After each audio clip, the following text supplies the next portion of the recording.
put in the first Sunday, Abi. October not in Lord again. The first Sunday of the month of October.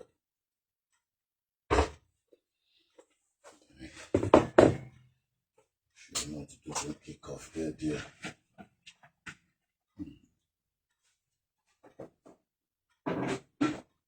To shake with any summer, so pé Christmas not today. I'll go to my wall, gift.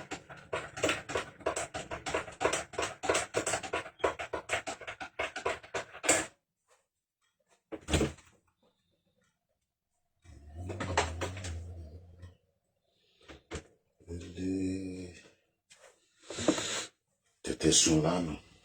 Bàbá ti tètè sùn àti tètè dìde. Kò easy. Káàárọ̀ brother mi kan ni. Ti wọ bẹ́ẹ̀dì ní. Ti rìnrìn dẹ̀ ti busy lẹ́ni. Iṣẹ́ ṣì wà lẹ́ni as well. Preparing for today to travel again this morning. Káàárọ̀, happy Sunday. Táwọn ẹ̀ fi ṣe meat pie. Ọ̀fọ̀ gbogbo kìíní lánàá.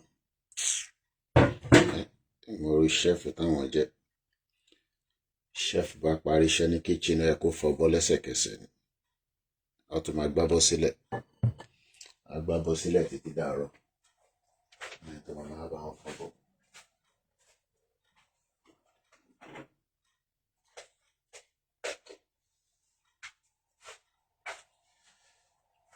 Ṣé dáadáa ni gbogbo ají? I don't send the request. I send the request kankan ṣàárọ̀. Ní time mi láàárọ̀ yìí. Àwọn èèyàn ṣì ń sùn nílé. Èmi náà láti rọra máa sọ̀rọ̀ ni. Ilẹ̀ tí mọ̀. Ìyàwó mi gan ṣẹ́wọ̀ bẹ́ẹ̀dì ni. So, Mr. Gbọ́láhàn ẹ káàárọ̀, happy Sunday. Ṣàlàáfíà lẹ wà.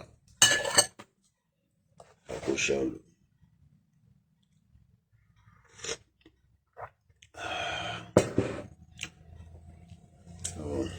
Báwo lẹ ṣe rí program ta ló ṣe lánàá sí? Ṣé ó wọ̀ kéde ẹ̀? Ní the laptop ni.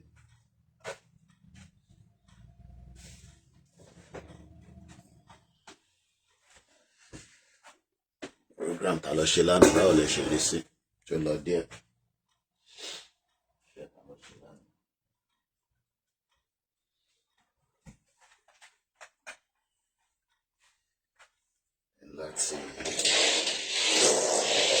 Láti download ọgbọ́n àwọn videos mi jáde. Because if not, bá tún máa jáde lẹ́nu ní sọ máa tún máa pọ̀ sí ni. Easy. Ló ń jẹ́ kó easy ni. Sí kankan tó easy báyìí. So, nothing comes easy. Sí kankan tó come easy. Àbí báwo lẹ ń ṣe rí sí? Àkú Sunday o. Prince Adéwálé Gànálẹ́yẹdé káàárọ̀ báwo ni? Kẹ́yìn tèmi lórí TikTok. Àkú Sunday. Tẹ̀síkú fóònù ẹyọ kan. Mọ̀bí tí fóònù ẹ wà. Mọ̀bí táwọn ọmọ odò àfi sí. Ìrọ̀lélé tó ń send request àbórí ẹ̀gbálẹ̀ ni mo mọ̀ ẹ́ rí ni. Send the request for gba host. Gbàtà mọ́ra rí. Send the request.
bá sọ pé nǹkan kan easy ìlànà fóònù kan lókè.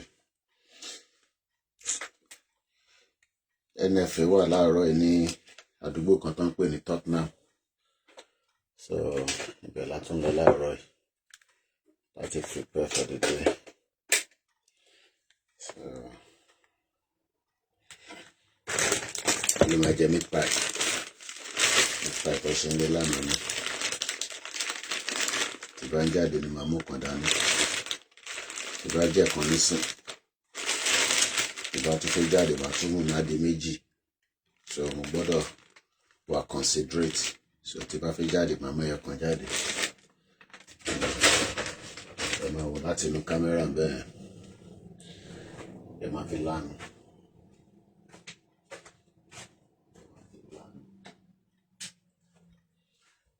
Àwọn ẹ̀dá wa ti change o, tútù ti dé báyìí, láti máa charge àwọn phones mi kan díẹ̀díẹ̀ tó di pa máa jáde.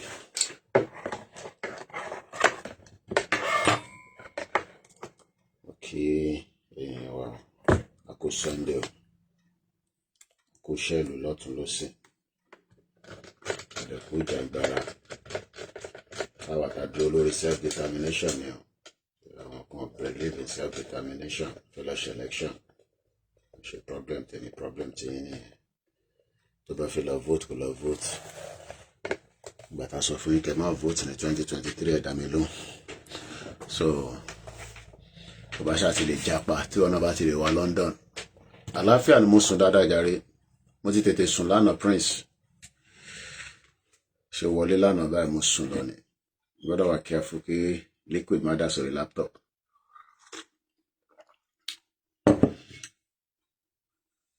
Mr. Bumi ẹ káàárọ̀, kí ló ń ṣẹlẹ̀ lórí social media? Ṣé Pella ti padà sí Nàìjíríà bó ṣì wà London? Pella àti Jarvis wọ́n gbádùn káàkiri ni. Mr. Korode ẹ káàárọ̀, àlàáfíà, a kú ìdájí, a kú iṣẹ́ lọ́tún lósì.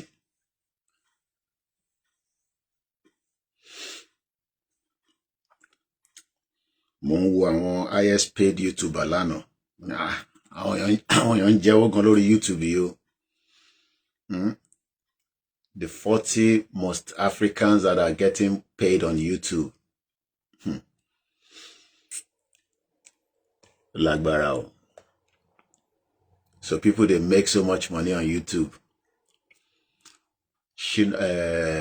Kìnìún kan ìnáná wà nú ẹ̀, Pastor Jerry, Mark Angel Comedy.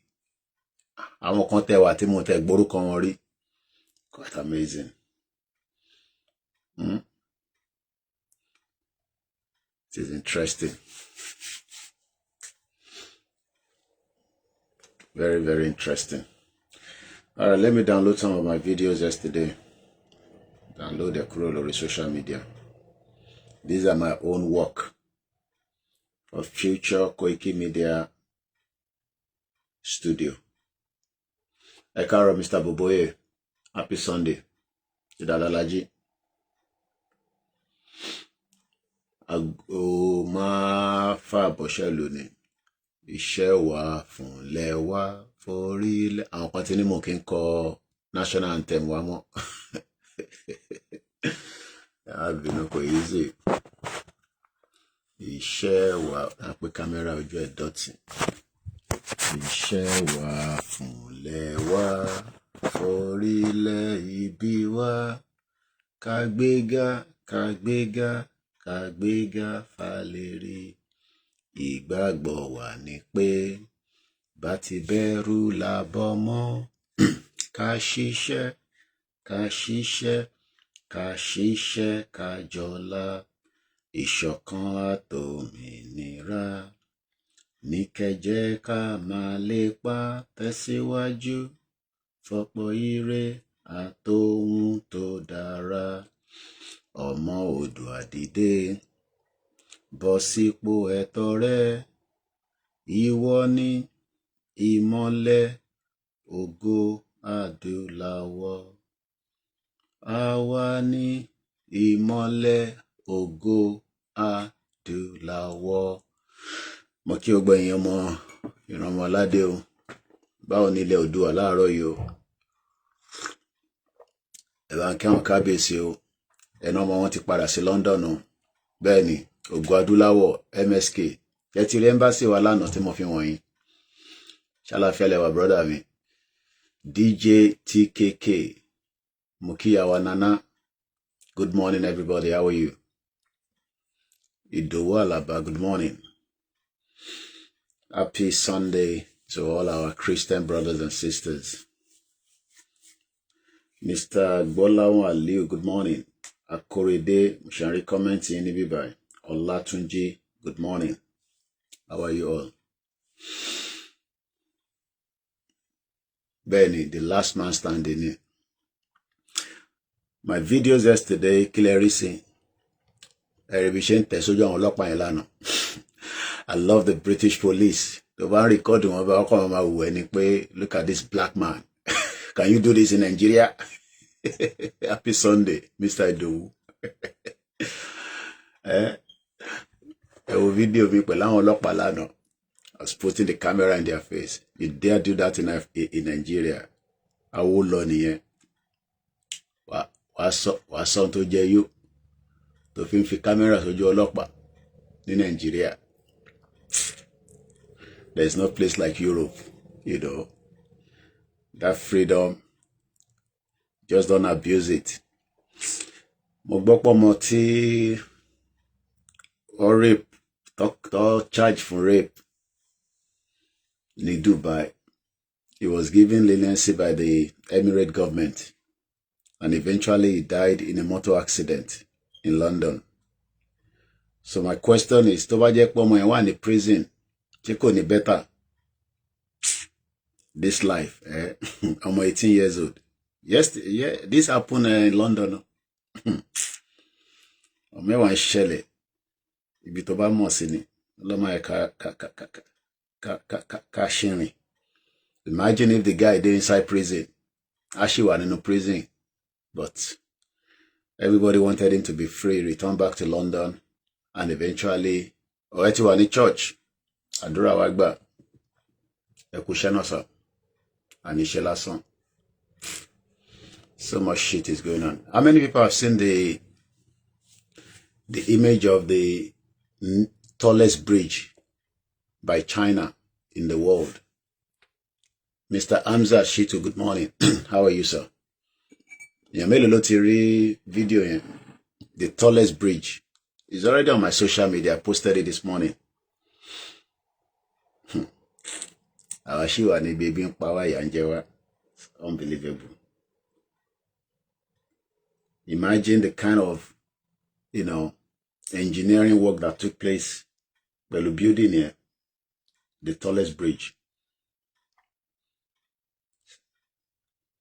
That's it here. If you want. Can you see it? The tallest bridge in the world. Can you see there?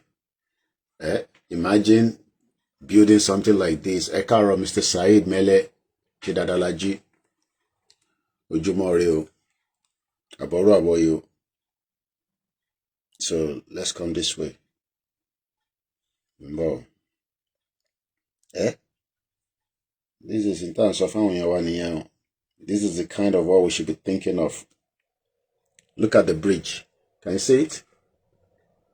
The tallest bridge in the world. China. Awashiwa nibi Fulani power and gewa lori. Can you imagine? This is the tallest bridge in the world. I saw it this morning on X, formerly known as Twitter. Can you see it? Imagine constructing this to help our community across different parts of Yoruba land. Otuni coffee shop, look it. I can't show the video. You need to go and look at the video. Look at it. Look at how beautiful it is. Mr. Adelugba Adebayo, good morning. Ekaro Yawarita, good morning. Sally Clinic. Tech Cash, good morning. Please double tap and welcome to the program. Sunday morning, the 6th. Is it the 6th or the 5th? No, the 5th of October. Look at the biggest, tallest bridge in the world by China. Our Shiwa Nibi Fulani they kill us. Waiting we go do. Shina Tinubu go give us, all this wasting too much of our life. Tobali Sakuro Nigeria, almost hello. I was speaking to one of my auntie yesterday. What? She sent me a WhatsApp. Imagine people don't get their bag ready. If anything happens for Nigeria, they go japa. Koda, when I read the message, let me see if I can pull the message up. I'm coming. On bridge you find. Eh? Look at it. Inside real mountain. Look at it. Imagine the engineering work that went in. Can you see it? That's the bridge. All this on mountain. Mountain. Eh? Look at the bridge. Now still the day here, they say, Koiki, shut up. Can't say make I come back and live in Nigeria. Nigeria call Nigeria. Come back and live in Nigeria. So that my auntie sent a message to me yesterday. Enter our Instagram. You need to go to one of the other platforms because I'm going to use the phone for a few minutes. Then I'll come back again. Enter our Instagram. So please, good morning, Engineer Abdu. I hope so. This one will be engineer with the do POS. So about double tap. Good morning, everybody. So let me quickly read the message and I'll come back. Eshegon, those of you that are giving us gift. I was watching the 50 highest paid YouTuber in Africa yesterday. I was like, But apparently when they do self-determination, they scream, they shout. Abi, while some people are making serious money, but at least my name will be remembered for a very long time. Let me read the message quickly. But this message was sent to me yesterday. Let me read it quickly. This is the situation of Nigeria as it stands today. How people are preparing for eventualities of whatever might happen. Nobody knows what's going to happen. I don't know. But all I know is that country in my fault. How soon will my fault? You see, the kind of messages I deal with every day. Can you see it? Messages. Too much. Too much messages. Yeah, that's it. Now,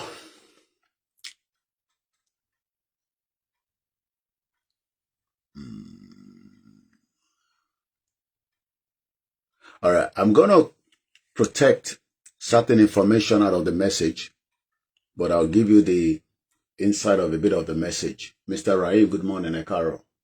About our share program here. Eshegoni Aremu, Modupe for the gift. Eshegoni Aremu Olorire. Olorire, don't know where my jet. Let's read this quickly. We had conversation going on, then this message came in. I have settled my children with, I will not mention the name of the country. I have settled my children with a country within Africa, not Europe. Okay? Moki Otumba Olamide Ekarosa. Moki Bugbo Inti Darapọ̀ mọ́ wa. Ateniti Mori. Please share the program because there's limited time. Atunjadi Lola Roy. Wow. Omotioyi Owa in the accident Lano. Konshilano. How many of you remember his face? This young boy. He was arrested in Dubai on a rape charge. Do you know that he was in another accident in London? Otilo.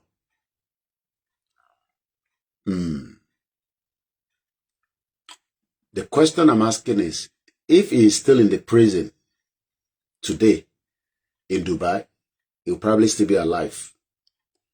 This life, you don't know the next day, the next move. You only know about today. He was charged on a rape count in Dubai. I believe last year or this year. Can't remember, but I'll read the story a little bit. Katopada saying, I'll come back to this one. I just wanted you to know that people, they die as well for Isiaka Mokiyekaro Chidadalaji. So don't think that Tabansape people, they die for Nigeria. People, they die for Europe every time. Prince Adewale, Baoni Bobo Paris. Beatibati settled down a ticket for me, Mashirewasi Paris. Now, let me read this quickly again. Back. I have settled my children with another resident within Africa. I'm not going to mention the name of the African country. This is one of our auntie, Fajonse Yoruba Nation, currently living in Yoruba land today. She's privileged to live in UK, but she decided to live in Yoruba land. She made it known to me, also for me, when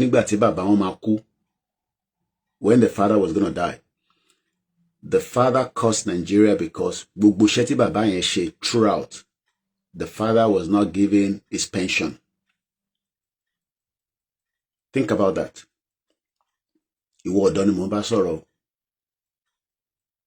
Okay? I'm not going to abuse you anymore because I realize that poverty and it's also a message,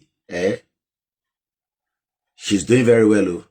She has 3 houses in Lagos. Lagos State. But she has 3 properties in Lagos State. They're not in government, just ordinary citizen. Simon Oyedare. I deal with many different things that people come and share their, concern. Into lukaluku fi darapọ̀ mọ́ Yoruba Nation ló yàtọ̀. Bàbá àwọn eléyìí ló ti sọ fún wọn even before ká tó jáde máa sọ̀rọ̀ Yoruba Nation ni bàbá wọn ti sọ pé Nigeria ò lè ever work. The father worked with the federal government and he was never paid his pension until he died. Imagine somebody worked for the government tirelessly. You know Yoruba people, with they work when it comes to I want to kàwé dáadáa nú àwọn bàbá yẹn. Kíyàn wá ṣiṣẹ́ for decades. Nígbà tó wá the time to ẹ̀kọ́ san pension ẹ̀. Or wá san pension ẹ̀. Àbọ̀rọ̀ àbọ̀yè o, mo kí bàbá mi Rahim, ẹ̀ka rọ̀sà, tí dáadáa ni. Àní ṣe lásán. Ẹni tó send message àti ń sọ̀rọ̀ nísìn. Mo fẹ́ lọ wo I call her auntie. Auntie ni máa ń pè wọ́n. She's doing very well. Wọ́n ṣe ọmọ kékeré o. Twins ni wọ́n. Let's go continue. So mo kàn fún yín ní background. Àwọn ilé London ló ti kàwé. Wọ́n ti padà sí Nigeria many years back.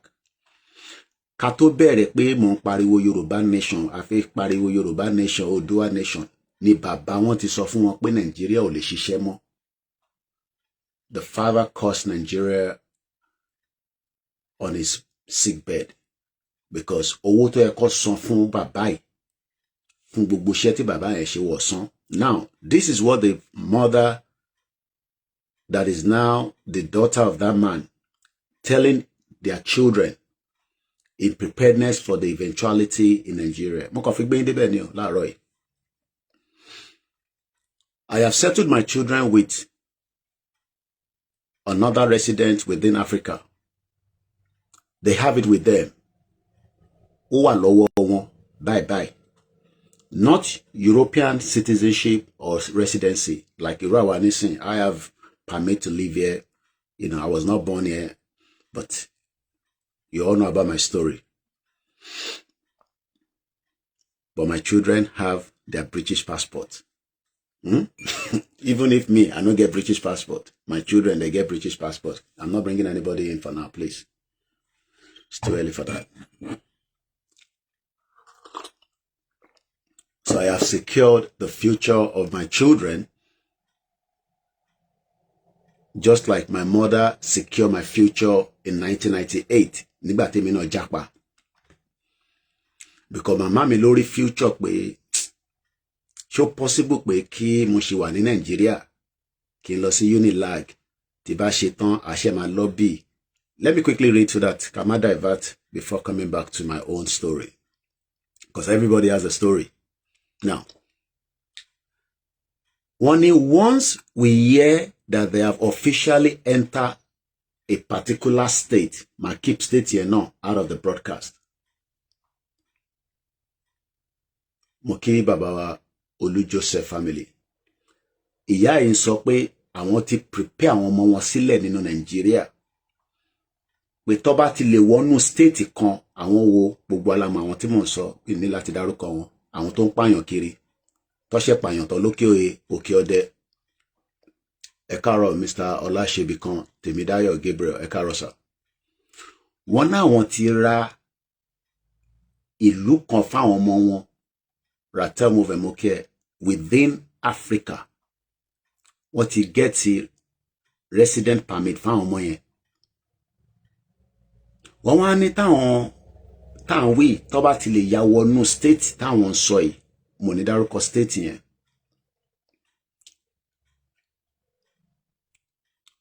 We are running straight to ìlú tó ń sọ yẹn within Africa.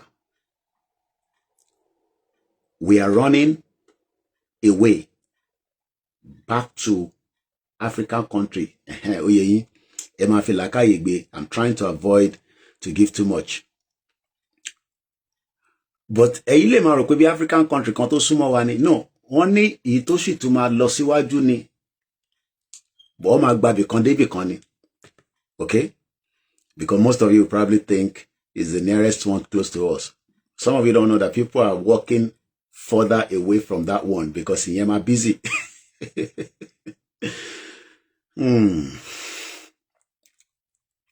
We are running straight to one African country to link another African country.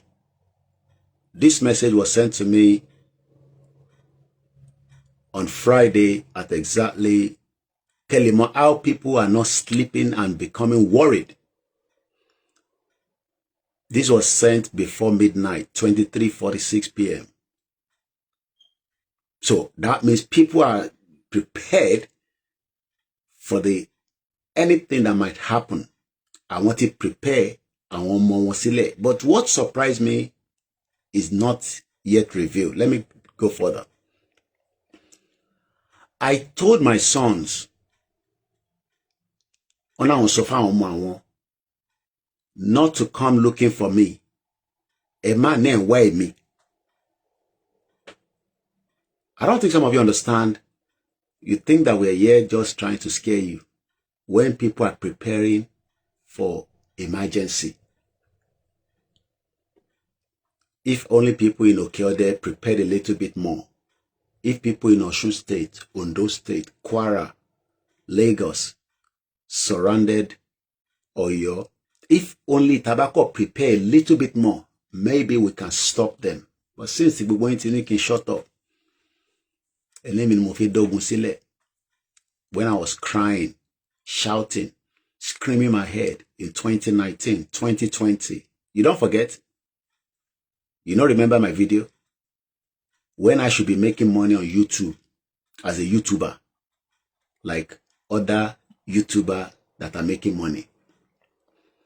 I was trying to rescue our people.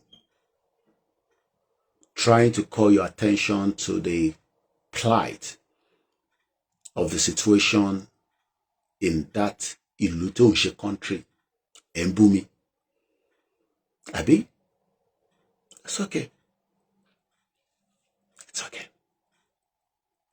At least we will not give up and we will not be tired. Let's go further. Let me repeat that again. I told my sons, not one son, maybe 2, 3, I don't know, but with an S at the back. I told my sons not to come looking for me. they should save themselves first. Kọ́kọ́kọ́ wá bó ṣe máa gbára káwọn kọ́kọ́ kí ni mí ní save káwọn kọ́kọ́ ṣe ààbò fúnra wọn kẹ́tọ́ máa náà wáyà. They should save themselves first and run.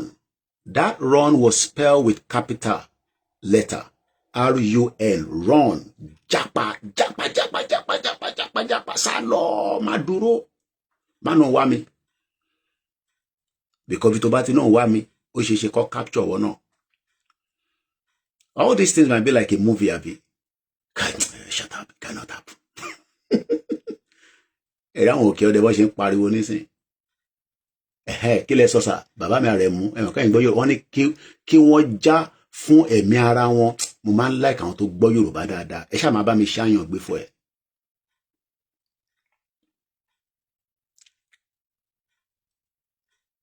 Wọ́n ní kí wọ́n já fún ẹ̀mí ara wọn. Kọ́ má dúró de ìyá. Let's go further. They should save themselves first and run. We will all meet in that country.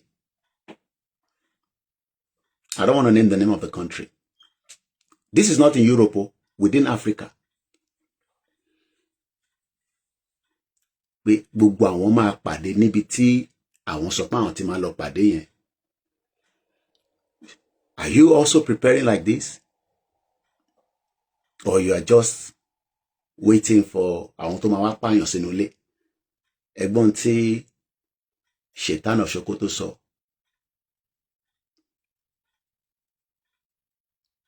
Let's go further. But something now tricked my head. Wọ́n wá ní màmá wọn ṣì wà láyé. My mother, last born, okay, no, let me not go to that one. Because ibi tó fẹ́ jápa lọ yẹn, wọ́n ní last born màmá wọn ibẹ̀ lòun gbé. So what it prepare ground sílẹ̀ fún àwọn ọmọ tí wọn ní country yẹn. Africa ni mo ń sọ yo. Africa ni o. This is not Europe. My mother last born is married and she lives in that country. That is the plan we have for now. Mo kí bàbá mi Adéwálé Abdulwasiu. That is kí oníkálukú di orí ara ẹ̀ mú. Ẹ wo Yorùbá. Ṣé àwọn Yorùbá. Àwọn tó mọ Yorùbá dáadáa. Àwọn ilé ti di orí ara wọn mú báyìí.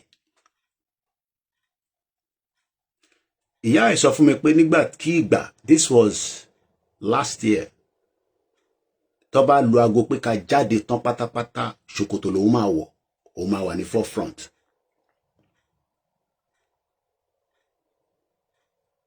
But we are not ready yet because kò sẹ́ni tó fẹ́ jáde tán pátápátá. We are scared. Ẹ tó nílé mẹ́ta lélẹ́yìí o. Àwọn ready. But nígbà tí ìyàn rẹ̀ ti ṣẹlẹ̀, wọ́n gbọ́dọ̀ make another plan ahead just in case táwọn tó ń pààyàn tó bá ya wọ̀lú. Ẹ lè ní wọ́n ní ya púpọ̀ pé bí a bọ́ ṣe ń pa wá ní kéékèèké yẹn náà ni.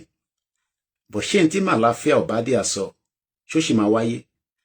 How many of you remember what the late Dr. Màláfíà Ọ̀bádíà, mo kíyà wa àbí brother wa Àyìndé Bùsáyọ̀, Koiki Baálẹ̀, ẹlẹ́bọ ló ń kí yín o, ẹ káàárọ̀ Baálẹ̀, ṣé dáadáa lẹ́wà sà, ẹ bá ń kí gbogbo àwọn ará àdúgbò. Bàbá mi Timothy ni we are almost overrun by the bandits in Okun Yoruba area in Kogi State. Ẹ ṣé gan ni sà. Wọ́n ní Kogi State o, wọ́n ti overrun àwọn. Okay. Brother mi Daniel, báwo ni London láàárọ̀ yìí, òtútù yìí pọ̀ díẹ̀ o. Let me read further. Wọ́n ní every one of my friends, kò tí wá ń ṣàwọn nìkan. Every one of my friends have packed their bags. Just the essential. Tó bá sọ pé nǹkan essential, in tíyàn kọ́ lè need ní immediate ẹ pé wà ti gbé sẹ́gbẹ́ kan. Irú àwa náà ní UK nísìn, àwa kan wọ́n ti sọ fún wa, tẹ́ bá rántí, Europe prepared. Tẹ́ bá rántí mo ti ṣe program yẹn. Prepare 72 hours emergency. How many of you remember that article. Let me take you back. When this article, I mentioned it, tí mo sọ fún yín náà pé kólúkálukú níwọ̀nba tẹ́ bá ní ẹ múra sílẹ̀. This article was in March 2025. Routers. Anything tí router bá sọ, má tún doubt ẹ̀ láyé, because they do a lot of. This is the headline then. How many of you remember? That's the headline. European citizens were asked, were asked to prepare for emergency. Baba mi Simon Oyedare ní ogun àwítẹ́lẹ̀. How many of you remember? Article here. Let me read that article briefly before Katopa Sodo answer me. European Union tells the public to hold 72 hours of emergency supplies. Kí ló ń pè ní emergency supply? Kẹ́ ní omi tẹ́ lè mú fúnjọ́ mẹ́ta. Ẹ lóúnjẹ tí ẹ lè jẹ fúnjọ́ mẹ́ta. Gbogbo essential tẹ́ pé tí gbàgbàgbà bá ṣẹlẹ̀ níta. Torí àmọ́ tó lè ṣẹlẹ̀ ní Europe náà. You can survive for 3 days. Tó bá ti lè survive for 3 days, then government lè kick in. Because bí i 3 days yẹn gbogbo ẹ máa dàrú, government gan ni rójú ráyè ara wọn. Ẹ bá mi dá tap kẹ́dẹ̀ bá wa gbé ká gbé kíní ẹ lọ sókè díẹ̀. Ká bá dẹ̀ ráhùn tó fẹ́ support wa. Kẹ́ bá wa ṣe support. Adúpẹ́ àmọ́ lórí. Àjọṣe gbogbo ò ní bàjẹ́ láíláí. Ẹ ṣé gan ni Prince Adéwálé. Mo kí bàbá mi Lukman Jimoh.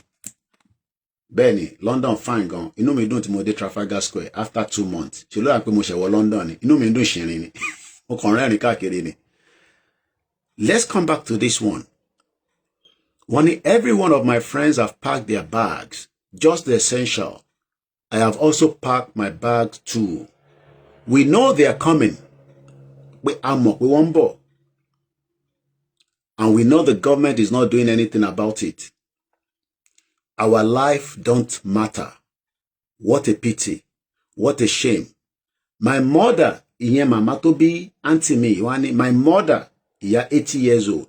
My mother say we should run and not worry about her. Ibi tí ó ti kick mi ní egungun ara nìyẹn.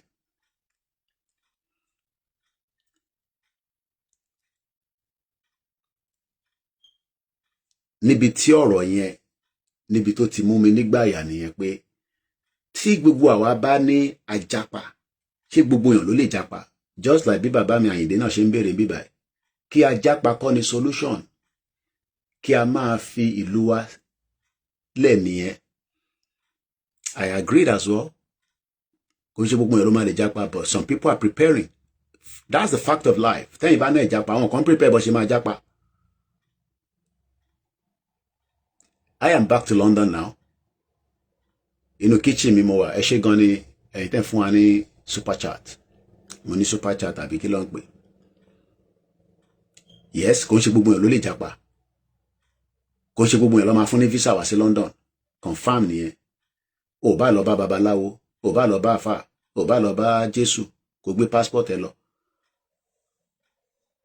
Gbogbo akọ́la máa dàbí Jarvis àti Pella. Gbogbo akọ́la máa jẹ́ YouTuber tó máa lówó lọ́wọ́. But all we need is just a government. Gbogbo tó wà nílé mi nísìn ọ̀fẹ́ kọ́ ló fún mi, mo rà ni. Kakọ̀ níjọba tó ṣiṣẹ́ fún wa. But ṣé gbogbo 60 million, I have continued to say that all the time. Lóòótọ́, a lè sọ fẹ́ tó ń prepare pé kó jápa pẹ̀lú àwọn ọmọ ẹ̀ kó má jápa.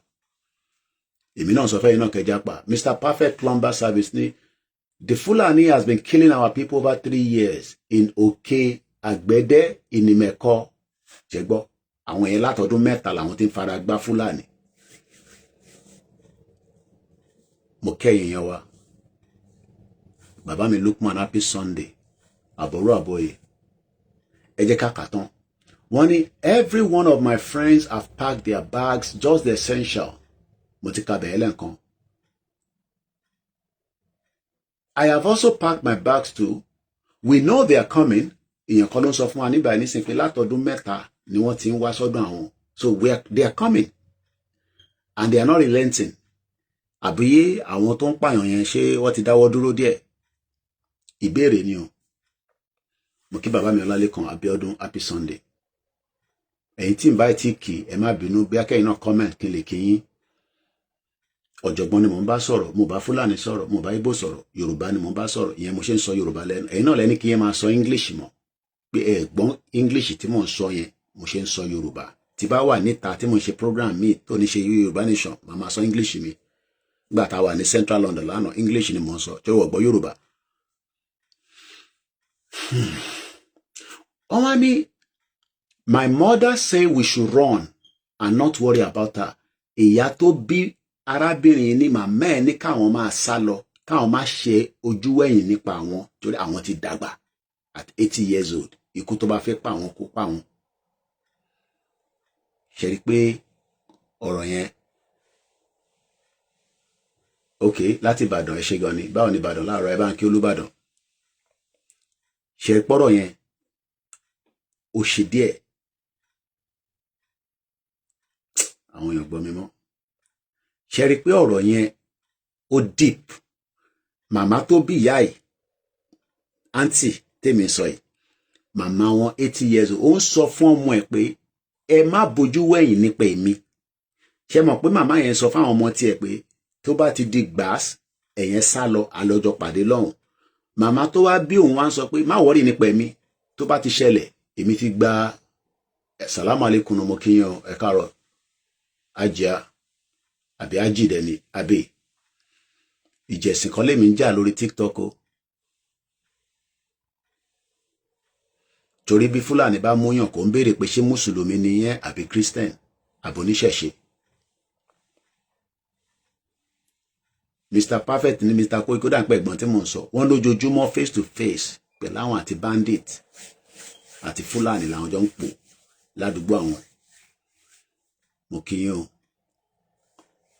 Mo kí Ọláníyì Williams, Olúwa Bùkúnmi. Let's continue.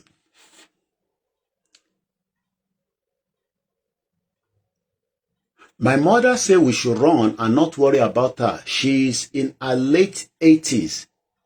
Once it starts, we should go quickly. She says it is too old to start to run for death. Pé màmá tó bí àwọn sọ pé ṣé nísìnyí làwọn màmá sá fún ikú. That is where I'm asking that. Ṣó possible kí gbogbo èèyàn sá kúrò nílẹ̀ tó jẹ́ ilẹ̀ wa torí pé and play politics? Ṣó possible? Kò possible. Kò possible. Kò possible. Yes, we need our own nation, but kò ń ṣe gbogbo èèyàn ló fẹ́. Ṣé gbogbo èèyàn ló fẹ́ ni? Gbogbo èèyàn kan ló fẹ́. Ìyẹn ló ṣe ń fi gbogbo wa play politics.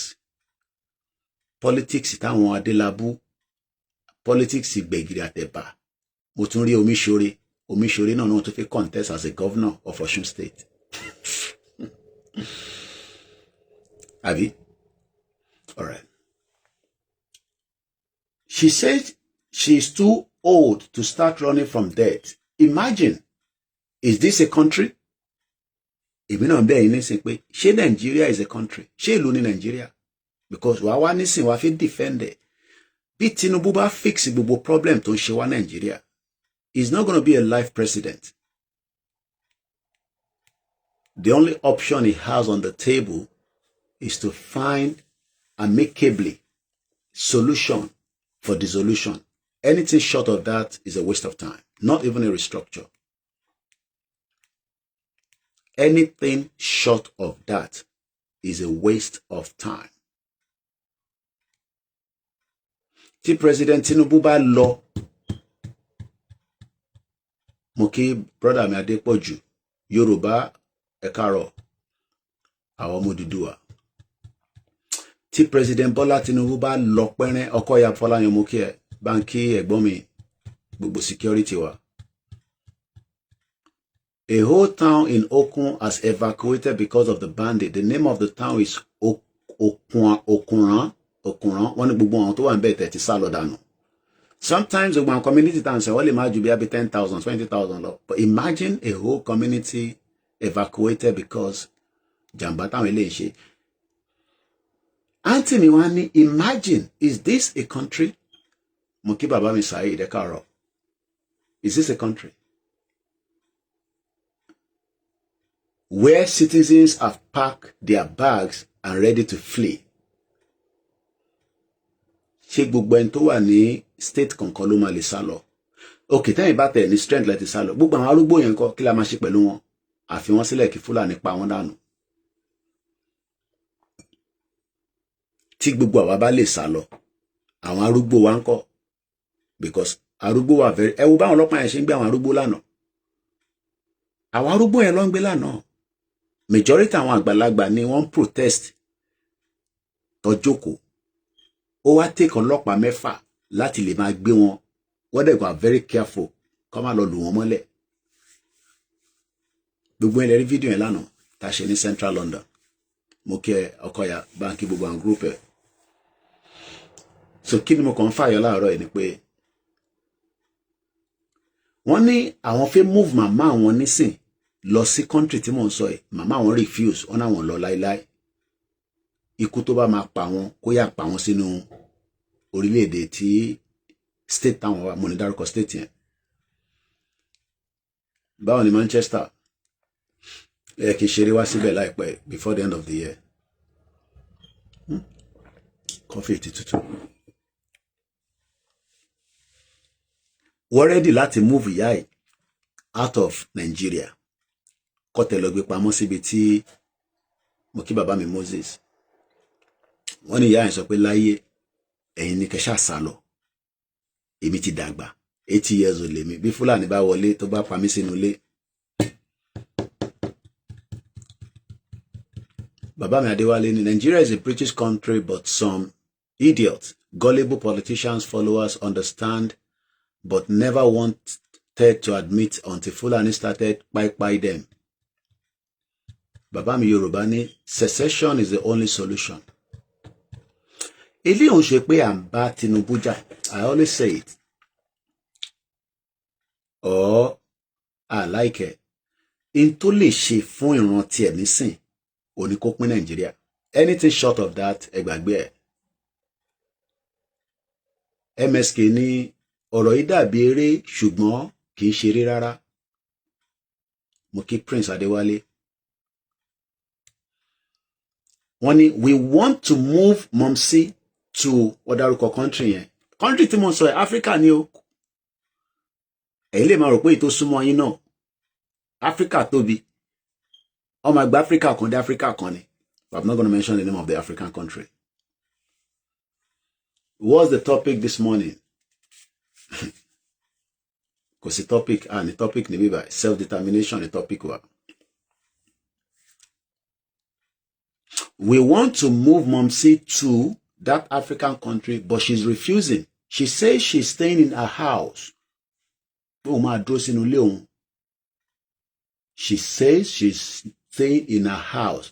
So there's nothing we can do except to run on our own. Nigeria is a shame of a country. She normally call me boldest. Boldest.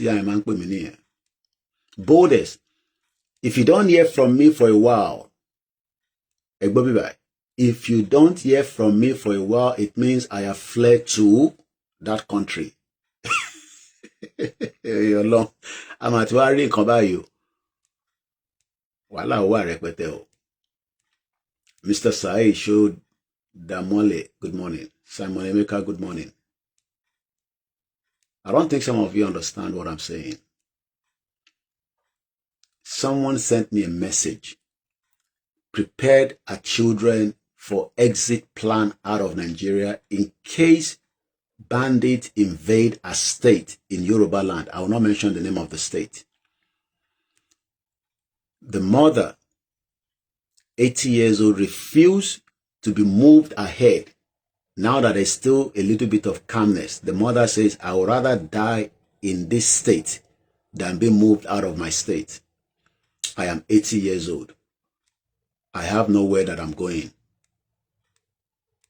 My question then is, ìbéèrè mi ni, how many 80 years old can we move out of Yoruba land even if we can run away?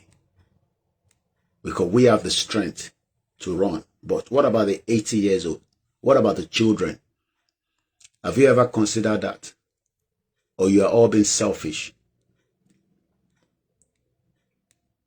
This is why we are saying to President Tinubu to look into the matter before it gets out of hand. Look at the jab between Jonathan and Garba Shehu yesterday. Bam, bam, bam. Every one of them is talking. Who brought in the terrorists into Nigeria? Buhari is dead. He died here in London. I remember showing you the video. Òun ti lọ nísìn. But the problem is still within Southwest and many other parts of Nigeria. When the borders, if you don't hear from me for a while, it means I have fled to that country. As I have fully packed my things, I am just watching as events unfold. Once it gets too close and too dangerous, I will leave immediately. Good morning, Mr. Abdul Qadri. Salamu alaikum. Ekaro. Chedadalaji.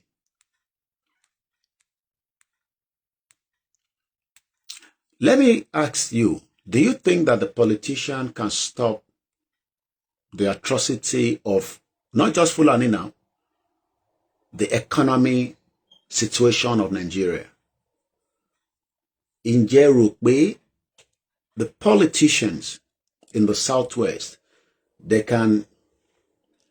So this is what I received,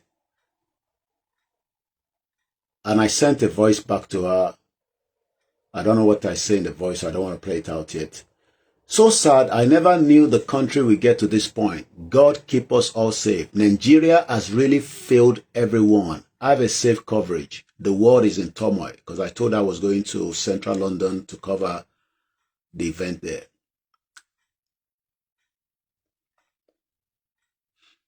What more do you want me to do? I cannot fight alone. We all have to fight it together. But some of you say you don't want to fight it because it is too dangerous and too risky. And we have left it to who? Who is going to come and fight it on our behalf is the question.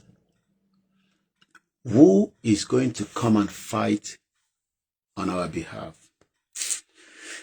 I'll make a start download my video. Hey, Jackie, she share me money. That's the reason why you don't start a live broadcast. You start a live broadcast because I have to download the videos I did it. Because every 30 days now, Facebook delete your video. Bam, out of their own archive. So I have to now make sure that I secure my Muki and Itawalori Ikoninola. Once again, if you have just joined us and you have not seen this is China, the new tallest bridge in the world. Let me give you another angle of the bridge again. This is what the bridge looks like. In case there by theory, you need to really follow Koikimedia because Koikimedia is your Yoruba Nation, Odua Nation, international media. And we do a lot of other things. So don't come and say, hey, you're doing Yoruba Nation. What does? No. That is why it is called media. So it's not like you are paying me enough for the work I'm doing. But my name is putting down somewhere for future record, like Barolong.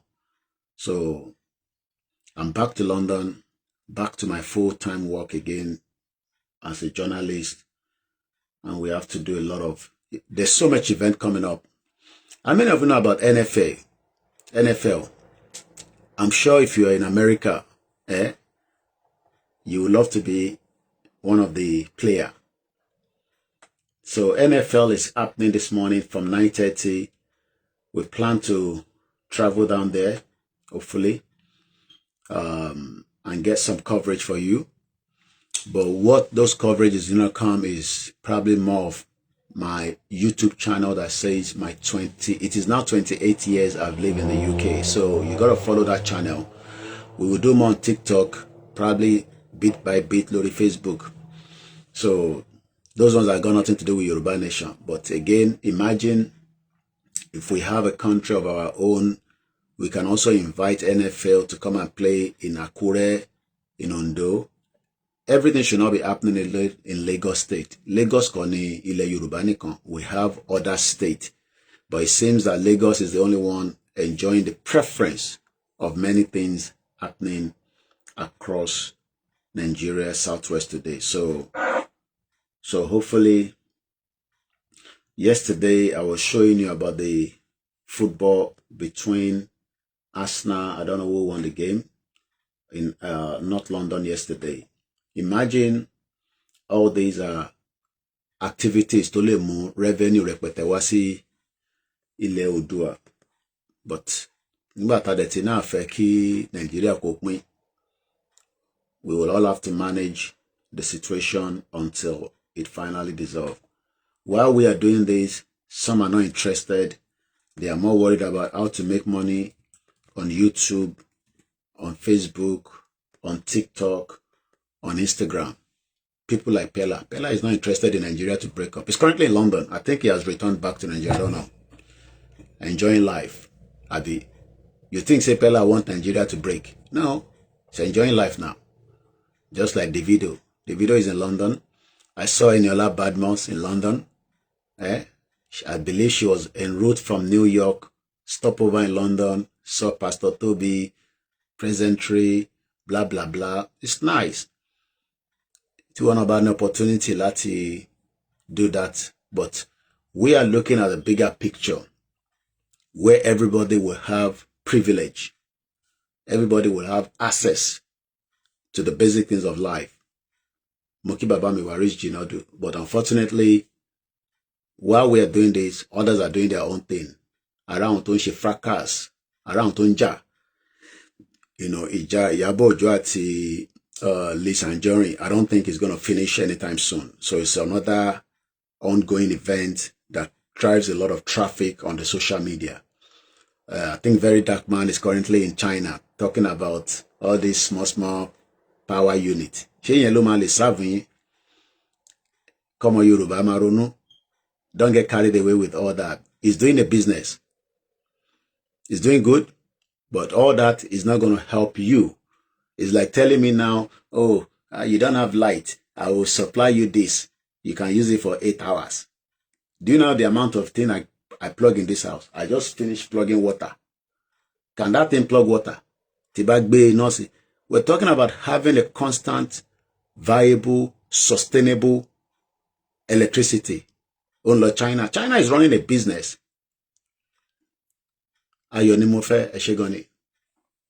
Business in China and shit. So when they see somebody like Very Dark Man that has, you know, the kind of traffic they need, why not? They will invite him to China. Come and help us promote inverter. Abikilo Nonta. So, but Nigerians are very gullible people. It's like came in a mass of anything. Money product contimofeta. My phone in for 6 hours.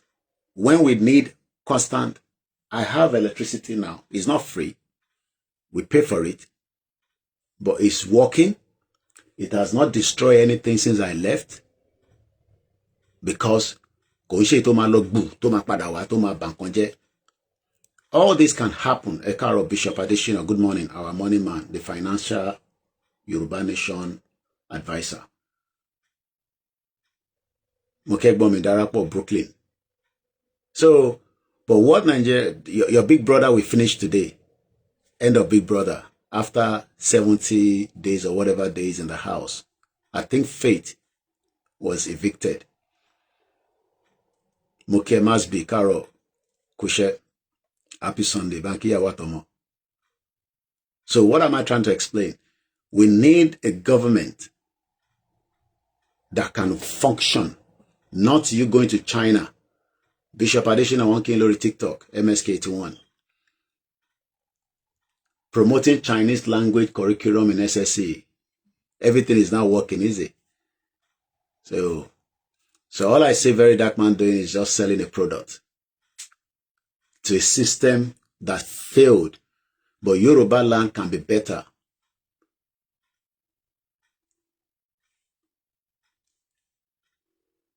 Abi, Bishop Additional, Mr. Moses in King Lori TikTok. So what we are trying to say is that I am not condemning what he's doing, but Ile Yoruba should not be thinking about one power unit to supply you for 6 hours. You need a constant, viable electricity to run what? Look, this is plugged now. Can you see it? It's currently plugged. You can see the light. It is not free. Timber charge, you know, you want disconnected. Automatic. Mr. Adetiwale Omobanki Bishop. But instead of us to face the reality and make a push, we are scared. I don't promote violence, but I bring the news from happening around the world. Go and see what is happening in Morocco. I can't post the video on Facebook. And moreover, I'm trying to get my Facebook because I've posted too many videos that has become either flagged, complain about it. So we have decided that no more videos apart from our own organic video that we produce. Anything short of that, I'm not going to post it on Facebook. Because some people are making money on their Facebook page. We are not making money. Our page is not being recommended. Teba feel share program anything. It will tell you that are you likely to share a false information from a page. That is what they've done to our page. I don't own the platform. So this is why we are brushing away a lot of things that has nothing to do with us. If it's my video, I produce it, I record it, I can post it. Go on Twitter and see, you see, somebody calling me at 7:30. 7:30 in the morning, they're calling. They don't care whether I did inside my wife, we enjoy ourselves. You know, that's what we are facing on a daily basis. So what am I trying to explain? Don't see us as the terrorists. We just want a better future where everybody can... Look, there are many people doing different jobs and they will never be rich. But as long as you are contented, you can live until when your life will finally come to an end. Because all this our life, where we did like this now, it will come to an end at some point. The only thing that is not going to come to an end is Ile Tawai. So don't be fooled by any religion that the world is going to come to an end. It's a bloody lie, irony. That's all we're asking for. Have a country that works. If you want to travel and come and watch, by now, if truly Nigeria was working, most of you should be able to come and watch NFL.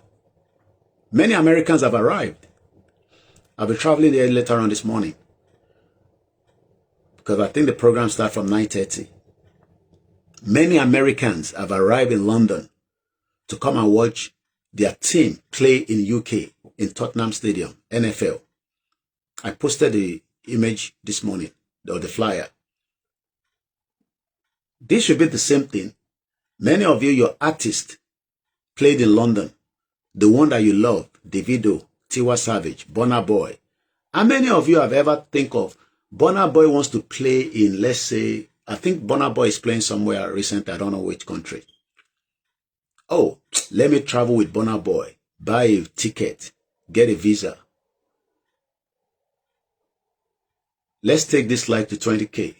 It's too low for 8.9 for Koikimedia. These are the programs that you should love, share. But because we are not doing something that make you laugh, like Mac Comedy. Do you know how much they are making on YouTube? I didn't know that people are making money on YouTube. Pastor Jerry is making about $2 million. Tayo Ayino is making close to almost $1 million. And none of them are interested in what I am doing. Tayo Ayino is a Yoruba man. He's making money on YouTube. I think he has now relocated to Portugal from one of his videos I saw. Oh, not in Kwang, but she might be YouTuber. It means sobe mi she might get freedom. That is what I am doing. Sacrificing my time, my energy I can be doing different content and be making money on YouTube as well. I was watching the video yesterday. Quite amazing that, quite a lot of them are doing very well. We're proud of them.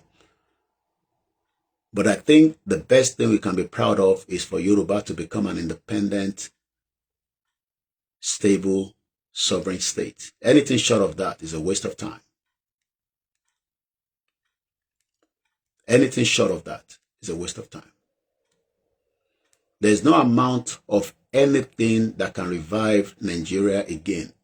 The more Nigeria is, the more people will become rich, and the more people will become by those that will buy you. Not just Fulani that will buy you. Economy will buy you as well. Eshegon Babami Simon. So that's the difference between a freedom fighter. Because a freedom fighter doesn't have the money as the others. Because they are making you laugh. Moki Alenkondi. Muti Sonic by China. Alenkondi lives in China. Look at it. Amazing bridge. Can you see it? This is in China. All these are mountains and all sorts. Otuni coffee shop, look it. We're in China. Chinese government. Oh yeah, where they go? We can't preserve cassava. Bugwe is saying it cassava left and right on the road. We cannot even preserve it. Or dasojutiti. But we have experts among us that can translate those cassava and make it work. She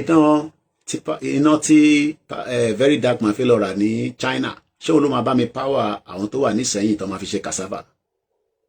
TJ baba mo kí ẹ. Kí ni Sonke béèrè? Mo request on here. Our president is not even ready to bring regional government. I don't think he's going to give any regional government, so don't waste your time. Karo TJ Baba, Banubu America. When we should be training ourselves, I can also be trained to become a crane driver, an engineer, electrician. Training can be done. Any training in this world today, within 1 year to 2 years, you can be fully qualified as a basic anything you want to do, even as a doctor. 2 years straight. 2 years, bam, bam, bam, bam. So the first thing we do is when we have a country, education becomes a topmost priority. Even though and it's going to be in Yoruba, in our language, because Chinese, so Chinese, English. All this construction was done in their language. The calculation, the engineering, the physics, the wind, everything. So imagine building this in Akure, kawa ma fi èdè wa, ká ma fi kọ́ àwọn tó ma lọ bá build it. Kò ṣe pàṣẹ mama ní kó sọ English. Ta mama force wọn. Many people know something, but when you start telling them kó sọ English, Benny, Oba one, and nothing like regional government system is gone. That one is never going to come back. That's what we're asking for. Ibadan State, really. Chika, Uche, good morning. Within 2 years, we will have, let's say, Tabagba Ile Odua Leni. Katesope Tabagba ni next year. Kawa bẹ̀rẹ̀ training àwọn èèyàn láti 2027. Ka recruit àwọn students in different sector.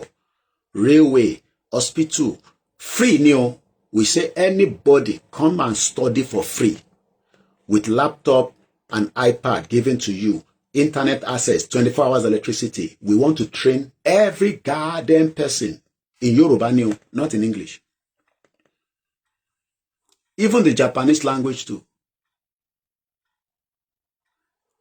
Think about it. From 2027, Karniki gbogbo ọmọ Yoruba pátá.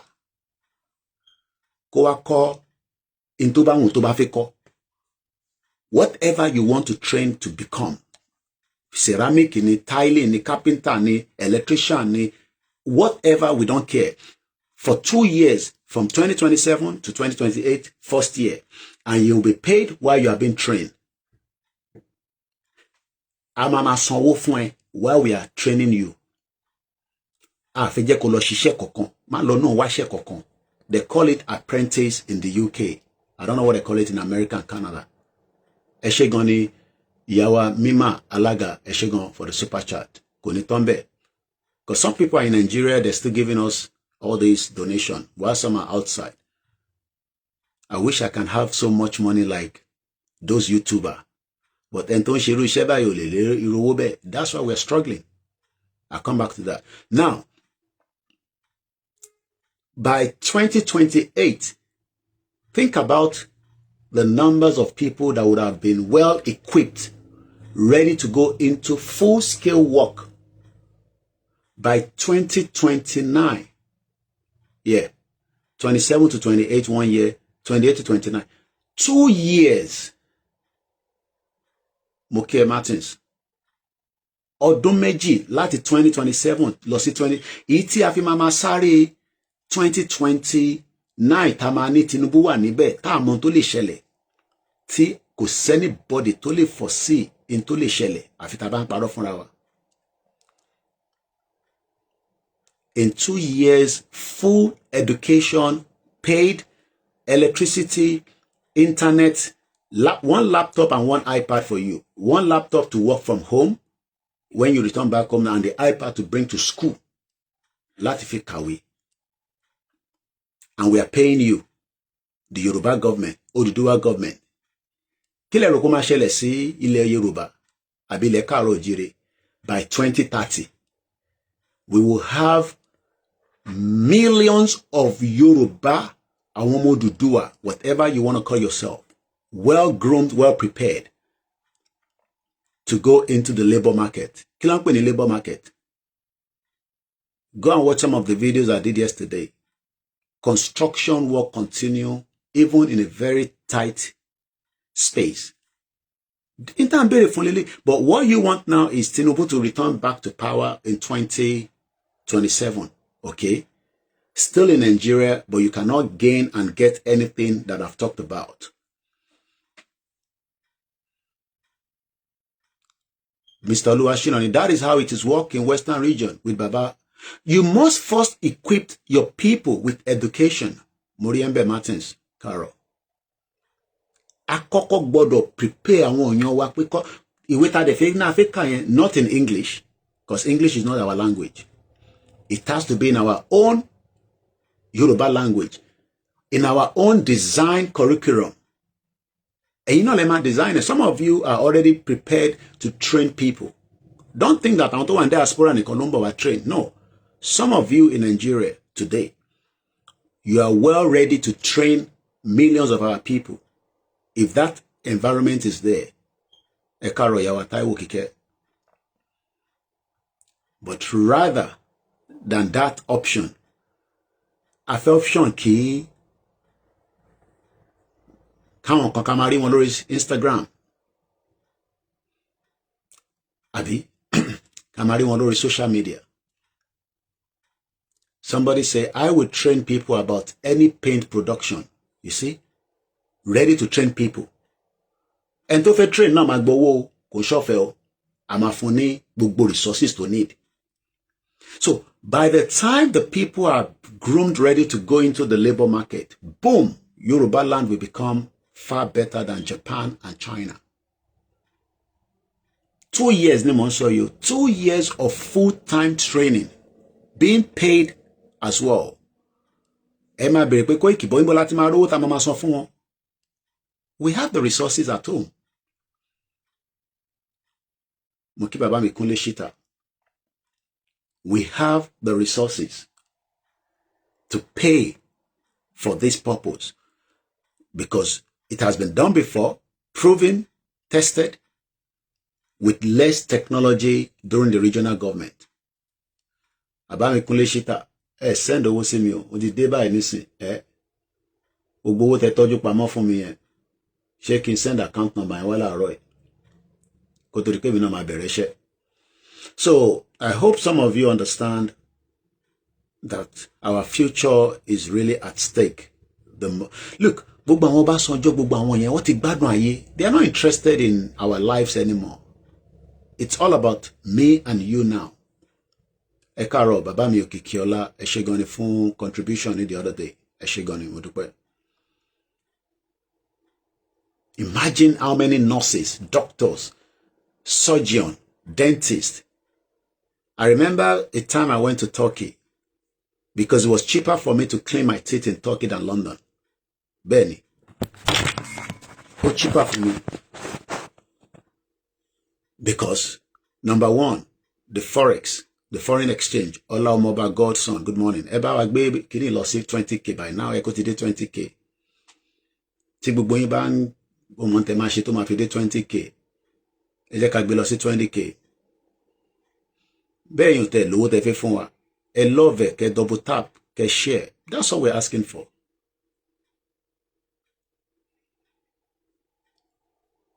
Ẹ ṣé gan ni bàbá mi Kúnlé Ṣítà. Mo broke gan ni o. Mo broke seriously. Ẹ mọ̀ pé tí yàn bá ṣẹ̀ dé báyìí, èmi gan inú mi gbẹ. Àrí support. Bá dúpẹ́ fọ́lọ́run pé àlàáfíà ni mo bá lé. Because that is the most important thing. And the most important thing is that I went and came back. Because tí yàn bá sick in Africa, I mean, can imagine. So I'm grateful that I traveled for 2.5 months. Èmi nìkan mo mọ̀ tójú mi rí. Kò ṣe gbogbo ẹni máa sọ lórí social media. I'm not writing my book yet, but I'm taking a lot of notes. But I want to wait until the right time to release my first book. You will look for that book to read. Yeah. I don't have any plan to release a book now. All I'm doing right now, I'm documenting my own life. Social media. I'm leaving a footprint that will never leave the surface of the earth, even after every one of us have gone. Because 300 years from now, we are gone. But what we need to protect is the Yoruba land. And the only way we can protect it is now.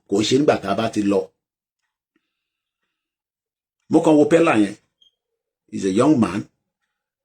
But at the end of the day, they don't want to get involved. Okay, let's give and take. TikTok bá kúrò nínú Nigeria. YouTube bá kúrò nínú Nigeria.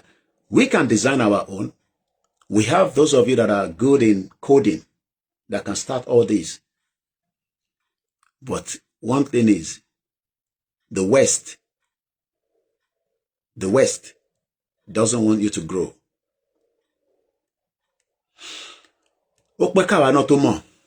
But eventually, now that we know, we're sharing it with you. I remember a friend of mine, Clyde, Oni Yomi, when I was in America,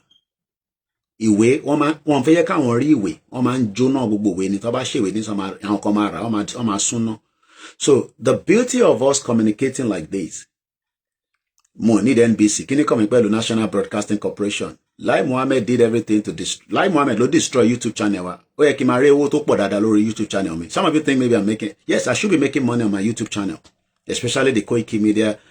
Some of the people I was watching yesterday, Elomi need 20,000 followers, and they are making up to thousands of dollars with their content. I should have made money as well. But Lai Mohammed reported, Lai Mohammed nisi not ife pa gbogbo wọn tán níbẹ̀. Lai Mohammed, I agree, but this West we troop to their countries. Yes, we troop here because even the nearest person like you have, we troop here as well. What do you want me to do? We have to come here because if we are not here, I cannot do what I'm doing in Nigeria like this. That's number one. And secondly, when people say you troop here, Yoruba people have been traveling to UK, not now, as far back as in the 50s, in the 40s, we have traveled. We are Ajala travel all over the world. Ajala travel all over the world. Ajala travel. Koto be in 1978, ni Monsi meeting travel. I was born in 1978 and I was not born in the UK. And I would have had the privilege to have been born in the UK because last born in my mommy was born in the UK in the 1980 with a British passport when they gave birth to her lọ fún ní British passport. Èmi ṣe wá jìyà 15 years kémi tó gba permit pé mo fi gbé ní bíbá. You can see the difference because my mom thought Nigeria was a working country. Kó lọ rajà kó dé. She was a secretary with Mobile Oil. She traveled like Enton Losoju Elegba. In the 80s, my mom was doing what they called U-turn. As I speak to you right now, my mom is abroad. She's still traveling. Mama told me I was at the airport terminal 4 on Monday. She Monday ni mom si lo. Ni mama mi lo. Yeah. She's on holiday again. Yeah. Even in her 70s, she's still traveling.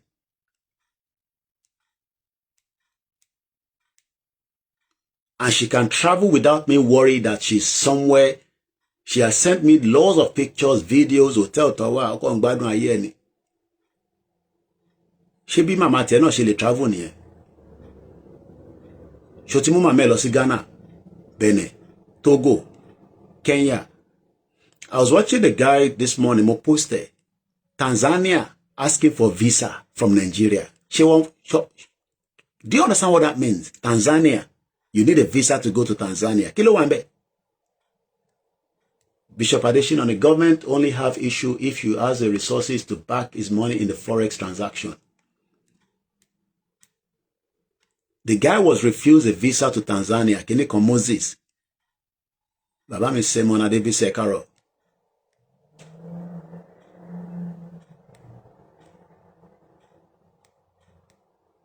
So some of you needs to understand that our relationship with the UK in the 50s, go to the even in the 15th century, not in the 50s, was a very good one.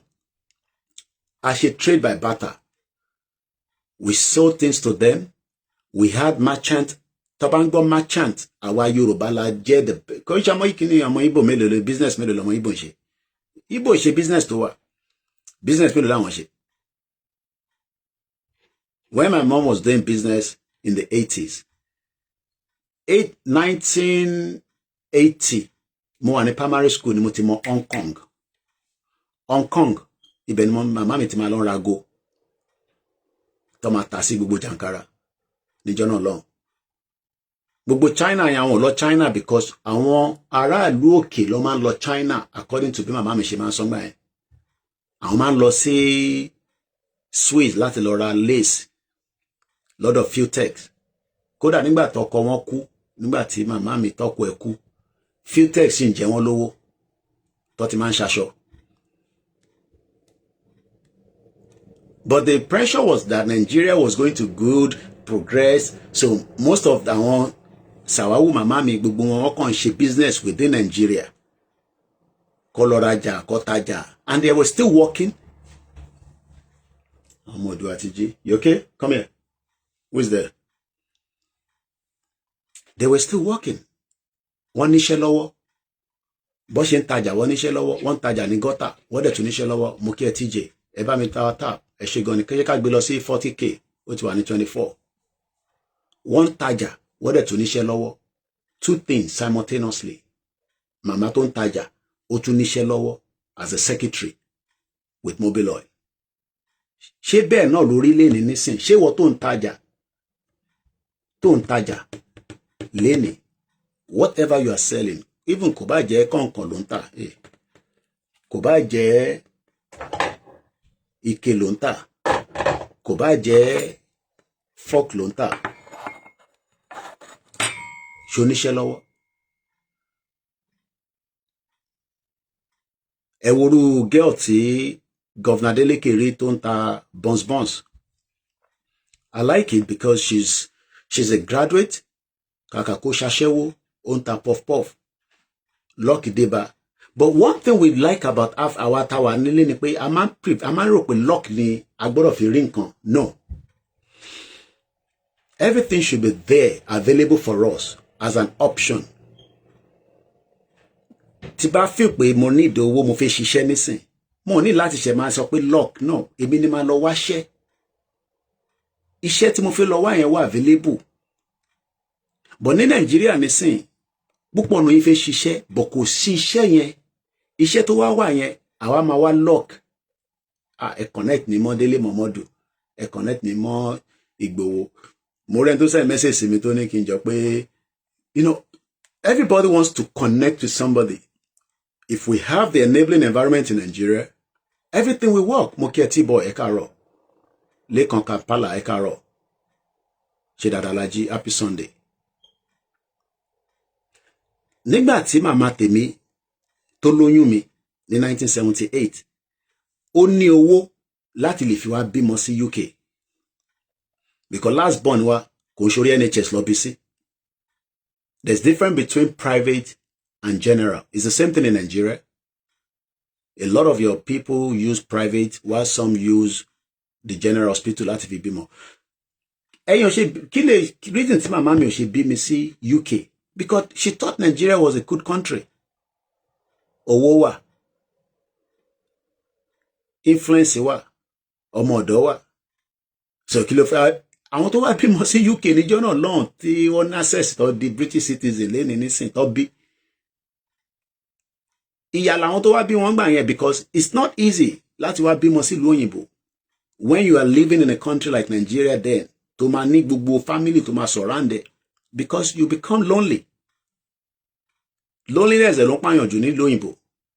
Most people that die in the UK and abroad is loneliness. Can I imagine it? Even time is it? She be time it. I come out TikTok in it. But during the 70s, in the 60s, I want to work out with by loneliness in it. That's why they run back home. Loneliness in it.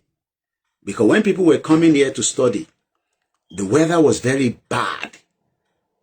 The people were very bad. Racism, she was in the UK. No dog, no Irish, no black. O lè gbálé tó bá jẹ́ dúdú, tó bá jẹ́ Irish. Back in the days. So, somebody like my mom refused to give back here because kò ní gbogbo nígbà tó wá bí last born wa wọ́n gbé grandma mi kọ́lọ́n fọ́run kẹ́ wọn. They brought her all the way from Nigeria to come and stay with my mom láti lè bá wọn tọ́jú ọmọ. Lẹ́ni nísìn British man refuse the majority of us. Àlọ́mọ nísìn tàbá ní ká gba visa fún grandma wa kó máa bọ̀ nísìn.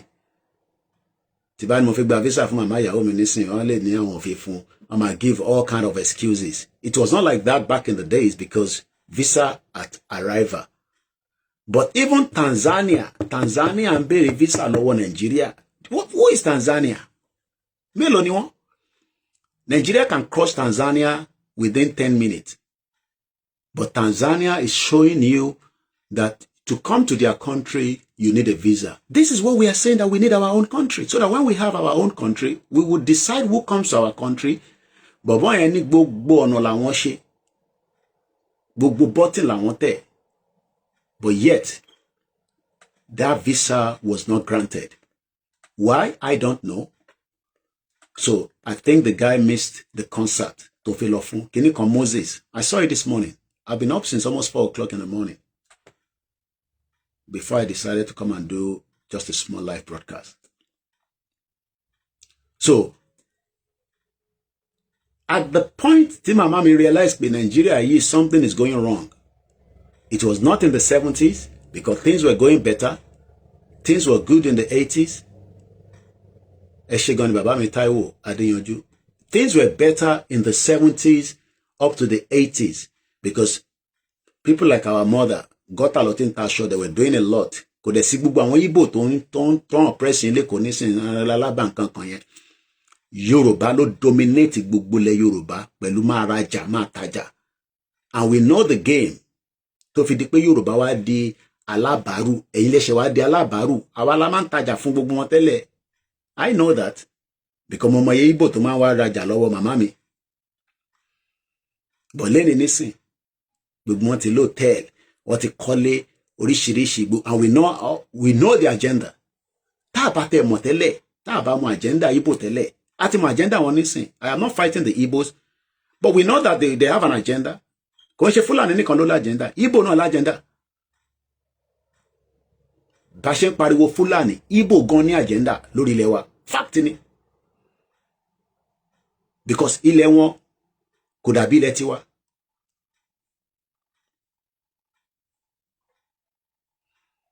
Púpọ̀ nú ilé ní nísìn ẹ wá struggle, ẹ struggle.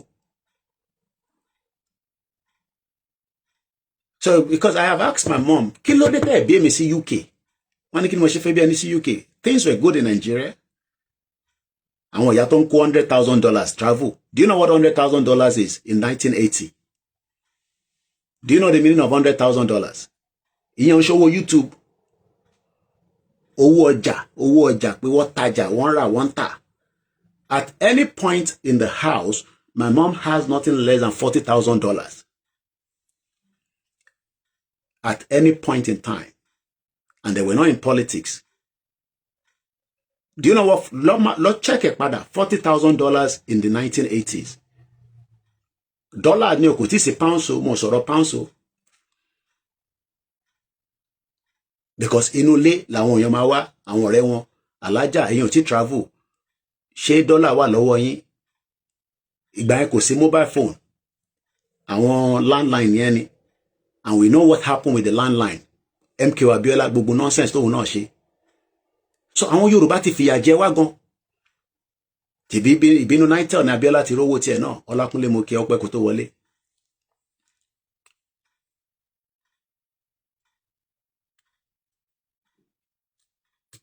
Kí ni wọ́n sọ ego? Koiki na wá for you, what agenda? Àbúrí òpè. Ṣé ọmọ Igbo ní àbọ̀mọ Yorùbá? Torí orúkọ tó ń lò yẹn. Ká lè mọ irú èsì tá fẹ́ fún ẹ. Ó ní ego. Ṣé orúkọ ń jẹ́ ego?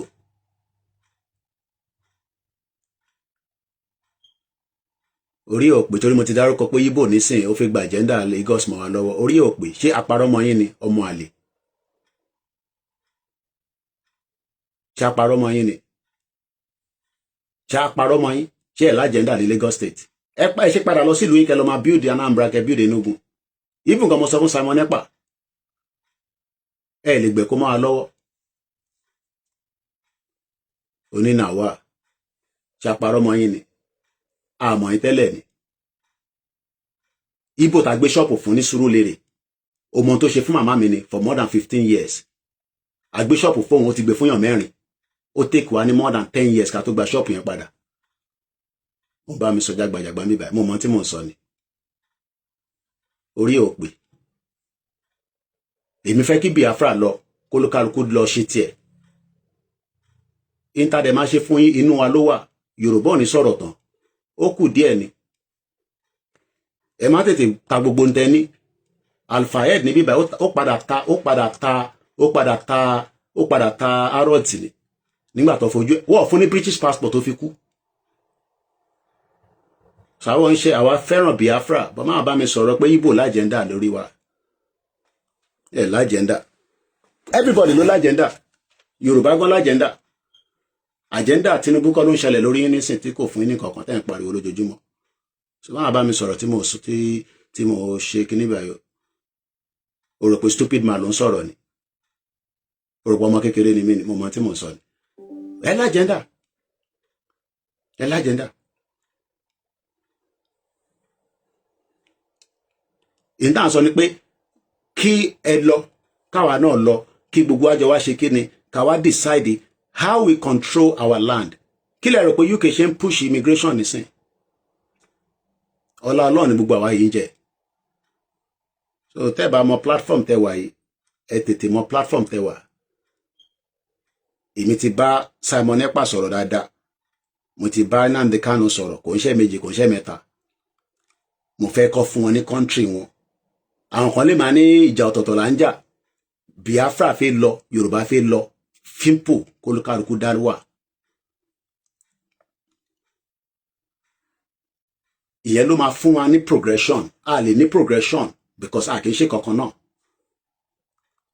Everybody has an agenda.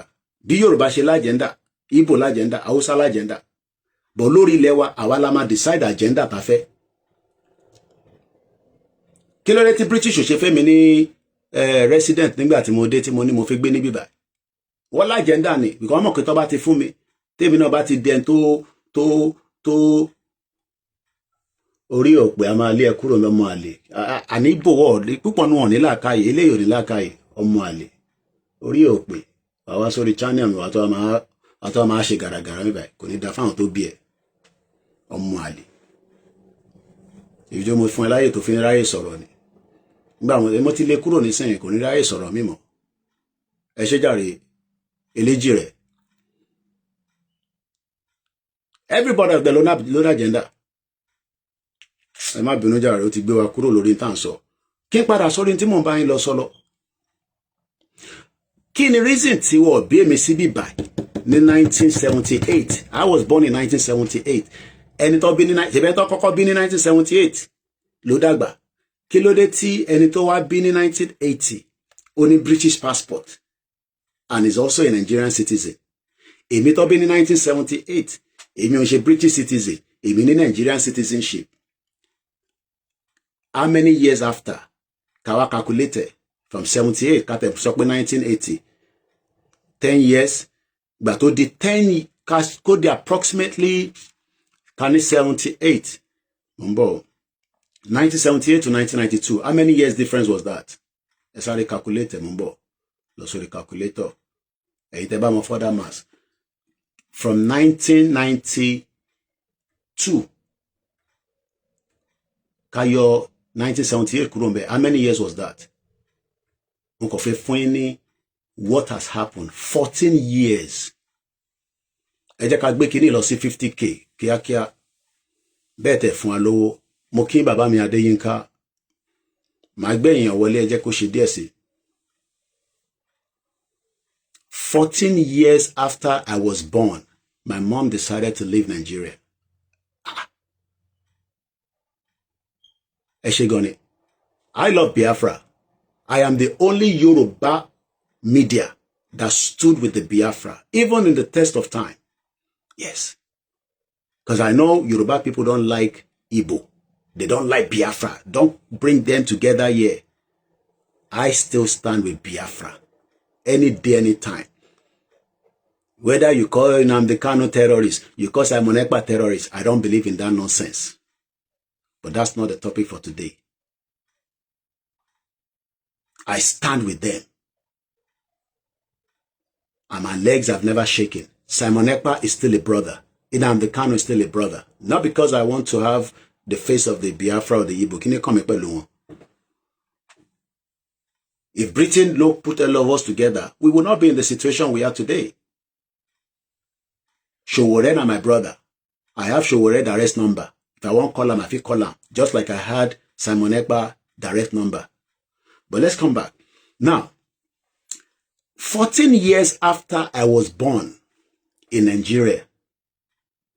Now, this is the Nigeria that was working, right? For my mom. She had money.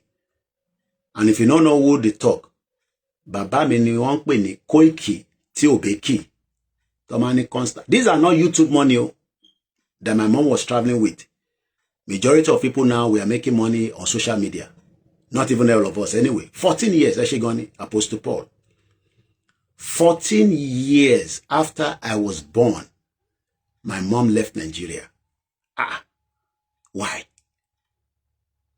What went wrong from 1978 to 1992? 14 years. 14 years is not a lot now. It's not like 30 years. Eshigoni, Yomi Sachs for the, for the, you know me, I know like all this super chat. I know super chat is on YouTube, but I don't know much about all these gifts. But thank you so much. I pulled out my first, before I came back from Africa, I think I got 30 pounds. That's all I've got on TikTok so far. So when people think that, we are not like Pella. Now Pella, they make money now because he's doing very well. And I appreciate him, but he's not going to support the agenda for Yoruba to be free. Rose, Eshigone, Rose Eshigone. Now, let's be factual. Let's leave sentiment alone. Let's leave Yoruba nation alone. What could leave a parent give birth in 78 to somebody in Nigeria? We had house help.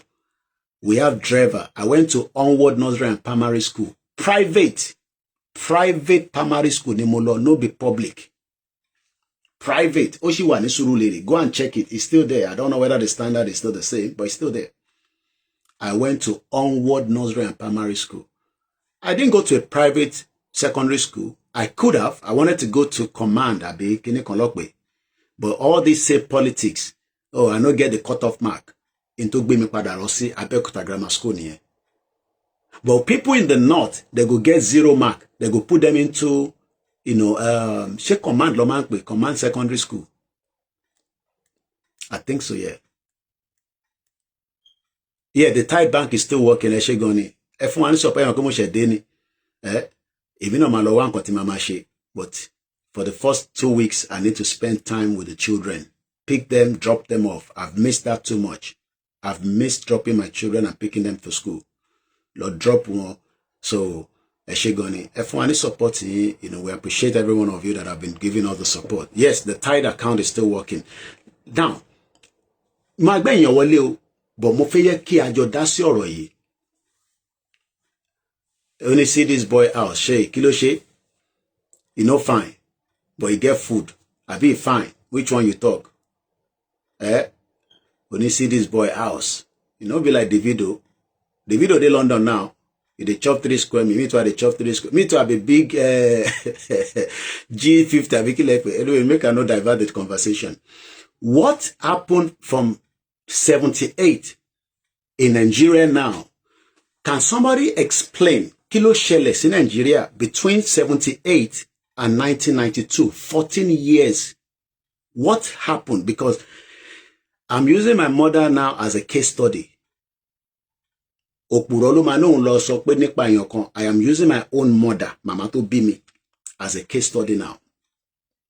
I was born in 1978, May, precisely. Everybody knows that I am a public figure. Because I don't want us to be, when we don't enter Yoruba Nation, Matuwa was born in 1992. The young man, people like Tinubu and the rest of them, we know that they manipulate their age. I'm sure you know what I'm talking about. What could have happened? Mr. Lawrence. I'm not knowing by you.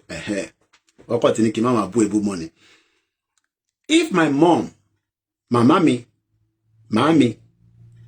was traveling, doing very well, Asat, Koto Bimi, before I was born in 1978, my mommy to travel. I'm in the kitchen. Waste time.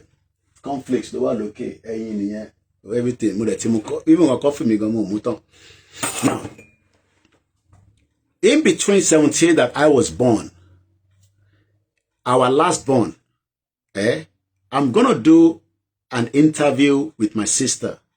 I meant to have seen her this week, but I could not. But there's something I want to interview her, and I hope every one of you would have the privilege to listen to her. She was born in the 80s in UK. And as at the 1980, when she was born, Margaret Thatcher has not changed the law.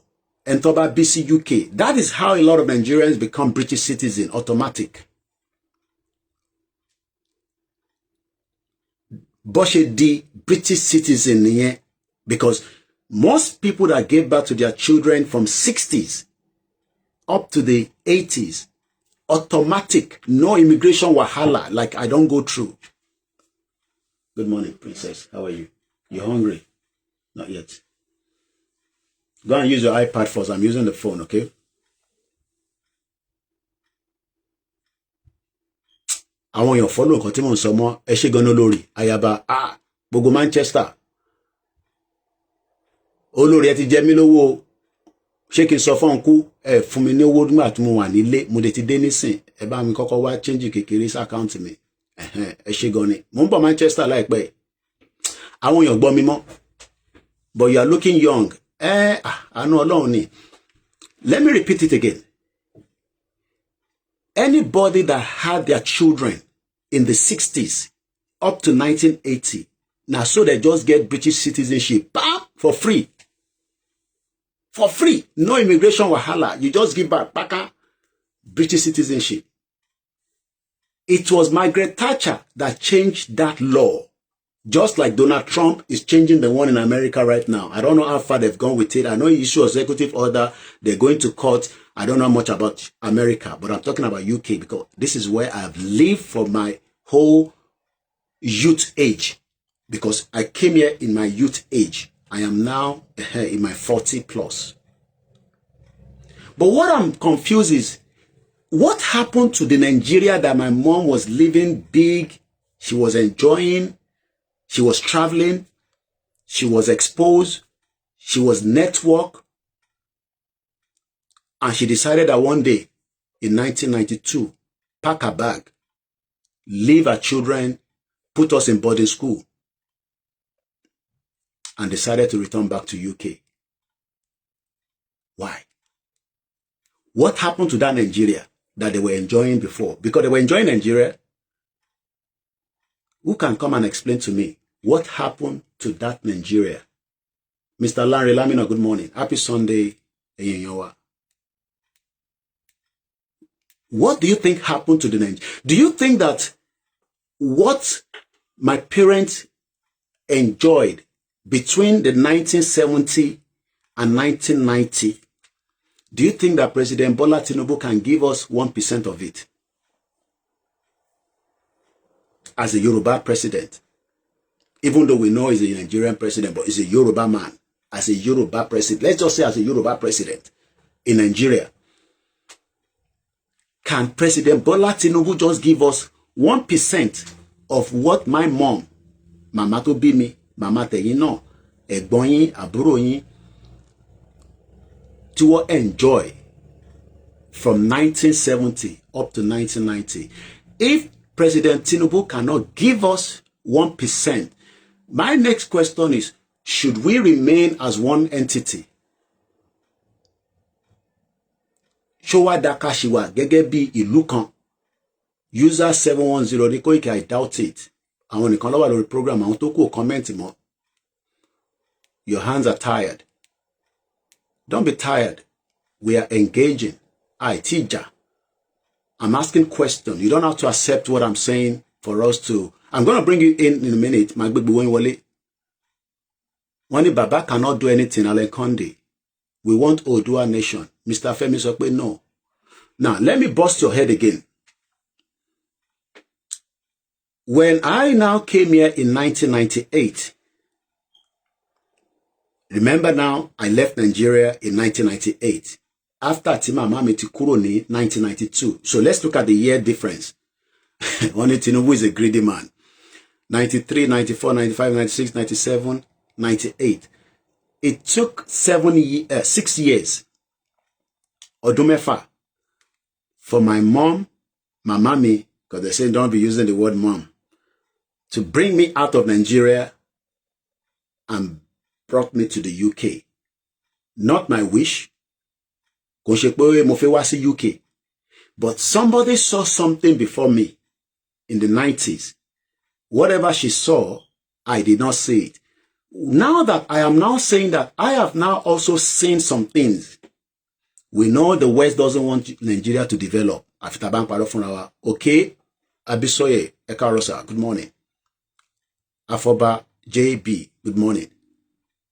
Tinubu want it, make his register. We'll get English. The leaders are not futuristic in their dealings. Most of them give clueless of purposes.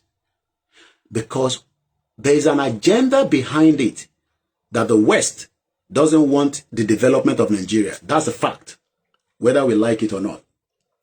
But the fact is that when I got here in 1998, the first thing that blew my head away was because I was studying a bit of, computer ní Igbosere ní Lagos Island. I've talked about this many times. Robertan Computer College, opposite Igbosere High Court. Ìgbà tí mo ṣetán ní Abẹ́òkúta Grammar School. Caps 3-star, thank you so much for the, for the gift. Mama mi ní kí n lọ kọ́ computer. I wanted to go to Lagos Unilag. Abikile Nkpe. No. Ma lọ ṣe jam kankan. Ó ti ṣe secondary school. law ṣe computer course.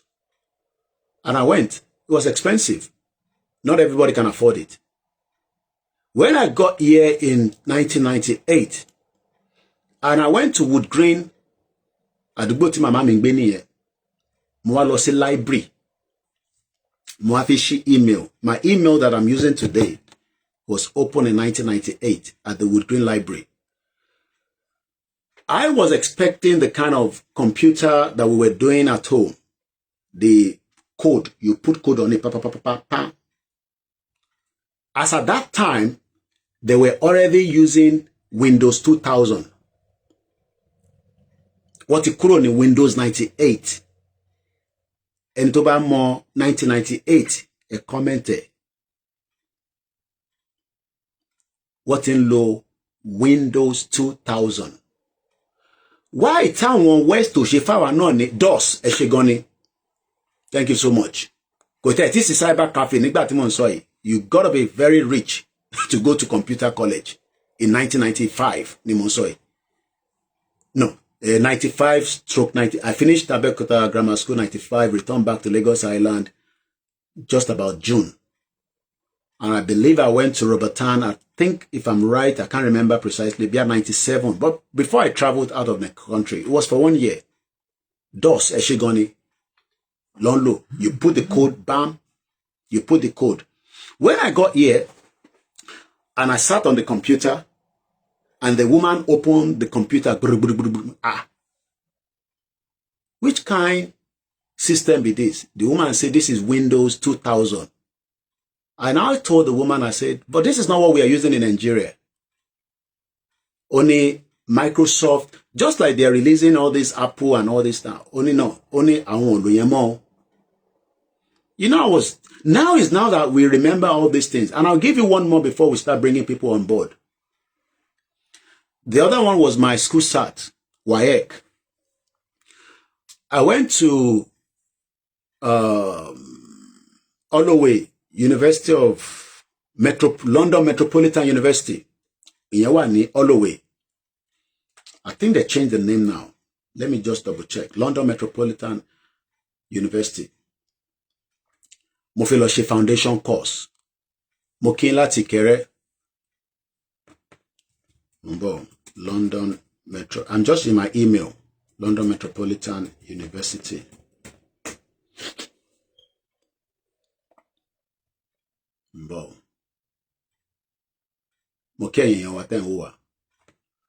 Because when we sit here, people... My name is OLAYOMI KOIKI, born in Nigeria, Lagos, primary school, foundation program, London Metropolitan University. I wanted to do a foundation program. Eshegonolori, Ayabaybanke Onkudada. Most of you don't understand Yoruba. Eya. I wish we can do translation, but no verse. When I got to the university, I presented my school sat, WAEC. You know what they told me? One I only accepted. I'm talking about the West African Examination Exam certificate. I said, why? One, because it is not recognized. Olori, there not to go through until go through here. One, it is not recognized. You know, black people, they always diverse. I went to Abeokuta Grammar School. They say, woman, no, woman, I said, no. One, it is not recognized here. One, it is not recognized. I was like, okay. They now told me, do I have any other exam that I did in Nigeria, that in all this Cambridge or GCE exam? I said, I didn't want to mention it because I failed that exam. I tried it, I failed. So mo aide, mo fi sọ fún money no, money mo kọ́kọ́ sọ pé no. You know, definitely, you know Igbo people, when they ask you question, whatever they ask you, whatever you say first, Oloma kokomu, money no. Maybe the woman don't know saying a lie with they tell lies. You know, they know psychologically. The woman says, are you sure? The woman, they ask me, am I sure? I can't say yes, but I failed it. The fact that I attempted it was more than enough for them. Kilo she, one other, she money result and money, mokuro Nigeria. When call this number, give them your name, your date of birth, your center number. You will pay a fee, administrative fee. They will issue you another certificate or result or whatever that it was then. Money just like that. To be honest, that was posted to the house. I now took it back to the university. That was accepted against my WAEC. Benny, dynamics of it, that happened because they have a system set up for themselves. Just to buttress what we are saying, the West was never interested in the development of Africa. They were more worried about how they can take the brain out of Africa. People will get brain, will be well educated. And what they've done is, those that they can train, Obasanjo was trained in Sandos. Buhari was trained in Sandos. These are their military places here. The best you are. And I'm sure some of you know people that are good within your community, within your state, from each of the Yoruba land and other part of Nigeria, that were given scholarship just to relocate out of Nigeria and come and help them set up a system that is working for them. And in the long run, after I wanted to now apply for network railing job in this country, they asked again for my school cert. I gave them my WAEC. They refused. They wanted me to convert it back to the standard of the 1 year. So I requested for my school cert again from Abeokuta Grammar School. And I now send it to what they will do, they will convert that your result. They will convert it back.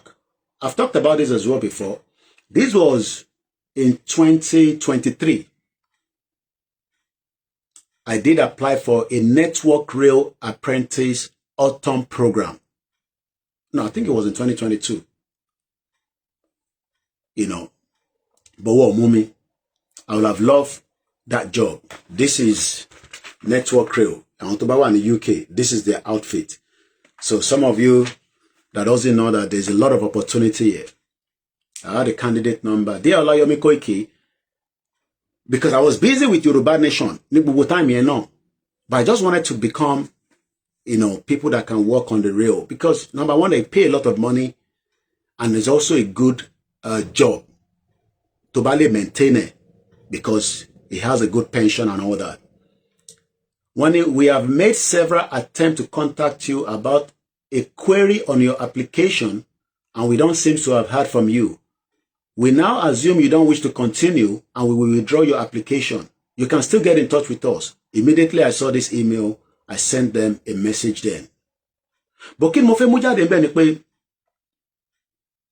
I now went to Kings of Translation, in case you also need that kind of service. If you convert the results in, maybe those of you that are planning to come and study here, or you want to live in the UK, or you have been in the UK, you need your result to be translated.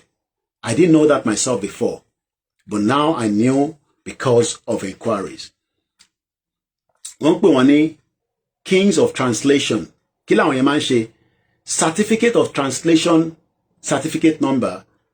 We, Kings of Translation Limited, registered in the UK, do hereby declare that this is a true and accurate translation of the original document presented to us.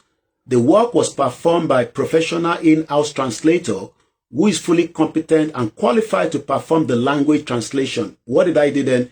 I asked them to translate my Abeokuta Grammar School result to the one here in the UK so that Ali were presentable for Network Rail. So I had my English literature, English language. I did Christian religious knowledge. So when people are here saying, sometimes I wonder, you're crazy. Stop fighting. I'm a Muslim. I did CRK when I was in secondary school.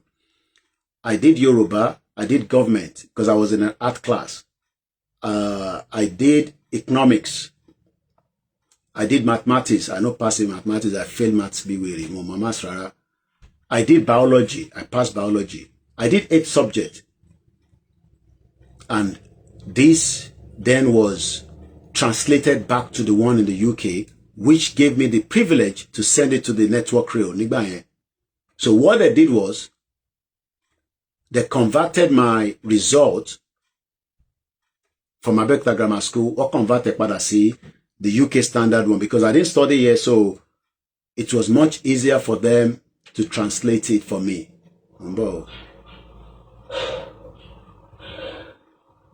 Mofilo result about she translated. What am I just saying is that I want you both need any interest in us. So it is entirely up to us. Filo will be translation here. But one thing is, into Nigeria, Europe, the West cares about you. They don't care about any one of us. If you think they care, thank you for your email. Could you elaborate more about what you are looking for? Okay, this was when I was asking them, I want to do translation.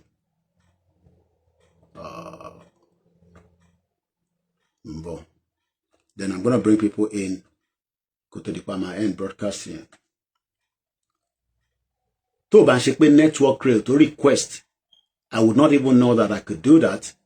Maybe I could have done that in 1998. But I didn't realize I could do that then. I think this day. Eventually, I sent a certificate to Network Rail, but I didn't pass through the next stage.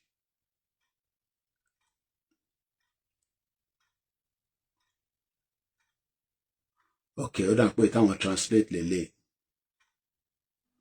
So what I did was I translated back to the one that has like the UK standard.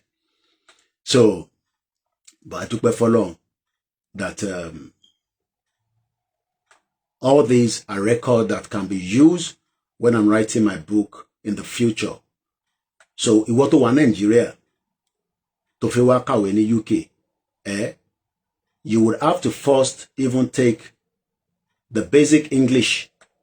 How can we say we are colonized by Britain and they still want us to go and study English? Does it make sense?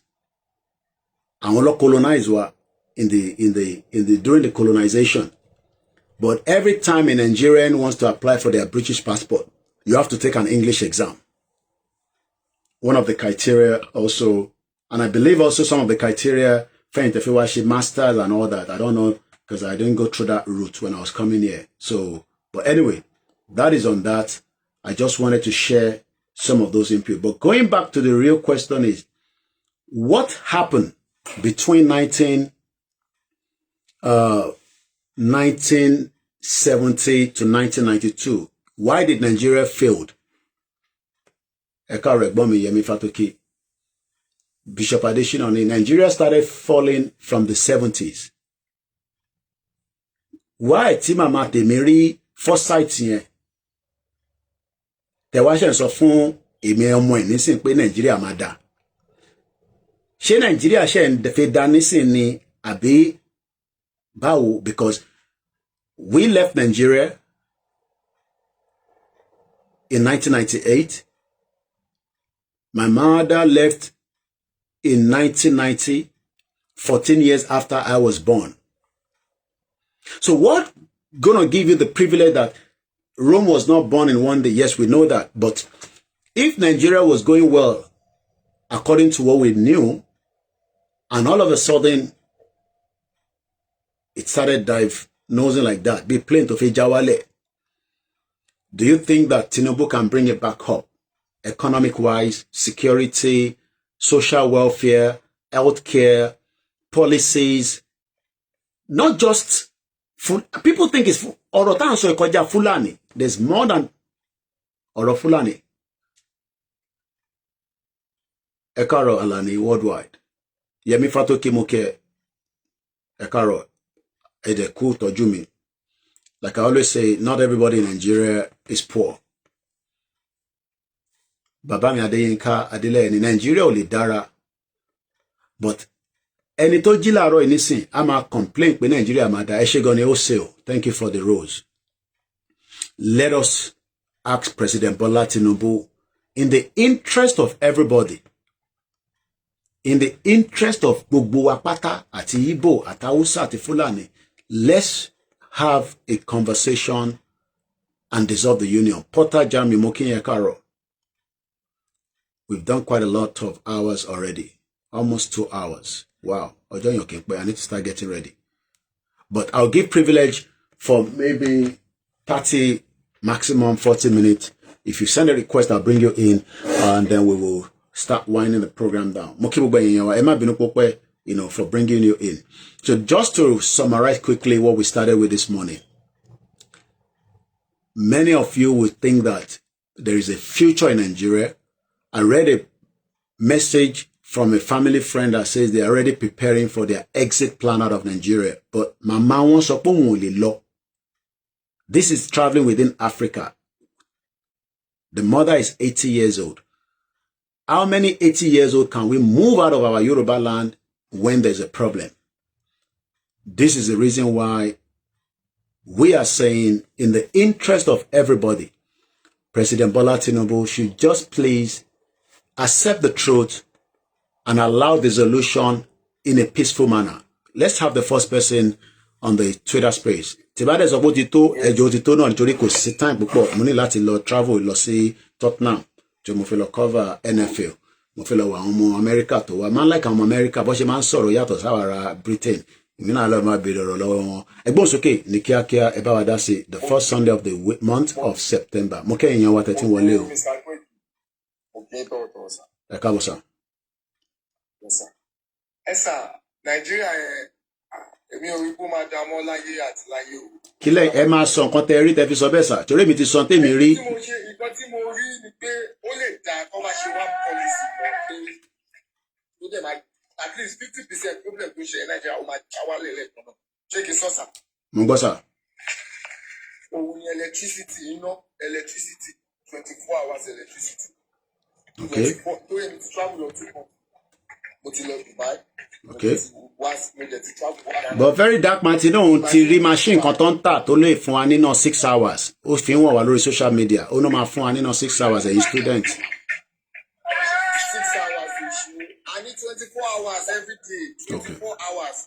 Bàṣẹ nílé kò, kọ́ máa ní Tàyàbá, kọ́ máa ní Jàníkò, kọ́ máa ní Ọ̀ṣun, kọ́ máa ní Ìbàdàn, kọ́ máa ní Oǹdó, kọ́ máa ní Kwara. So tí náà yẹn bá wà ní 24 hours, kí ló máa mú jáde nínú Nàìjíríà? Okay, good. Ó máa mú big development wá. Okay. Àwọn investors tó lọ yẹn, wọ́n máa padà sínú Nàìjíríà. Okay. Gbogbo iléeṣẹ́ tó sá lọ yẹn, ó máa padà. Ṣé gbogbo corruption wọn yẹn, gbogbo owó tí wọ́n jí yẹn, lè sí yẹn mọ́. Our automated. As an example, mo kàn ṣàlàyé fáwọn èèyàn ni o. When gbogbo bí ṣe jáde lánàá tí mo travel, phone mi ni mo fi touch. Driver ò rówó, èmi náà rówó yẹn, but owó yẹn wà nínú system kan tó máa padà rí ibi tí owó yẹn lọ tó bá tẹ̀ di pé èèyàn kan fàyọ torí a mọ̀ pé àwa Yorùbá gbogbo ala mọ̀ pé a ní àwọn ní jìbìtì láàrin wa ká má parọ́, but now tówó yẹn bá tẹ̀ fàyọ wàá mọ bó ṣe lè trace ẹ̀ padà. Intention nísìnyí pé tí iná bá wà nǹkan á wà automated, council á lè máa ṣiṣẹ́ dáadáa, function system á wà, kò ní sẹ́ni pé ẹ fẹ́ gbowó ọlọ́pàá fẹ́ gba owó lórí títì, gbogbo nǹkan á lè wà automated. Ìbéèrè tí wọ́n á fẹ́ béèrè ni pé ṣé ó possible pé President Bola Tinubu ìyẹn ọmọ olódú ọdẹ Jagaban ṣó lè fún wa nínú 24 hours tó máa fi lọ? Kí ló dé ká tó lọ sọ́dọ̀ the next person? Okay. Okay.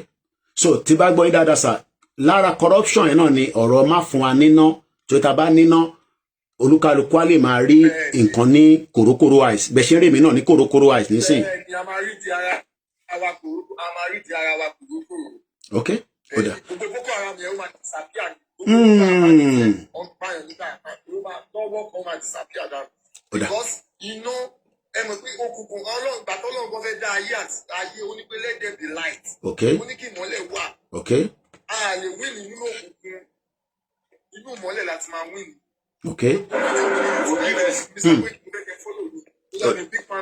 Ọ̀dà màá follow yín bí àṣẹ ti sọ bẹ́ẹ̀ request ẹ sọ yẹn mo ti follow yín. ṣé nígbà tí mo kọ́kọ́ dé Dubai sá màá tó jọ kí ní specific talk ṣé nígbà tí mo dé Dubai sá nígbà tí mo travel lọ mo dé airport wọn mo rí ìmọ́lẹ̀ mo ní àpò wá sí tó déjì Ọlọ́run.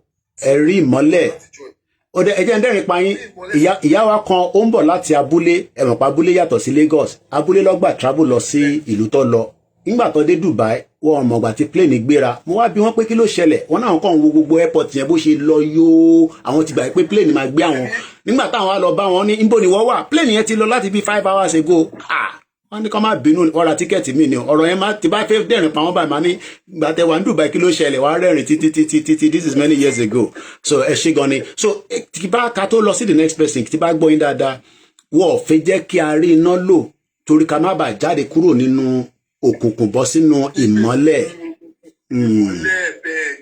ok ó dà ọbẹ̀ Elédùmarè á wà pẹ̀lú yín àmàrí jíjẹ àti mímu bá ṣe fi wọnú ọ̀sẹ̀ tuntun bí alágbára Ọlọ́run tí a bá láǹfààní èmi náà ṣeré wá sí Dubai mo ti fẹ́ wá nísìnyí a ti máa lọ bí abẹ́ more than 10 ìgbà tí mo gbàwé mi gbàrà ibẹ̀ ni màmá mi ní kémi àti àbúrò mi tí wọ̀ fún ní físà wá sí UK ibẹ̀ láti lọ pàdé níjọ́ náà lọ́hùn very beautiful place I have not been there again since then ẹ ṣé gan ni Apostle Paul ẹ jẹ́ ká lọ sọ́dọ̀ bàbá wa Emmanuel ẹ bá wa gbóhùn sókè sá.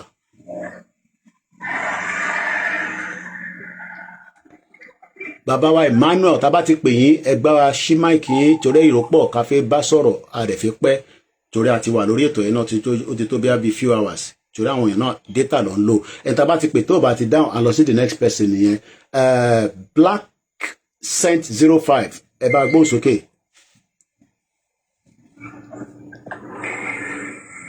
Hello, Mr. Koiki. à ń gbọ́ yín loud and clear. Okay. Ẹjọ́ ẹ má bínú. ọ̀dà Mr. Emmanuel ti sọ̀rọ̀ ó yẹ gbóhùn sókè à ń gbọ́ yín nísìn. ẹ ṣe ẹjọ́ mo fẹ́ rí kí Nàìjíríà lè dá àjọṣe gbogbo wa ni o. ok. gbogbo ẹ̀ṣẹ̀ á ti ń lọ yìí Nàìjíríà kò lè dá tàbá wà papọ̀. I'm very concerned about the issue of Nigeria. That mo dá Amẹ́ríkà yìí báyìí ó ní pé àkàngbélé ayé gbígbà pé yóò gbélé ayé ni. ok. Oyè yín. àgbọ̀yé sà. Àwọn pariwo Nigeria is giant of Africa on paper for nothing. ẹ ní sùúrù ẹ jẹ́ agbéra wa débẹ̀ o ṣé pé Nàìjíríà ò kì í ṣe giant of Africa ni. We are suffering. bàbá yìí tún gbóyìnbó wọlé o ok à ń gbọ́ yín sà. We are suffering. Kò sí kankan Nàìjíríà rárá. Kò sí kankan Nàìjíríà. We are suffering. Both states mo wà yìí everything.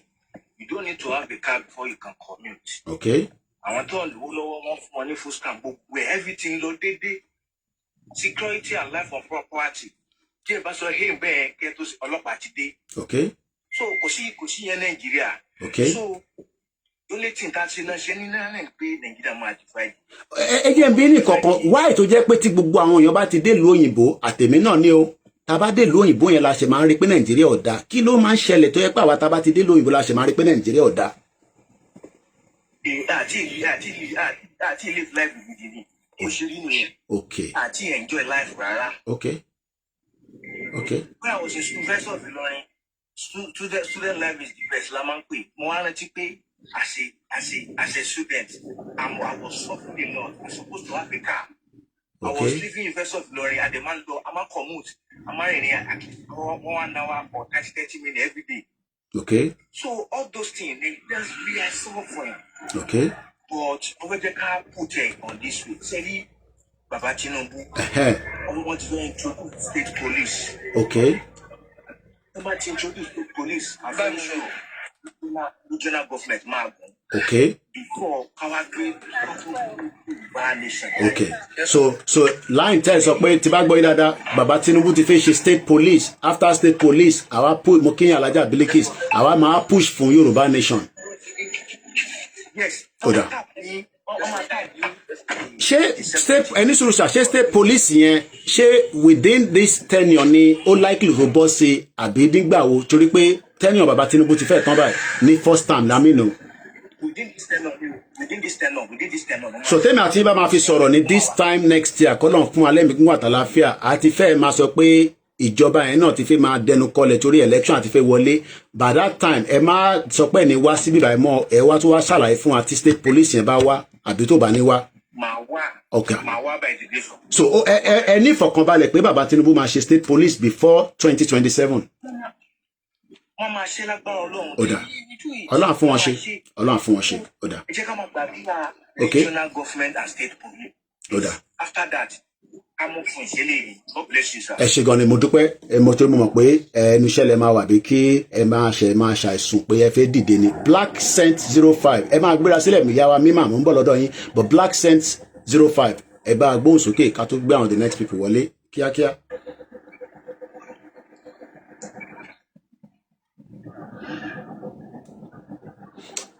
àtúpè ilé nǹkan ṣe after that a máa ní láti lọ sí the next person Black Scent 05 ní time ní bíbá púpọ̀ ẹ bá gbóhùn sókè mọ̀ pé network nígbà míì náà a máa ṣe kábàkábà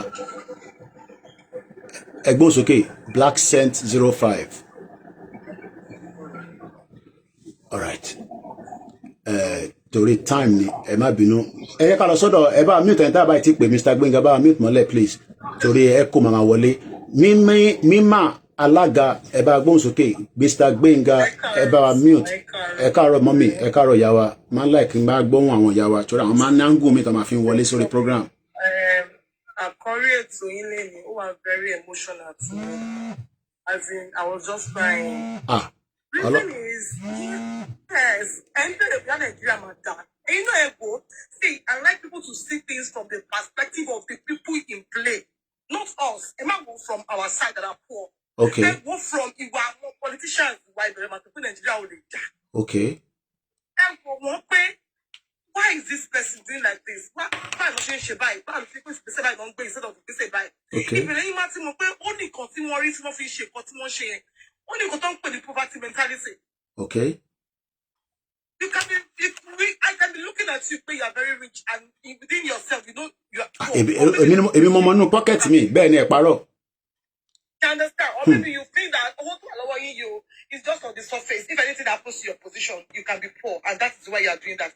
All of them, they are packing this money, and when they pack it, they don't spend it here. One will say outside, one will properties, one will go where because one will maintain to back position, one will create it. Lifestyle one will continue to back position, one will create good way. In the you know sometimes because we find people alone okay our friend man buy yeah more jay directly but one more what people want to say because our mind they will end up being useless when they leave that position. Nothing will work for them because they don't have a structure.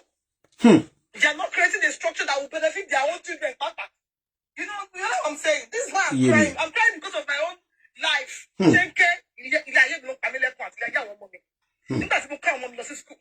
Tí mo wòye tó máa sọ every year. Tí mo dẹ̀ ń wo nǹkan tí ó wà available fún àwọn ọmọ yẹn. Certificate they will end up with. Mo ń sunkún. Because my brain is just baseless and useless. Èmi got money masters. Mo lọ sí ìlú òyìnbó ṣe I will go and start from scratch. Èmi gan sí pé mo try pé mo lọ sí Dubai. Mo feel pé okay I was just going to buy. Pé kẹ́ lọ máa ṣe bí akáràkátà nǹkan. Mo ṣe course. I joined them because I always like to learn and I like to mingle with people. I'm an extrovert. Just that, see my mom or I'm introvert. No, I'm just trying to look what kind of person you are. Not coming close to you. She understand. So, what's the cost? That cost, won't pay me anything. Picking what's the one kind of country? It's what she said. She understand. Yeah. Oh, okay. But when you tell me she has just to share, like what job opportunities that I have with that certificate? Useless. Ṣé kò síṣẹ́ níbi tẹ́ wà ní state tẹ́ wà ní mà ní Nàìjíríà bẹ́ẹ̀ ni àbí ẹ wà qualify náà fáwọn iṣẹ́ yẹn mọ́ ni. Iṣẹ́ is available to those they want to give it to. Okay. It's not for somebody who does not know. Don't need connection with network. O gbọ́dọ̀ mo sọ mọ́rú program lẹ́ẹ̀kan. You have to know somebody. You have to go and You have to subdue yourself to some. It's actually lucky to the final stage. Only to subdue arrest some. No. You can't do this. That is when you a lot of things. I want to say everybody knows about it. But the reason that you should have done first of you. But one got one shiny here.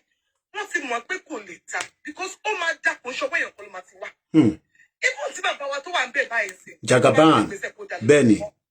Gbogbo àwọn tí kò nígbà kó dá yẹn wọ́n ti yí ká that he will never notice them. He will never know. And maybe indirectly or subconsciously ló ṣe ṣẹlẹ̀. You understand? Because èmi fẹ́ kó ìwọ fẹ́ kó. Àyọ̀ bá aṣọ náà yọ̀ bá aṣọ títí yìí bóyá èlò lẹ́ni ìdíje báyìí ni ẹgbàá ẹ lọ ṣe àti bẹ́ owó sọ́wọ́.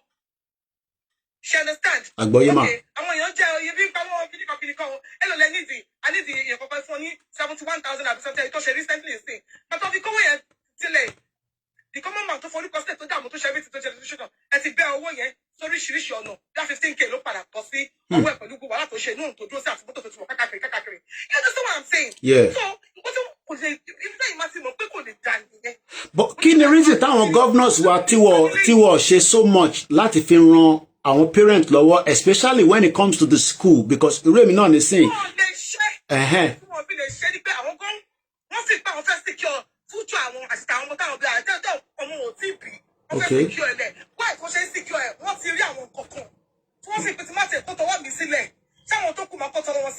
Okay. See, there are structures that are against this country, whether we like it or not. There are some structures that are against the country. Against this country. This country cannot. Wow. Go forward. Go see road. That is why I was crying. Tell the lady, no, my bad. I'm going to fast 3 days, dry fasting. God, she country, my dad. You understand? When you go find me, and do you know why I cry? Want to try, want to bammy, want to my own, want to face rejection. So that it man sink. Hey. Wow. You know, as a single mother of two, I know what that means, yeah. The thing is crazy in the head. It's crazy. But then so who do we plead with? Talama Benisi nínú system ta wà nú ẹ̀. Ṣé àwọn ọba ni, ṣé àwọn olóṣèlú ni, ṣé international, ṣé àwọn ará wa ta la fẹ́ bẹ̀, because the situation is really getting out of hands. Don't go there. Don't even involve any ọba. Don't go there. All of them want to from their relationship. That's when you know that this country cannot be okay. Okay. Don't go there. They are hand in hand. They are together. See. The only solution can be remember we unveil secrets to us. We unveil our wealth to us. Unveil our resources to us. We will know where these people are looting us away. She understand? Agboyema. Okay. Okay.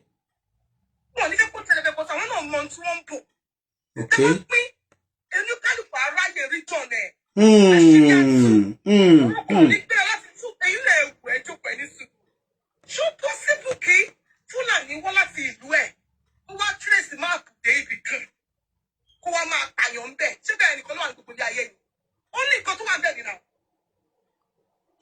ó ní nǹkan wá síbẹ̀ ó lè láwọn tó wà lẹ́yìn wọn tí ò bá rí bẹ́ẹ̀ ọba ò ní máa wòran tí àjèjì bá wá sí territory for the first time tí ò bá mọ̀ sí kò ní wá second time tó bá second time wọ́n máa gbáradì sí tó bá tún ó tún máa jẹ́ gbá lọ.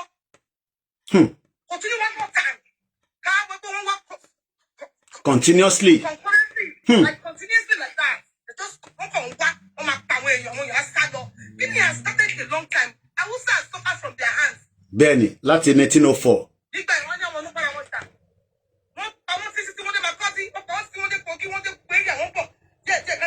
don't even need to come and show to Lagos. They're already in Lagos. They only need to do one night secret. Hey. One night missing. I'm a share. I hope the munitions that's on it. They are all everywhere. Hey. They are with us. Hey. They are with us already. Hey. In the name of one Nigeria. One Nigeria. You know, one Nigeria, there's nothing compared to being in unity. But the truth is that Wọ́n ti gbá wa. Wọ́n ti gbá wa. Àkíní yẹn ti kọjá. Ṣàbáyé wa ń sè ẹni wa kò tọrọ. Látẹ̀lẹ́ ìná ti ṣẹlẹ̀ ìdílé ní gbogbo pé kí ló ń sọ. These people àwọn bá yẹn gbọ́dọ̀ ti rí pé they have to dance the tune if not so kò ní pay àwọn. Wọ́n bá tí ò bá ti gbalẹ̀ tí ò jí góòdù wà tí ò jí àwọn kọ́kọ́ ṣe wọ́n lè lówó. Wow, ọ̀rọ̀ níyàwó yín sọ èèyàn wa. Ọ̀rọ̀ ńlá níyàwó yín sọ.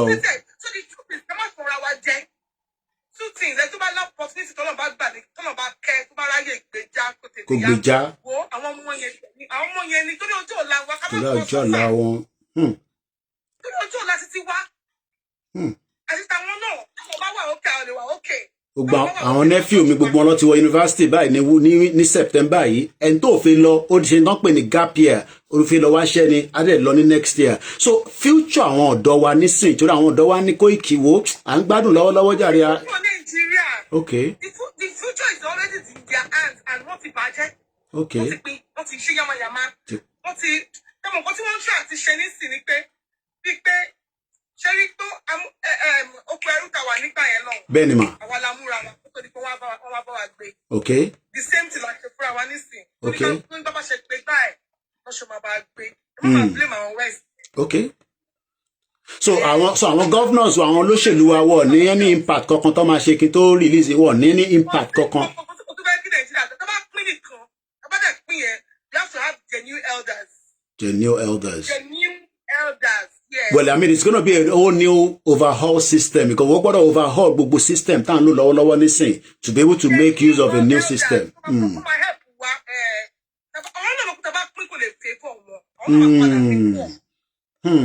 Ìyẹn ló ṣe ń takú pé pínpín yẹn kó má ti wáyé nísìn. Britain ní ẹjẹ́ wá sàn kankan Britain ní nígbà tí David Lammy wá mà ó ní by 2075 that's 50 years from now ó ní gbogbo Nàìjíríà tẹ́ ń sọ yẹn ó ní kódà òun ló máa top gbogbo Africa. Kí lẹ rò sí ọ̀rọ̀ yẹn sà ọ̀rọ̀ yẹn mà ó ní by 2075 which is 50 years from now. Àwọn bí àwọn tó bá wà ń bẹ̀ àwọn tó bá jẹ́ politicians wà pé all of them they are rotating themselves. Bẹ́ẹ̀ni. Because they know that how that place they cannot do anything there. So bí àwọn tó wà ń bẹ̀ ló máa ju gbogbo Africa lọ. Okay.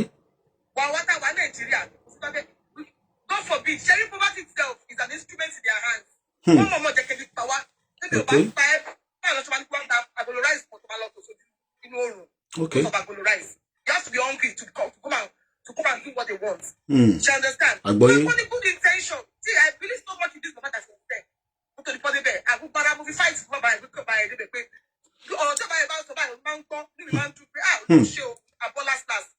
knowing that nothing can work. It cannot work. Go to buy a call, won't call.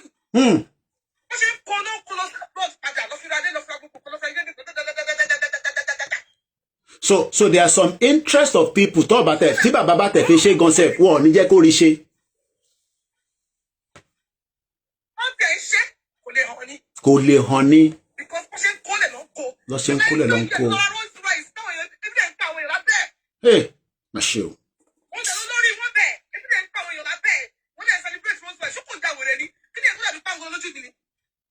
Ẹ̀wọ̀n pọ̀ gbọ́dọ̀ rí wọn nínú big car.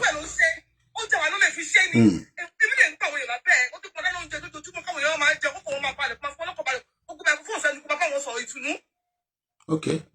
So, ọ̀rọ̀ ni ìyá wa sọ ọmọ orin tẹ́yìn náà ṣe tún sọ sí wọ́n ti ìyá wa ti sọ so much mo sọ fún yín pé táwọn obìnrin bá sọ̀rọ̀ so painful.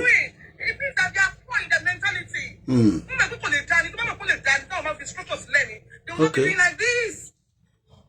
So, wow, contribution yìí ó wà very emotional gan ẹ ṣé gan ni o. It's very emotional because when you see that and you don't have the power to move them ahead, you'll be crying now. Benny. Wow, it's a very daunting situation we are facing right now in Yoruba land in the southwest. It's almost useless, so you'll be crying now. Elédùmarè. Ẹ ṣé gan ni o.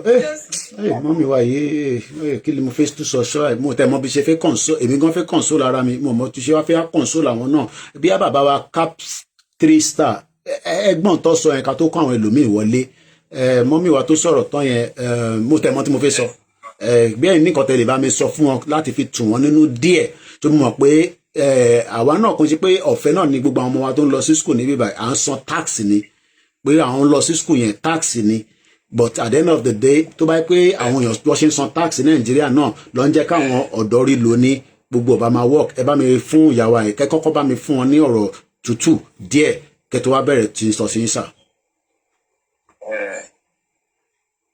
màá sọ fún ìyàwó tó ń sọ̀rọ̀ pé mo feel pain yẹn ó serious to be a single mother of two and a special child for that matter and then with the situation of the country àti gbogbo struggle tó ti go through well God thank God yìí pé some people are still worse than that but she tried to so she is still among the privileged few because àwọn kan tiẹ̀ náà rí ibi tí wọ́n ti máa lè views wọn mọ báwọn ṣe sọ̀rọ̀ láàárọ̀ ẹ̀ mọ̀ ìgbà míì téèyàn bá ráyè sọ̀rọ̀ ó máa heal. ẹ jẹ́ kí ọkàn yẹn calm down but at least mo ti sọ̀rọ̀ àwọn ẹ̀gbọ́n mi wọ́n dẹ̀ máa ronú in that direction. Okay. So taba work on that angle things should be happy and that is something. ẹ ṣe gan ni. but nítorí àkókò mo mọ̀ pé nǹkan tí adé sọ látàárọ̀ nǹkan tí gbogbo wa mọ̀ ń pa ẹ̀ ni ṣùgbọ́n solution òun gangan ni èmi kàn máa sọ̀rọ̀ lé lórí. ẹja gbọ́ wò. solution tí everybody ń wò ní pé ẹ jẹ́ ká divide ẹ jẹ́ ká separate ẹ jẹ́ kí báyìí tábà máa divide tábà máa separate nǹkankan lèmi kọ́kọ́ fẹ́ rí a wá láti a particular side tèmi bá sọ pé sìn o à ń gbé 5 bedroom flat o mo fẹ́ dá wà láàárín àwọn others máa make sure pé yàrá tèmi wà yẹn mo ti prepare láti make sure pé tí bá máa dá wà mo máa wà okay náà ti pé ìgbà tí n bá dá wà mo yìí máa lọ tọrọ ìṣáná lọ́wọ́ ẹni tó wà nílé kejì mo yìí máa lọ tọrọ gáàsì lọ́wọ́ ẹni tó wà nílé kẹta tàbí mo máa lọ tọrọ omi lọ́wọ́ ẹni tó wà nílé kẹrin. A ní oríṣiríṣi tiers of government. A ní local government a ní state. Yorùbá tá à ń sọ yìí amòye state ti ní. Tí bá kọ̀ fún ní breakdown 191 local government la ní 191 local government ní ó wà ní south west of Nigeria nílẹ̀ Yorùbá.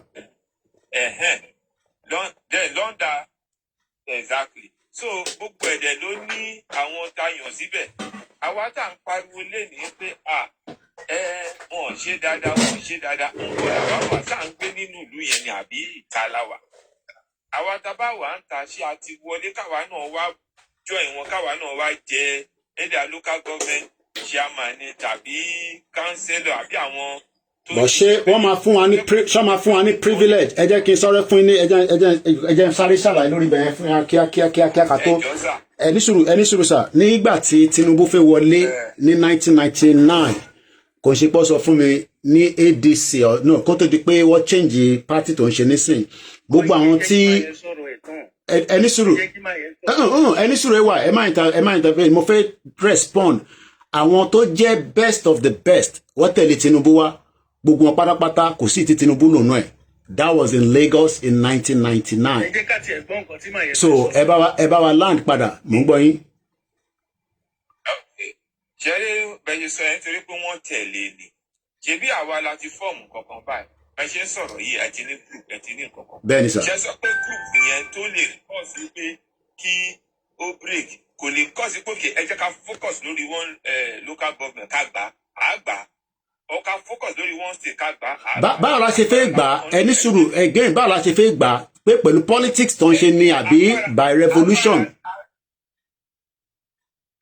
agbára tí ẹ rò pé ó wà ẹjọ́ kò ń ṣe revolution lẹ́nu ká tẹ̀. so báwo la ṣe fẹ́ gbà yẹn ẹ ṣàlàyé fún wa. a lè kọ́ sí òun náà báwo la ṣe fẹ́ dá dúró ṣe bá fẹ́ dá dúró là ń sọ. ẹ fìyẹn sí bá ṣe fẹ́ dá dúró yẹn is a different thing ẹni bá ṣe fẹ́ gba local government yẹn mo fẹ́ gbọ́. náà ni mò ń sọ sáà ẹjọ́ the same thing náà ni mò ń sọ. èèyàn kan sọ̀rọ̀ lókè. ẹni sùúrù ẹ wà please mo gbọ́ yín. ẹ tètè fún wa ní bá ṣe fẹ́ gbà yẹn ẹ kàn lọ à ń fẹ́ gbọ́ bá ṣe fẹ́ gbà yẹn mo ṣe fẹ́ mọ̀. nǹkan tẹ̀lé sọ ni pé èmi èmi ó jẹ́ èèyàn kan tó jẹ́ pé mo ti experience a lot of things just like ìwé mọ̀ pé bẹ́ẹ̀ ṣe ń sọ̀rọ̀ lẹ́ẹ̀kan ọmọ Èkó lèmi náà Catholic mission nílé wa níwájú city of.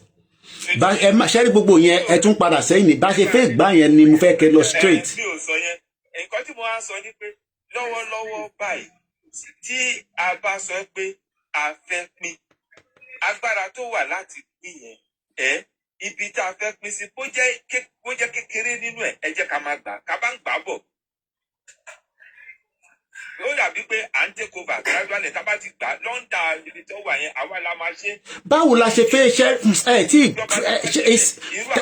mo sọ nísìnyí mo ní ṣe true revolution ẹni no ẹni sùrùsà ẹni sọ yẹ ká clear àárín yẹn tó ra àwọn tó ń gbọ́ wa we are all intelligent people ṣẹ́rí bí ẹ̀ ń tra láti má fi sọ̀rọ̀ kan lẹ̀ ni bí ẹ̀ ń tra láti ṣẹ́nu kò ní ẹ jẹ́ ká wà straight forward ẹni aka gbà mo ní báwo la ṣe fẹ́ gbà because àwọn máa gbà yẹn a gbọ́dọ̀ lọ join APC àbí ká set up another political party àbí ká join Sowore ká ṣe ADC how do we want to get it òun ni mò ń sọ báwo la ṣe fẹ́ gbà mo ti sọ pé ṣe revolution ẹni no tábà ti ṣe revolution that means pé a máa lọ ṣe politics nìyẹn ṣe politics lẹ́ ń sọ nísìnyí sá. Akílẹ̀wé ẹ sọ àbára wa jà ń bì báyìí a máa jọ sọ̀rọ̀ ni eléyìí tẹ̀ ń papọ̀ tẹ̀ ń lọ back and forth báyìí. I'm not going back and forth. Tábà ṣe politics because the true political changes ní nǹkan tó wà nílẹ̀. Èmi ò fẹ́ ká. Okay now okay mo ti ẹni sùúrù sir so intent sọ nísìnyí pé a ní join ní APC a dẹ̀ ní join PDP àwa form our own political party àbí a máa join àwọn méjèèjì yẹn ká kọ́kọ́ sort yẹn out ṣé a máa join ní wọn àbá ní join ní wọn. Good. Two things ló possible. Taba join ni wọn taba ṣe mọ̀ pé game of numbers ní politics. Bẹ́ẹ̀ni sir. Game of numbers. Taba join wọn taba lè wọ because èmi mo mọ̀ pé taba bẹ̀rẹ̀ sí ní wọ inú sí inú ẹ mọ̀ pé ọ̀tọ̀ làwọn tó wà nínú lọ́hùn tó dẹ̀ máa ń command àwọn tó rò pé àwọn pọ̀ jù. Taba wọnú ká wọnú àwọn tó rò pé àwọn wà bẹ́ẹ̀. Tó jẹ́ pé truthfully ni o kò ṣe pé bóyá a lọ tẹ̀lé èèyàn kan tá a rò pé ó ń sọ̀rọ̀ kó wá. ta ni decision ẹni sùúrù ta ni decision maker àwọn people ṣé wọ́n máa accept irú nǹkan tẹ́ ń sọ yẹn pé káwa wá join wọn káwa ké Tinubu tó jẹ́ pé òun ló ń control gbogbo South West whether we like it or not ṣé Tinubu máa fún yín ní access yẹn láti wá lọ gba local government kan.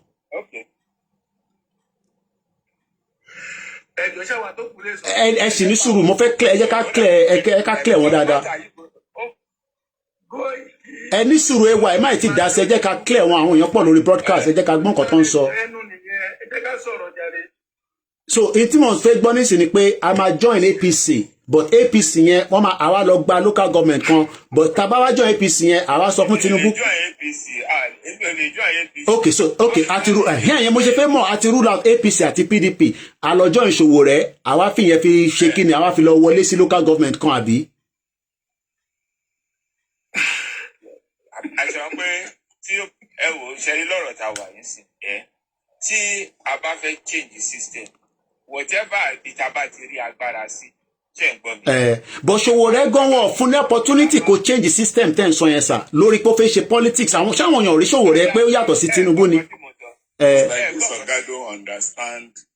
Okay ẹni sùúrù capstar ẹ jẹ́ ká gbọ́ tẹ́lómi sọ̀rọ̀ Mr. Olú ẹ bá wa gbóhùn sókè sà mò ń bọ̀ Martins. When we are talking of Nigeria or Nigeria only bẹ́ẹ̀ni sà. we need to look at two factors. Okay sir. The first factor is kí ni problem wa. Okay. Then kí ni solution to the problem. Ẹ bá a ṣí sà. Then secondly, have you ever think of can we get a leader who can make a sacrifice for the whole nation? Okay. Which is nobody ready to do that. What about Tinubu sir, Jagaban? Somebody ready. Nobody ready to do that. Don't let us deceive ourselves. Sowore is ready. Somebody ready. How does the Sowore ready sir? You people follow somebody is ready. How that person is ready? Can you just give us an example? It's not by shouting or making noise. So Mr. Olu daddy wa ẹ̀gbọ́n wa uncle wa intan sọ nísìn pé kò sẹ́ni kankan nínú Nàìjíríà nísìn in that direction tẹ́ tún sọ yẹn even Sowore Jagaban so what is the next solution after tá a bá rí gbogbo èèyàn bẹ́ẹ̀ yẹn. I'm ready. We follow. Listen now. Any sure why? When you talk of sacrifice, okay, you know what sacrifice involves. Is anybody ready to lose anything for other people? Ask that question. Okay. Yes. But if you are saying you want to make a sacrifice for a nation, you should have it at the back of your mind that you are going to lose a lot. Okay. You are going to lose a friend. Okay. You are going to lose a family. You are going to lose your assets. Okay. Which nobody ready to do that. Let me give you an example. You are in the UK right now, right? Yes, sir. Is it possible for you to go to any UK bank and tell them to open a Naira account for you? Okay. What do you want to do? Tell me. Why should we have a dollar account in Nigeria when we are not trading with dollar? Is everybody ready to lose his own dollar?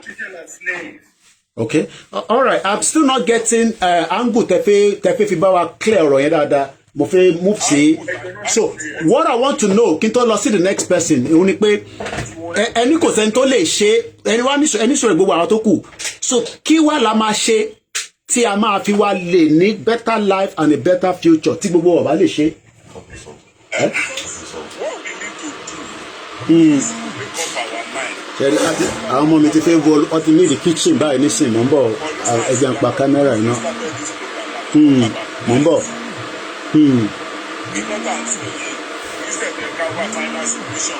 Ẹni sùúrù èèyàn wa 1 minute. Okay.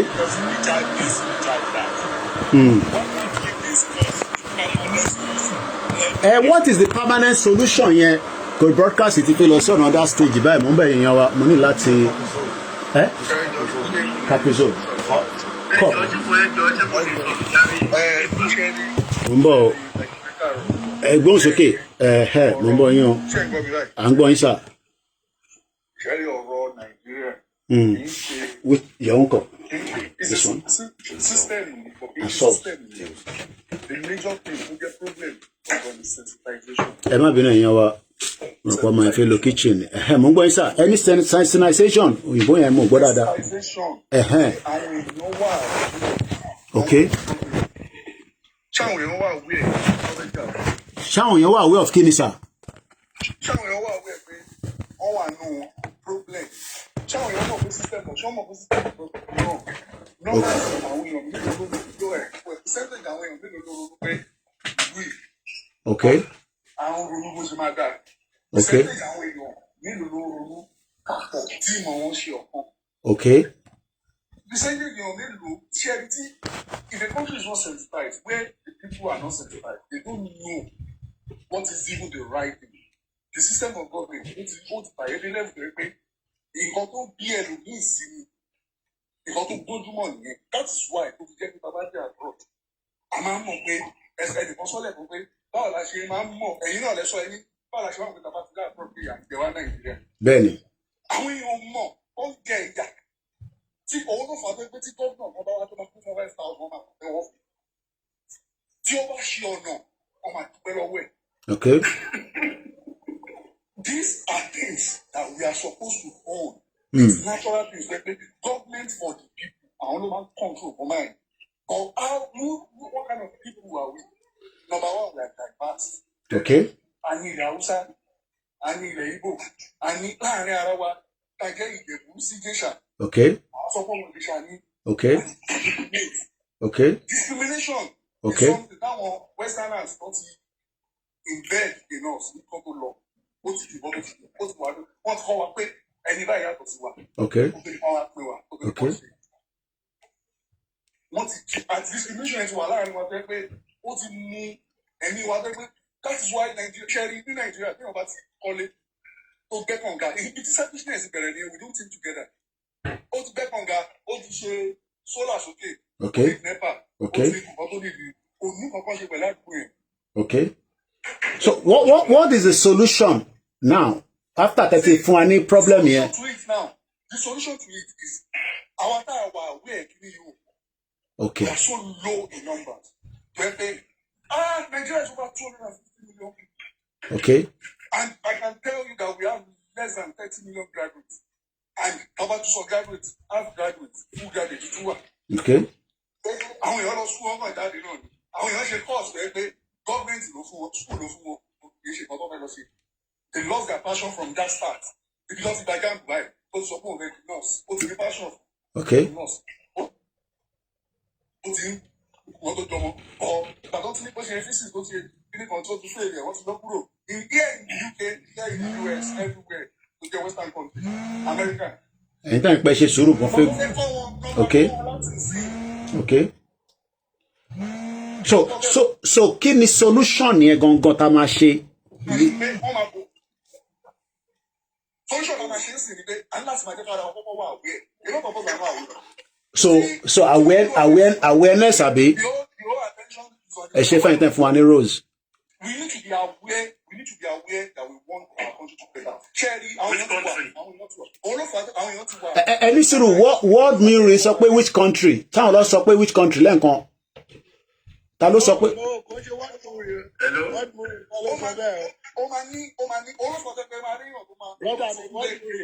Okay, all right, that's fine.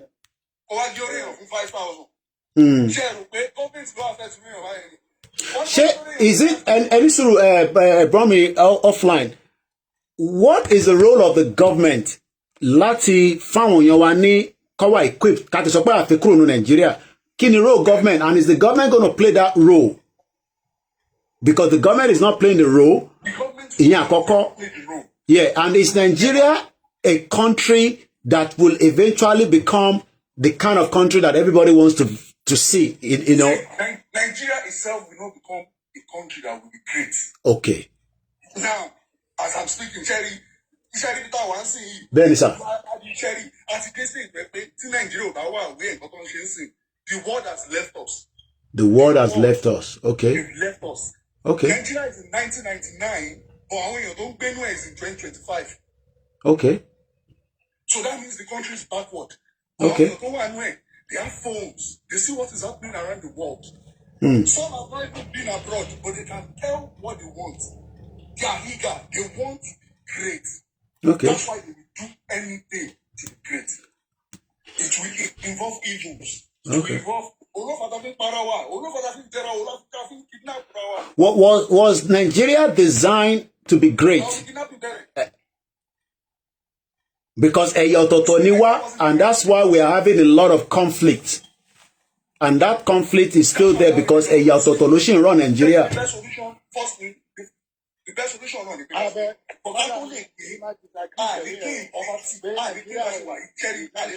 any sort of word more mo fẹ́ gbọ́ bí tó fẹ́ sọ bẹ́ẹ̀ any kini offline any sort of word more ẹ lè máa sọ̀rọ̀ ní sí word more ẹ lè máa sọ̀rọ̀. The solution to Nigeria now is we should divide. Okay, all right. So okay, so we still but ọkọ need more awareness fáwọn tó wà on the ground láti mọ tó ń ṣẹlẹ̀ gangan. Oh.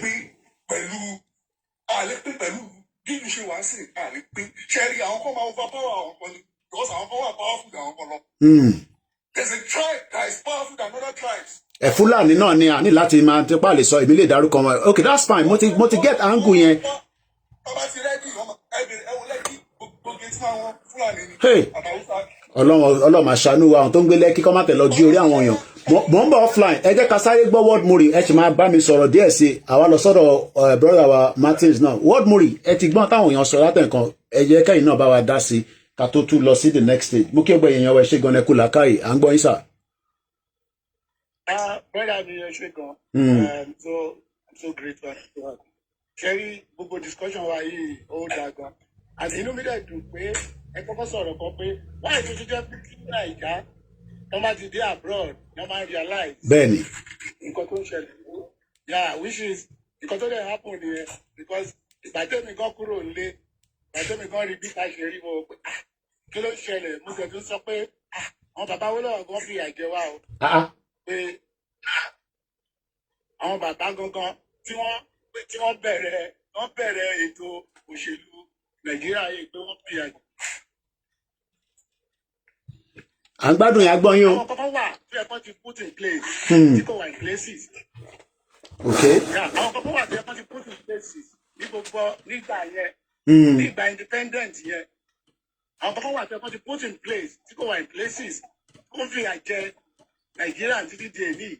Okay. Divide and rule ó ti wà láti bẹ̀rẹ̀. Okay. Ó dà pé ọkọ̀ tí mo notice yẹn pé divide and rule ó ti wà láti bẹ̀rẹ̀ pẹ̀pẹ̀ ìpínlẹ̀ Nàìjíríà wa yẹn. So kò ń ṣe tó ṣe bẹ̀rẹ̀ nísìn pé lórí Tinubu ó ti wà tipẹ́. Ó ti wà tipẹ́ because I was born in 1969, brother. Okay, all right, sir. Yeah. So I bẹ̀rẹ̀ sí kàwé primary school, high school, tertiary institution. I read gbogbo system yẹn. Ẹ jẹ́ n bi yín sà, ẹ má bínú sà, mo kàn fẹ́ ká kọrin interact kékeré. Ṣé àwọn bàbá wa ló ṣe bẹ́ẹ̀ ni àbáwọn tó kó gbogbo apapọ̀ tó ń pè ní Britain ló create that divide and rule? Because bẹ́ẹ̀ mi ṣe gbọ́ díẹ̀ ó ní pé ní 1957-58 mò ń bọ̀ ay màá gbé padà wọlé nígbà tí wọ́n tẹ̀ ń to Nàìjíríà bó ṣe ń bá gbogbo wa sọ̀rọ̀ tọ̀tọ̀ ni tó bá ṣe meeting ní conference ní Lancaster House tán láàárọ̀ tó mu tíì tó bá dalẹ̀ wá tó lọ bá Fúlàní sọ̀rọ̀ torí as at 1957 kò sí nǹkan kan tó ń já Hausa Fúlàní ní Britain ń bá sọ̀rọ̀ nígbà yẹn tó fi rig election ní 1959 against bàbá Awólọ́wọ̀. Ṣé àwọn ni wọ́n dá wàhálà lẹ̀ ni àbí àwọn bàbá Awólọ́wọ̀ ni bẹ́ẹ̀ ṣe ń sọ ìsà? Ẹ o brother mi àwọn bàbá Awólọ́wọ̀ pẹ̀lú àwọn Fúlàní àwọn gangan náà dá wàhálà yẹn lẹ̀. Okay. Wọ́n wípé divide and rule ni wọ́n fi bẹ̀rẹ̀ Nàìjíríà. Tó bá jẹ́ pé wọ́n fi ìmọ̀ ṣọ̀kan láti gbà yẹn ni pẹ̀lú àwọn ọba Akíntọ́lá yẹn àwọn Nnamdi Azikiwe wọ́n fi ìmọ̀ ṣọ̀kan nípa báyìí la fẹ́ kí ètò ìlú wa ṣe máa lọ. Wọn ò ní gbọ́dọ̀ sí àwọn. Ẹ jẹ́ àgbé kí ni dé 100k ẹ bá double tap mo ń gbọ́ yín sà mo ń gbádùn yín dáadáa. Brother mi wọn ò ní gbọ́dọ̀ sí British lẹ́nu torí pé àwọn kan selfish interest. Okay. Títí wọn. Okay. Òun ló jẹ́ kí wọ́n ṣe máa ṣe àgàbàǹgebè síra wọn. Okay. Pé tí wọ́n bá pe Fúlàní lẹ́ni tán bá sọ̀rọ̀ yìí á lóun ti gbọ́ tiwọn. Àwọn èèyàn ti wà tó fi wọlé rẹpẹtẹ. Fúlàní máa yín mú sí àwọn Ìgbò. Okay. Fúlàní á yín mú sí Nnamdi Azikiwe. Okay. Nnamdi Azikiwe á yín mú sí bàbá Awólọ́wọ̀. Okay. Gbogbo àwọn tó wà forefront nígbà yẹn Zik náà máa yín mú sí wọn because wọ́n ń pè wọ́n lẹ́yìn bá wọn sọ̀rọ̀. Àwọn ọmọ ọ̀dẹ̀ di nǹkan mú kò sí òkú táwọn dì mú láàrin ara wọn pé báyìí la ṣe fẹ́ kí ìlú wa yìí kó ṣe máa lọ. Okay. So brother mi ẹ wo solution tèmi personally tí mo feel. Mo ń gbọ́ sà. Inú mi dẹ̀ dùn pé first world country lẹ́wà. Bẹ́ẹ̀ ni sà. Ẹ mọ̀ nǹkan tó lọ. Ṣẹ́rí tí ìgbà tí ìṣòwò rẹ̀ bẹ̀rẹ̀ èmi fi pé ìṣòwò rẹ̀ is going to be of good use.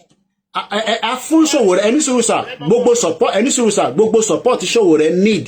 I interview Ṣòwòrẹ́ in London. A fún ní gbogbo support tó ní pátápátá as at the time tí Ṣòwòrẹ́ jáde but mo ń gbọ́ yín sà. I always follow you. Yeah. Yeah. Èmi fi pé Ṣòwòrẹ́ máa bẹ̀rẹ̀. Ṣẹ́rí the mistake tí Ṣòwòrẹ́ lọ ṣe ni pé ó yẹ kó bẹ̀rẹ̀ from grassroots. Because Ṣòwòrẹ́ kò mọ̀ pé ní America service delivery local government ló ti ń bẹ̀rẹ̀. Ṣẹ́rí tí Nàìjíríà bá máa da ó gbọ́dọ̀ bẹ̀rẹ̀ láti local government láti ọ̀dọ̀ councillor. Okay. Ṣẹ́rí inú mi ò bá dùn tó bá jẹ́ pé gbogbo Nàìjíríà tó wà ní diaspora wọ́n máa lè fìmọ̀ ṣọ̀kan because everybody mọ̀ pé service delivery tá à ń pariwo yìí láti municipality ló ti ń bẹ̀rẹ̀. láti wà gidi. Ní àwọn tó wà ní diaspora ẹni tó bá máa ṣe politics ẹni tó bá mọ̀ fún òun lẹ́mìí ká lọ bẹ̀rẹ̀ láti councillorship. Okay, mo ń bọ̀ yaba. Okay. Àbí professor ní. But ṣé Nigeria system wà design láti ṣe gbogbo nǹkan ìsọ ìsà? Ó wà design láti ṣe. Jésù wẹ̀ rẹ́dà ni èèyàn kan náà ló máa ń fọ́ ọ̀sẹ̀. Okay. Tí nǹkan bá máa da brọ́dà mi ibi kan láti máa bẹ̀rẹ̀. Bẹ̀rẹ̀ rárá ṣe rí. Èèyàn kan náà máa ń fọ́ ọ̀sẹ̀ wọ́n máa jẹ́ ìjọba system yẹn. Tọ́yìn bá ti drop call oníkálukú máa continue life rẹ̀. Ẹni tó kí ẹ̀. Nigeria, no one is doing it with passion. That is the problem. Nigeria can be much come from day one. Okay. But ẹni sùúrù tẹ́ bá ń sọ ìṣọ̀kan yẹn ṣé a lè ní ìṣọ̀kan ẹni sùúrù sà ẹ má bínú pé mo interrupt yín kò ṣe pé ẹni sùúrù ẹwà ẹ máa wọlé nísìn ṣé ìṣọ̀kan tẹ́ ń sọ yẹn nísìn is it based on pé èmi àtàwùsá gbọ́dọ̀ ní ṣọ̀kan Ìgbò gbọ́dọ̀ ní ṣọ̀kan àti Fúlàní ṣó possible. gbogbo wa ọ̀fẹ́ kì í ja oníkankan ṣe pẹ̀lú kẹ́yà wa kó papọ̀. Irish are not Scottish are not English are not Welsh, but they are United Kingdom. Ìlú wo lẹ ń sọ ẹni sùn tá a bá ní ìlú wa àwọn tájọ ń sọ inú àjọ ń gbé nínú ìlú yẹn ni sọ ẹ lè máa sọ pé ìlú wa because wọ́n ní right láti wà nílẹ̀ yín náà tẹ́ bá ń sọ pé ìlú wa tẹ́ ń sọ yẹn mo ń bi yín again ṣé pẹ̀lú Ìgbò Haúsá àti Fúlàní. ìlú wa dá kò má gbà pé bóyá Haúsá ni ẹ o àbí Ìgbò ni ẹ o àbí Yorùbá ni ẹ o good life. So intense sọ nísìn ni pé àwa àtàwọn ẹ̀yà tó kù yẹn ẹni sùúrù kí mo fẹ́ get it right torí àwọn tó ń gbọ́ wa àwọn èèyàn tó ní làákàyè náà níbi gbogbo wa náà la ní làákàyè ní tí mo fẹ́ get kí tó gbé wa ìwọlé ni pé ṣé àwa àti Fúlàní Ìgbò àtàwùsá àtàwọn ẹ̀yà tó kù la máa jẹ́ kí ìmọ̀ wa ṣe kan even though pé àwa mọ̀ pé ẹ̀yà wa ó yàtọ̀ sí tiwọn but nínú Nàìjíríà a lè jọ wà together kí ìmọ̀ wa ṣe kan ṣó possible. Kò possible. Ṣẹ̀rí ó possible kí mo ìgbà tí ṣẹ̀rí ó ní Amẹ́ríkà Amẹ́ríkà province ló wà ní Amẹ́ríkà ní Britain Amẹ́ríkà ló wà ní Britain. Okay, all right ọ̀dà ẹ jẹ́ ká padà sókè sọ́dọ̀ AY mò ń bọ̀ lọ́dọ̀ gbogbo yín tó kù náà AY ẹ bá wa sọ̀rọ̀ ní briefly àwa lọ sọ́dọ̀ Martins mo ṣì ń bọ̀ lọ́dọ̀ yín Capstad kó a fi kó àwọn the next set wọlé. Okay. It's not ẹgbàgbé Awólọ́wọ̀ àtìkù gbogbo wọn yẹn táìmù rẹ ti lọ what's bygone is bygone àwa tá a wà láyé nísìnyí káwa solution fún wa without division no solution ẹ kàn máa wà bí máa so òyìnbó katapilẹ̀rì ni it's not possible. Okay in táwọn sọ ni pé ẹni sùúrù ẹwà in tó sọ ni pé wọ́n ní ẹ̀wà Ìgbò Fúlàní Haúsá wọ́n ní a lè ṣe kan nínú Nàìjíríà. nípa ìjà pẹ̀lú nínú Haúsá Ìgbò Yorùbá can we unite together it's not possible. Jẹ́sìgbọ́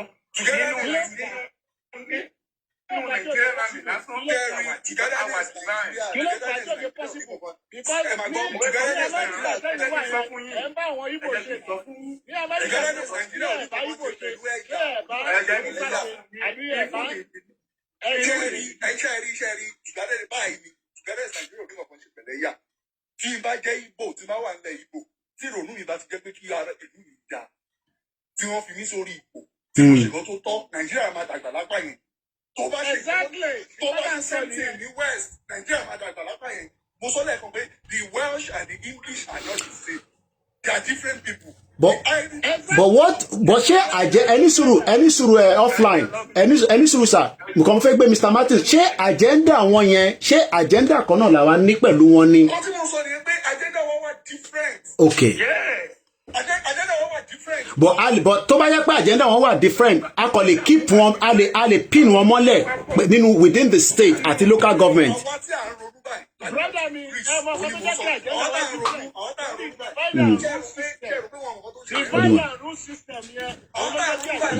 I'm gonna move to the living room in a minute.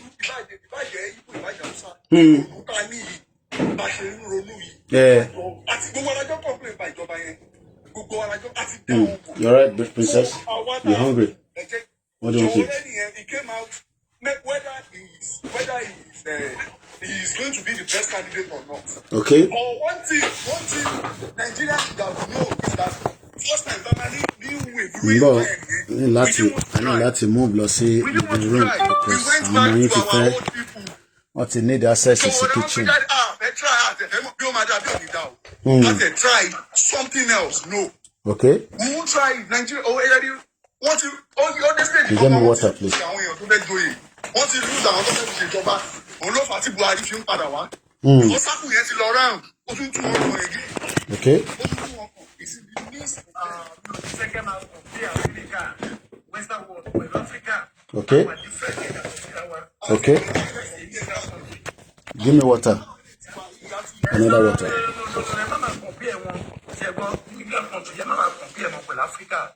Okay, alright. Ẹ jẹ́ kí Mr. Martins náà kọ̀ bá wa sọ̀rọ̀ torí àwọn tí impute látẹ̀ nǹkan. Okay, give me another water. Oh, don't worry, I'll use this one. Mr. Martins. Okay.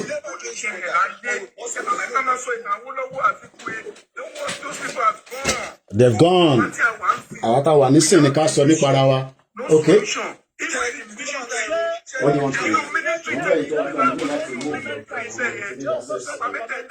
kitchen.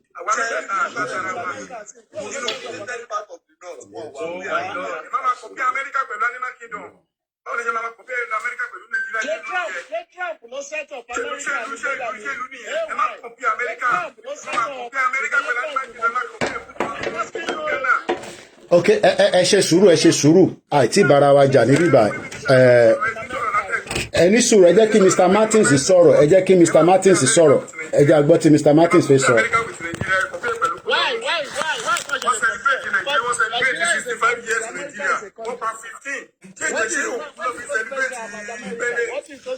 ẹni sùúrù ay ẹni sùúrù bàbá wa World Murray ẹni sùúrù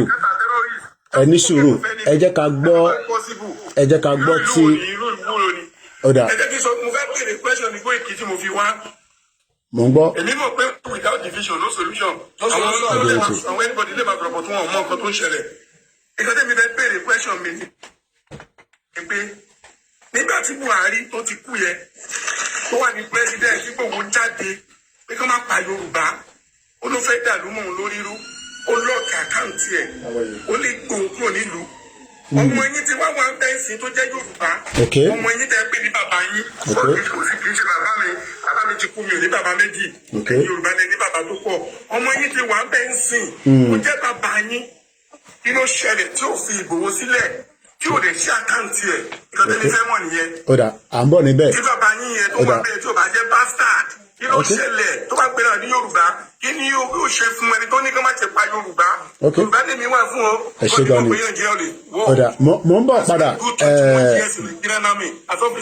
èmi ti mọ̀ tipẹ́tipẹ́ pé kò lè wọ́ ọ̀dà ẹ ṣe gan ni gbogbo wọn ti sọ fún wa pé ìlú ò lè wọ́ àwa ti mọ̀ ọ̀dà. without division, so it shows that actually láwọn tí wọ́n ní àti gbọ́ ẹni sùúrù ewa wọ́n gbọ́dọ̀ ṣe àkáǹtì wọn máa ṣe ẹni sùúrù ẹni sùúrù ewa ẹ bá wa ní sùúrù ẹni sùúrù ewa ẹni sùúrù.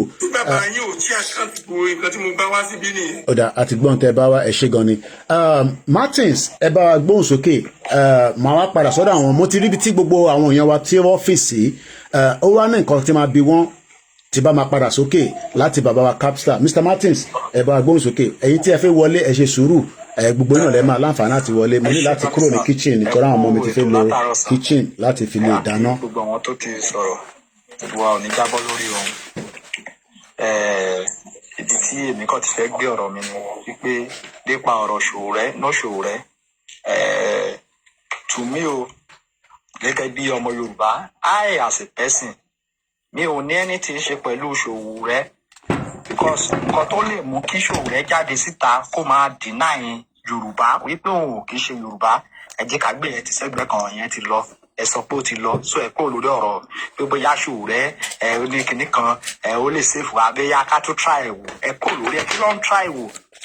Politician is politician ẹ gbàgbé Ṣòwòrẹ́ is a politician Ṣòwòrẹ́ ń jáde síta ó sọ fáwọn ọmọ Yorùbá wípé òun ò kì í ṣe Yorùbá ó ń deny Yorùbá ẹ̀dẹ̀ wa ń sọ fún wa yìí pé ká tún lọ máa try kí là ń try kó lọ tàwa fún Ìgbò àbí ṣé nǹkan tẹ̀ ń sọ nìyẹn so ẹ jẹ́ ká kó lóyún ẹ̀yẹn ti lọ. Ibi tí èmi ti wá fẹ́ gbé ọ̀rọ̀ mi ni pé ó ti pẹ́ ká ti ń sọ wípé wàhálà ń bọ̀ ó ti pẹ́ ká ti ń sọ fún wa pé ká gbáradì àti sọ ńgbà kan wa ní kò síyàn tó máa kọ́ wa nígbà tó bá máa yá lẹ́nujọ́ mẹ́ta yìí wọ́n mo notice àwọn kankan nígboro náwọn ìgboro wa mo notice pé wọ́n ṣe kọ́ àwọn Fúlàní kan wọlé fresh tó jẹ́ pé wọ́n dẹ̀ kó ọ̀kadà lé wọn lọ́wọ́ ọ̀kadà náà ṣe wọ́n ò mọ anything wọ́n ò mọ anywhere mo máa stop tó bí 10 to 15 tó jẹ́ pé ní wíìkì tá lò tán yìí mo máa stop tó bí 15 wọ́n ò mọ anywhere wọ́n ò dẹ̀ gbọ́ èdè wọ́n ò gbọ́ English wọ́n kàn ń sọ ìranù lẹ́nu ni wọ́n ò gbọ́ anything tó túmọ̀ sí wípé ẹ má jẹ́ ká focus pé bóyá Kwara State tàbí Kogi State nìkan ló ti fẹ́ operate this time around. Ojú lálákàn fi ṣọ́rí gbogbo àwọn ọmọ Yorùbá ohun tí a bá mọ̀ jẹ ẹja lọ jẹ right now tá a bá mọ̀ jẹ tá a mọ̀ pé ó máa save wa ìwọ tó bá jẹ́ pé bíbélì náà ló máa save ẹ is on your own kò wá ìwọ tó bá jẹ́ pé ewé ló máa save ẹ ìwọ tó bá dẹ̀ jẹ́ pé kúránì ló bá save ẹ lọ gbáradì ohun tó bá mọ̀ pé wàá fi defend ara ẹ wàá fi defend ara ẹ gbogbo wa kàn ló ń focus Kogi and Kwara ni o wọ́n kàn ń fi yẹn wọ́n fi camouflage wa pé bóyá ká lose guard ká ló máa focus ibẹ̀. ìbéèrè tí mo fẹ́ bi bàbá wa àwọn ìbéèrè kan tó ń jáde láàárọ̀ yìí ni pé a sì lè jọ wà a lè jọ ṣe nínú Nàìjíríà lẹ́nu àwọn kọ̀ọ̀kan tí wọ́n ń sọ níbí báyìí mo wá fẹ́ gbé olórí wọlé ìtura ní ìdọ̀bìnrin kó bá wa dá sẹ́ṣẹ́ ìgbọ̀n ìpẹ́ fún wa ní gift èyí tí mo wá fẹ́ bí bàbá wa Martins òun ni pé ẹ bá mute mọ́lẹ̀ olórí ẹ̀ ṣe gan ni ṣé àwa àti ẹ̀yà tó ń sọ àlejò ṣe moving Nigeria forward torí pé lákọ̀ọ́kọ́ ìbéèrè tí mo fẹ́ wá bí àwọn bàbá wa gbogbo ẹni tẹ́ ti sọ̀rọ̀ ni pé nígbà tí wọ́n ní ẹ̀yà ilẹ̀ Oòduà ilẹ̀ Yorùbá ti ń bẹ for 14,000 years why ta ṣe fẹ́ mix ara wa pẹ̀lú country tí wọ́n create ìyẹn àkọ́kọ́ then why tí a ṣe insist pé nítorí pé ẹnu wọ òkò gbogbo argument ẹ ti gbé síta láàárọ̀ yìí why tá a lọ dá independent country tiwa sílẹ̀ ká establish constitution torí pé constitution tí wọ́n lò Nàìjíríà wọ́n ready láti yí padà as amended la máa gbọ́ bí Tinubu náà bá lọ the next person náà máa lọ the same constitution and it's not likely to favour or work for anybody. Fúlàní ò dẹ̀ ń ṣe ẹ̀yà Nàìjíríà but Fúlàní ti dominate northern part of Nigeria and àti rí as an example ọmọ Gumi ti wà nínú military gbogbo ilẹ̀ rí so that means èmi àtọmọ Gumi àṣìjọ máa operate pẹ̀lú àwọn ọmọ tèmi náà in the future of one Nigeria so ẹ bá wa dá síbẹ̀ kí a wá padà sọ́dọ̀ Capstar kí gbogbo wọn ní 2 minutes ká tó wá gbé àwọn the next set wọlé mo kí olórí mọ́ bọ̀ lọ́dọ̀ yín. ẹ ṣe gan ni sà kò sí anything tí a need láti ṣe pọ̀ nítorí pé gbogbo wa la mọ̀ pé a kì í ṣe ẹ̀yà kan náà a kì í ṣe èdè kan gbogbo kan la fi yàtọ̀. níwàá nígbà tí wọ́n dẹ̀ máa sọ wọ́n ní àwa Yorùbá ti wà before Nigeria. So láti 1960 tí gbogbo wa wá ń pariwo tó bá jẹ́ wípé a lè jọ ṣe papọ̀ kò sí ohun tó mú kí àwọn Fúlàní tó ń darí wa láti 1916 kọ́ máa ì tí ì ṣe gbogbo nǹkan kó ti perfect nínú Nàìjíríà. Tó bá jẹ́ wípé lóòótọ́ a lè jọ ṣe papọ̀ tó lè work láti 1960 kò sí anything tó work. Mo wà ní hospital gbogbo wíìkì ta lò tán yìí mo rí pé kò sí anything tó work nítorí pé agenda Fúlàní agenda wọn yẹn mi ò tí ì really understand ẹ because wọ́n ní àwọn ti ṣe 3 hours kẹ. àwọn white man kan ló wà behind gbogbo atrocity tí wọ́n commit nínú Nàìjíríà. But mo wá rò pé tó bá jẹ́ pé ẹ̀yà tí orí wọn pé ni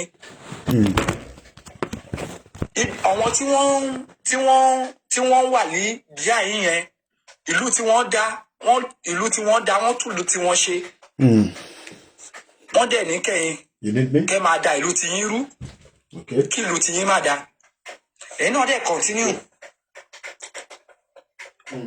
A ní nínú Nàìjíríà sẹ́ẹ̀ tí wọ́n sọ pé ó ti wà láti 1960 àní kò wọ́ọ̀kì fún anybody including Yorùbá Igbo and anybody Nàìjíríà kò work.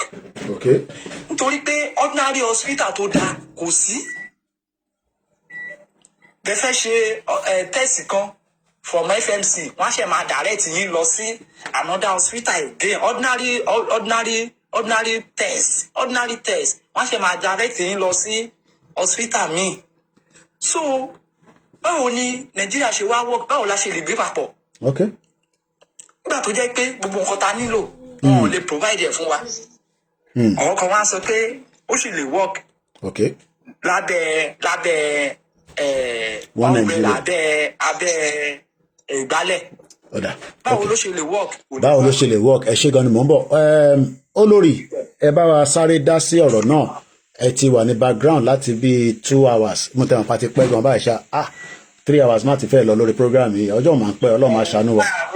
Ẹ káàbọ̀ olórí. And you know, my great warrior, Koiki, Akushe, Ọlọ́run àforíyìn. Àmín mà.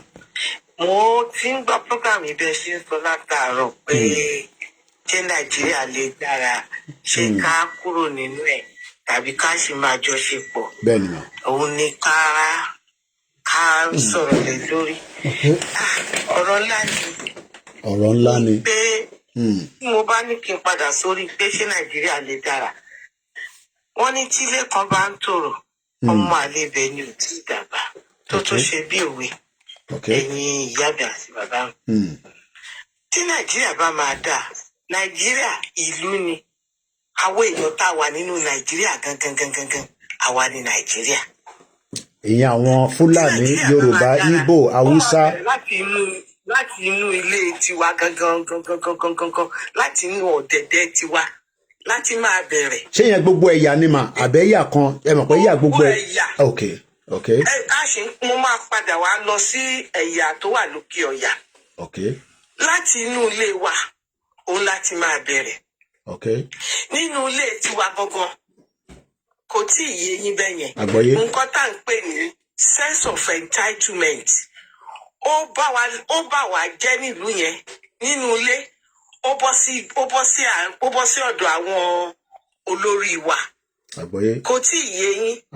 Because nínú ilé yín, tẹ́ bá àwa tá wà ní diaspora bíbá, tẹ́ bá rán èèyàn kan níṣẹ́ ní Nàìjíríà tó jẹ́ family yín, a fi pé sense of entitlement. Ẹ ní ẹ̀tọ́ àti ṣe kínní fún mi, dandan ni ẹ gbọ́dọ̀ ṣe fún mi. Tẹ́ ẹ bá ṣe fún mi, ẹ ti jẹ̀bi. Tẹ́ ẹ bá rán èèyàn iṣẹ́ tí ò bá kì í ṣe gbogbo ẹ̀ ọbẹ̀ tí 98% àwọn èèyàn tẹ́ bá rán wọn iṣẹ́ tí wọ́n bá tí ì rí tí wọ́n máa jẹ nínú ẹ̀ ní Nàìjíríà kò lọ. Ẹ mọ ipò tí mo dìmú ní ìlú yìí. Koiki you know. Bẹ́ẹ̀ni mà. Ní ẹ wá mú lọ sí ọ̀dọ̀ àwọn olóṣèlú Nàìjíríà. Àwọn olóṣèlú wa ní Nàìjíríà kò tí ì yé yín. Wọ́n á máa fìyà jẹ àwa náà tún máa rán o ibi tí sense of entitlement níbi pé àwa fún ara wa àtúnyẹ ara wa tò. Àwa iná náà máa fún ní kọ́bọ̀ pé okay ẹ gba kọ́bọ̀ o ẹ lọ ṣe eléyìí. A máa gbà sense of entitlement. At least mo réyàn tó pè mí Nàìjíríà tó ní ó yẹ tó bá jẹ́ pé Nàìjíríà ló wà ní pẹ̀lú ipò yẹn wọ́n á máa ru èlùbọ́ wá lẹ́ni ru gàrí wá lọ́la. Kò lọ bẹ́ẹ̀. Bẹ́ẹ̀ tó bá jẹ́ pé Nàìjíríà ni ẹni tó jẹ́ olóṣèlú wa ní Nàìjíríà tí ò bá ti máa fún àwọn tó wà ní àdúgbò ní owó ní àwọn tó wà ní tọ́jọ́ wà nínú ẹgbẹ́ òṣèlú kan náà wọ́n máa wá ṣubú sí lẹ́sẹ̀. Sense of entitlement. Ẹ wá ní kí Nàìjíríà ó dà. Ẹ wá ń blame ìjọba. Àwa kọ́kọ́ ní ká blame ara wa. Àwa kọ́kọ́ ní ìṣòro ara wa. Àwọn kan ló ń wá sílùú. Àwọn kan ló ń bàlújẹ́. Àwọn kan ló ń gbàbọ̀dè fún àwọn tó kù. Ìlú bámbámú ni mo yó. I don't care about others. Òun ni ọ̀pọ̀lọpọ̀ wa máa ń lù nílùú yẹn. Àwa quick láti máa nàka síjọba. Ìjọba òṣèlè fún wa. Àwa gángan fún ara wa ìta ń ṣe fúnra wa ń bẹ̀ ló pọ̀ jù. Ìkà àtẹ̀tanú tá ń ṣe síra wa òun ló pọ̀ jù. Ẹni tó bá lówó ní Nàìjíríà ní fámìlì kan, right? Gbogbo àwọn tó wà lábẹ́ wọ́n á ní sense of entitlement sí ẹni tó lówó yẹn pé tí ò bá ti ṣe fún mi olórí burúkú ni olóṣì ni. Ó struggle láti ní owó ẹ̀. Why don't you go out there and struggle to get yours? Ẹ wá ní pé Nàìjíríà ò dá. Inú ilé wa gbogbo láti máa start. Ẹlòmíì wà tó ṣe pé a ní lágbájá ti lówó. Nítorí ẹ̀kọ́ òun ò ní ìdí àti ṣiṣẹ́. A máa dúró jíjọ́ tó lówó yẹn máa páyà. So that a lè máa lówó. Is that not madness? Why? Sense of entitlement. àwọn olóṣèlú wa dẹ̀ ti mọ̀ pé sense of entitlement yẹn òun ló ń bà wá jẹ́, òun ni ò jẹ́ kí ìlú yẹn ó tòrò, òun náà fi ń da omi àlàáfíà ìlú yẹn rú, òun náà ló lọ sí ọ̀dọ̀ àwọn tó wà ní òkè ọya láwọn haúsá yẹn. Ẹ lọ wo àwọn olórí wọn, mo sọ kí nìyẹn ní program kan rí pé àwọn olórí wọn yẹn wọ́n wicked tó fi ṣe pé ọmọ tí wọn ó máa kàwé, ọmọ ọlọ́mọ wọn á rán níṣẹ́ dé tòrútòrú, wọ́n make sure pé majority àwọn ọmọ àtàpátá dìde wọn ò kàwé. Wọ́n á máa ní education is haram. It's not haram. So that àwọn ọmọ tí wọn tó kàwé wọn ò ní máa rán wọn níṣẹ́ kán lọ máa dà àlàáfíà ìlú rú, wọn ò ní máa rí wọn rán níṣẹ́ kínní, but àwọn ọmọ tí wọn yẹn láàrin sákò àwọn ọmọ tí wọn tó kàwé yẹn òun ni position yẹn ti máa yí láàrin wọn. Mo lọ sí program kan bíi 2 weeks ago mo pàdé ìkan nínú àwọn tọ́kì ní wọn yìí ń bẹ tó ṣe pé ó ní bàbá òun gbé òun wá sí ìlú yìí, ó drop òun, bàbá ẹ̀ wá fi sí ọmọ yẹn ti wá kàwé ní ìsìn ó ń ṣiṣẹ́ pẹ̀lú gómìnà most of the governors ní north.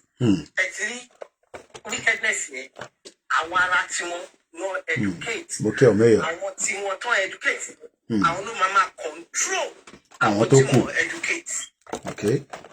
So wọ́n fẹ́ sọ pé the population àfi àwọn tí wọ́n educate yẹn ó pọ̀. Ẹ rí pé ìgbà tán ní wọ́n lọ kọ́ àwọn ọmọ ní school, wọ́n lọ attack school, àwọn ọmọ school. So it's a practice láti stop education ní side ọ̀dọ̀ tiwọn so that wọn ò ní lè kàwé. Ẹ wá wo àwọn tí ò kàwé yẹn, àwọn ni wọ́n kó wá sí south because àwọn náà rí ránṣẹ́ ẹ lọ máa da omi àlàáfíà rú. Àwọn ọmọ tí wọ́n tó kà ẹ rí pé àwọn tí ọmọ tí wọ́n mutí, àwọn tí wọ́n ń ṣe gbogbo ẹ̀ sí tó bá rọ ọmọ tí ò kàwé tó bá mutí wá ló ti lu ẹ̀ṣẹ̀, wá ní kán lọ punish ẹ̀. You can see the two systems tí wọ́n operate níbẹ̀ yẹn. And tẹ́ bá tún wá sí ọ̀dọ̀ wa ní south, kò tí ì yé yín, wọ́n tún wá fi tí wọ́n ń pè ní ẹ̀sìn religion wọ́n lò láti enslave a lot of us.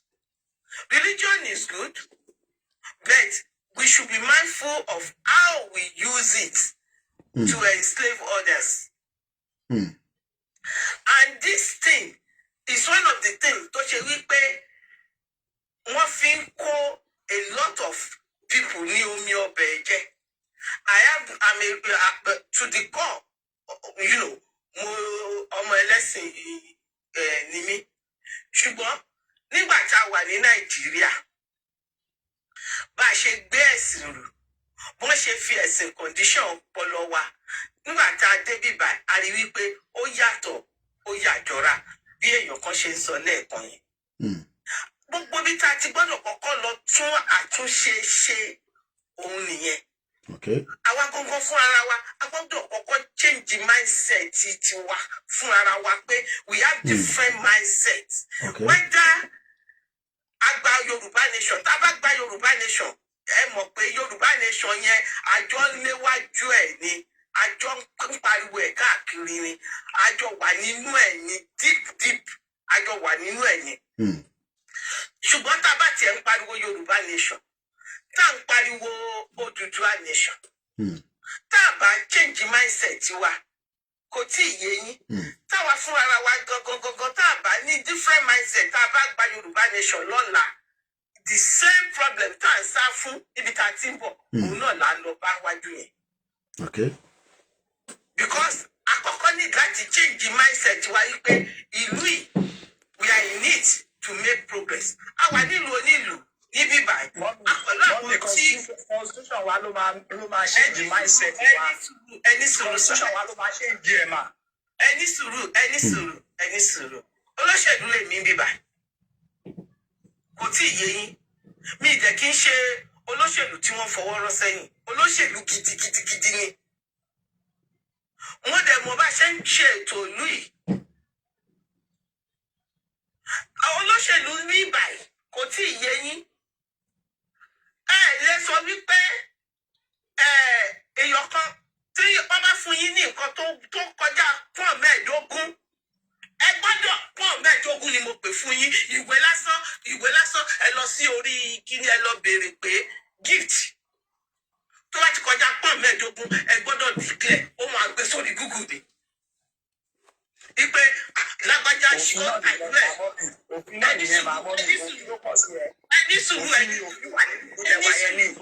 ẹni sùúrù ní ìlú yìí ẹni tó gba ìwé lásán pọ́n mẹ́ẹ̀ẹ́dógún òun ni ìwé yẹn ó gbọ́dọ̀ lọ sínú ilé ẹjọ́ wọ́n fún mi ní ìwé o pọ́n mẹ́ẹ̀ẹ́dógún ni o lóye 22 pounds lọ́ńtà o wọ́n máa gbé sórí Google. Anybody can go there and search. So, ẹni sọ pé constitution the constitution kọ́ ló máa gbé wa ní constitution yẹn kò ní ìkọ̀kan ṣe pẹ̀lú mindset wa nínú ilé wa kankan. But ẹni sùúrù mọ́ mi òfin ló ń jẹ́ kí ọ̀pọ̀lọpọ̀ èèyàn bẹ̀rù many things nílùú òyìnbó. So tí òfin tó wà Nàìjíríà tí kò wà authentic and organic a lot of people ní ṣe gbogbo tí ẹ̀ ń sọ yìí because òfin yẹn ò múlẹ̀. Màá dẹ̀ give an example ẹni tó bá máa drive nílùú yìí wàá wo consequence purpose tó ṣe fẹ́ drive yẹn bóyá. So òfin ó ní ìlú tí ò sófin kò ṣẹ̀ṣẹ̀. Ẹ̀dá kan tó jẹ́ kó sọ̀rọ̀ kan lórí mindset ẹni sùúrù. Wọ́n sọ̀rọ̀ kan lórí mindset. Tá a bá change mindset títa ọ̀pá gbọ́gbọ́ fúnra wa lára wa. Kò tí ì yé. But human beings are very difficult. Màá dẹ̀ give an example. Àìmọye ọmọ Nàìjíríà tó ti wá sí ìlú yìí tó dẹ̀ ti ní mindset but a ṣe mọ̀ tí a drive. But later on òfin máa mú. Àbọ̀rọ̀ mọ̀ yẹn nísìn. So tá a bá ń sọ̀rọ̀ mindset tá à ń sọ yìí. We must also have system in place to tackle that mindset. So kí ló dé ta ṣe ń fi Nàìjíríà sílẹ̀ tá máa dé bíbá tá máa sit tight yàtọ̀ sáwọn tó bá fẹ́ di criminal bí àwọn ọmọ Yorùbá kan tó ṣe wá gbé FBI tí wá gbé níbí báyìí nísìn ó lọ máa ṣẹ̀wọ̀n ní abroad ní America nísìn. So this mindset tá à ń sọ yìí is not yet going to work in a system like Nigeria because the system itself is not designed to work. System bíbá is designed to work or not to work, but àìmọye àwọn èèyàn tó sì ń rófin yẹn náà. So ṣé kí ló dé tí mindset tí wọ́n yàn sọ pé o lè drive tó bá ti mọtí àìmọye àwọn tó ti mọtí lánàá nísìn. Because mo fẹ́ gbá àwọn ẹlòmíì wọlé bọ̀ mo fẹ́ kẹ́ rap up mo gbọ́ yín mà. Ìlú tí ò sófin kò ṣẹ̀ṣẹ̀. Kẹ́rí mindset yẹn nígbà tí wọ́n dé bíbá. Kò tí ì yé yín. Òfin ìlú yìí ó help láti change some mindset. So kí ló dé tí òfin Nàìjíríà náà help láti change mindset àwọn èèyàn wa nílé? Sófin wà nílùú yẹn ni. That's what we are saying. Kò sófin náà like àwọn èèyàn ṣe ń ṣe so many things. Kò sófin ni. There's no law. Kò sófin. Àwọn tó wá tọ́jú olórí wa nílùú yẹn kò tí ì yé yín. Wọ́n kó wa jẹ. Àwa náà máa sá. Ó sọ story èèyàn kan kì í ṣe story. Ìkan nínú àwọn olóṣèlú wa ní Nàìjíríà ó kọ́ tọ́lẹ̀tì ẹyọ kan VIP toilet sí school kan ó wá send message sí mi pé olórí mo kọ́ tọ́lẹ̀tì yìí kí ló fíìmù ọ̀rọ̀ tó gbọ́ lẹ́nu mi kò dáa. Ó dẹ̀ ní ó lọ fẹjọ́ mi sọ àwọn èèyàn pé lórí burú gan o máa sọ̀rọ̀ mo ní ẹ ṣe ẹ̀tọ́ yín ẹ̀gbà owó tó owó ẹ̀tọ́ yín lẹ ṣe ẹ̀dẹ̀ expect pé káwọn èèyàn máa pàtẹ́wọ́ fún yín you are doing what you are meant to do. Exactly. Nǹkan tó ń ṣẹlẹ̀ Nàìjíríà kankan tó ń dàlú ẹrú nìyẹn. Àwọn èèyàn wọ́n fẹ́ kó máa praise wọn kó máa kíw lójú títì. So ẹ jẹ́ kí n padà sọ́dọ̀ yín lẹ́ẹ̀kan olórí because mo fẹ́ move lọ sọ́dọ̀ àwọn capstar ká fẹ́ gbé àwọn the next set of people wọlé. We have talked about the mindset in a system that works. The moment ẹni tó bá dé bíbá nísìn automatically kódà ẹni tó ti ń gbé ní bíbá ẹ̀ka tó sọ pé ẹni tó ti wà níbà for 10 years tó bá lọ Nàìjíríà láti airport ló ti máa misbehave but tó bá ti ń dé intro padà gbogbo misbehaviour yẹn kò sí wèrè arara gbé pamọ́ a tún tọ́jú ẹ̀ dìgbà tó bá tún lọ ní December kí ló ń fà á torí pé ó mọ̀ pé tóun bá ti ṣàṣemáṣe láti airport wọ́n ti kọ́ síbẹ̀ o lè lo phone níwájú àwọn immigration ẹlòmíà tún déwájú immigration Nigeria fẹ́ lò. So what we are saying is that a system that has collapsed and failed will definitely create all manners and difference of mindset in a country like Nigeria. And when we are now talking about Afe exit, we are now talking about a whole overhaul and a whole new system. Mo sọ lẹ́ẹ̀kan mo mọ̀ bàtẹ́ join wa nígbà tí a fi bẹ̀rẹ̀ program yẹn mà. Mo ní tí a bá accept pé a fẹ́ move out of the country now. By 2027, we put everybody back into education. Free laptop, computer, iPad, and internet, and water, and everything. Àwọn tó máa kọ́ wọn náà. By 2029, we would have millions of Yoruba people that their mindset would have changed. And they will be ready to go into the labor market. Ẹni tó wà ní UK tó ń jẹ tó mu ó sì lọ ń jalè. Àrí wọn. Ẹni tó wà nínú UK tó ń fún ní gbogbo nǹkan. Mindset there, she believe pé òun ò wà satisfied. So we cannot talk about a mindset in a system that has failed, because even a system that is perfect and working, people still okay, let's give an example. I was in central London lánàá nísìn. The government has prescribed àwọn tó wá protest yẹn. But wọ́n náà wọ́n believe in what the government is saying, because government is sọ tó ń wuni right àwọn ni láti protest, and many people came out there. Wọ́n ti wá arrest wọn. So the mindset issue might not work with the people in Nigeria today, because from the day one after the regional government law, the whole system has crumbled. Kò sí ọmọlúàbí mọ́. Everybody is now surviving on their own. Ṣé mọ́mí wa tó wọlé nísìn tán ní àwọn ní ọmọ méjì as a àwọn ọmọ tó ń pè ní ọmọ nílùú yìí ẹni tó bá bímọ bí àwọn àtọkọ ẹja ní ọkọ ti kú ni, the system is there to support. Mama yẹn ní masters, yet the system is not supporting her. She can decide to go into another thing, but she refused to. So when we talk about the mindset, I don't think it's going to work in Nigeria. You know what happened? The system back in Nigeria enslaved a lot of people.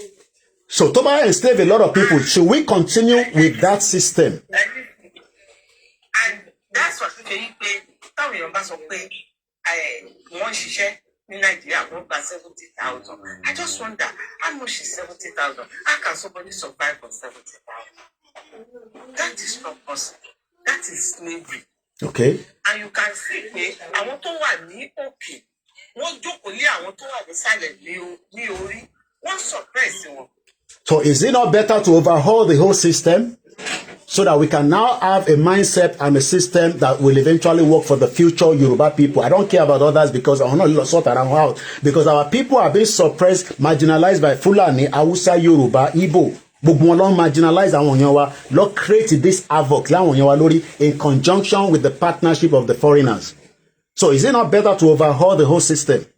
Because it's like pé àwọn kan sì fi manage system yẹn even though the system is not working.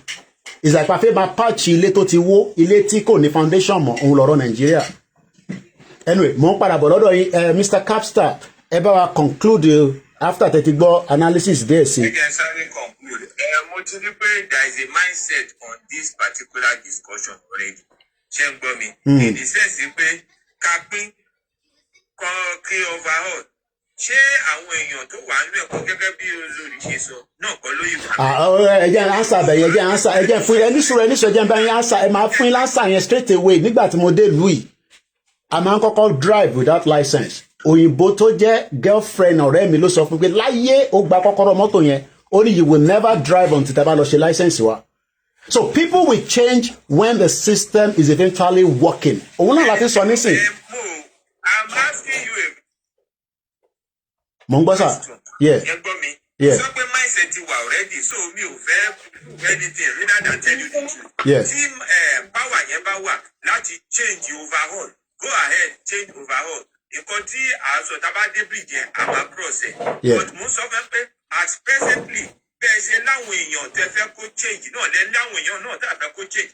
Nínú Yorùbá ń ta wàyí náà lára àwọn Yorùbá tó ń oppress Yorùbá. I need a large number of quantities. So mo fẹ́ rí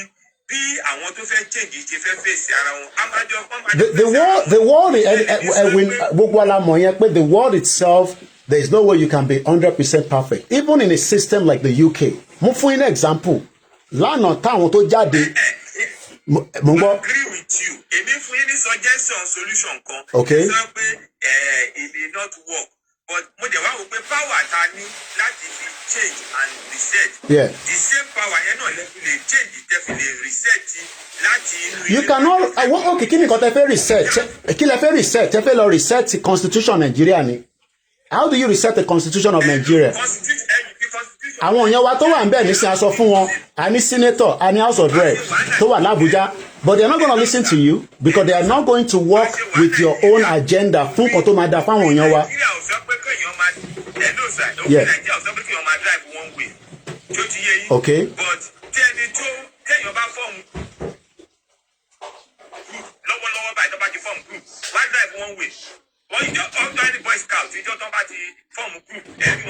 Even the governor drives through one way. Èmi ti pàdé Dàpọ̀ Abíọ́dún rí ní 2021 to drive opposite way. Nígbà tá à ń padà lọ sí Ìbàdàn, so ó drive opposite way. So that is Nigeria. Until tí ẹ bá ready láti ṣe the right thing, òun là ń sọ pé tẹ́ bá sọ pé tẹ́ bá ti yapa ló máa ṣe the right thing. Well, the right thing can be any suru. Sherry, this is where people are mixing Afekuronu Nigeria. Our people are still suffering in any suru. Our people living in Nigeria right now does not have to live a worse life because we are asking for the dissolution of Nigeria. We have questioned the governor. We have asked them why our people are suffering. One Oshepade ní Lagos State the earlier of this year. Gbogbo governor wa nípa security. What have they done to help our people? So that is still an ongoing work that ṣe ń ṣe by asking and putting them under spotlight and pressure to make things work for the people until the Batoma dissolve our team of Koami Petroda dissolve Nigeria. If things can still work for our people while they're in Nigeria, why not? Nobody's saying because we want to go out of Nigeria, then our people must suffer until Taba exit. No, we want people to still have a better life. Why should a governor be in Imo State? Governor Kwara State governor. Going to Imo State when people were being killed. The Prime Minister of this country returned back to London when 2 people were killed in Manchester. These are why we are saying that we will continue to put them under the spotlight and pressure. London, Nigeria. So because I feel in Nigeria and so I feel exit, then our expect no. We are not people like that. We want our people to live a better life. You are not getting my point. You get my point clearly. Okay. Only from each house individually, do the right thing. Yeah, I mean, yeah, definitely. People are doing it. In like any social media, everybody is doing some little things. We will let answer in on the scene and don't share be.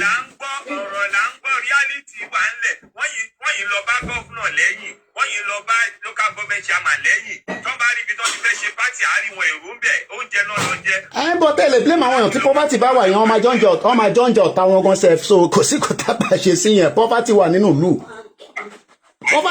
lẹ́yìn náà ọmọ ẹni tó bá rí jẹ nínú Nàìjíríà nísìn kó dúpẹ́ ní poverty wà nínú ìlú so bó ṣe jẹ́ nìyẹn ṣe gan ni Mr. Capstar so ká jẹ́ kí ẹ̀yin máa lọ bẹ́yẹn Mr. Owóṣe ní ó yá gbá gbóǹsókè ìkàlẹ̀ exit ẹ̀yin náà tó fi gbé àwọn next people wọlé.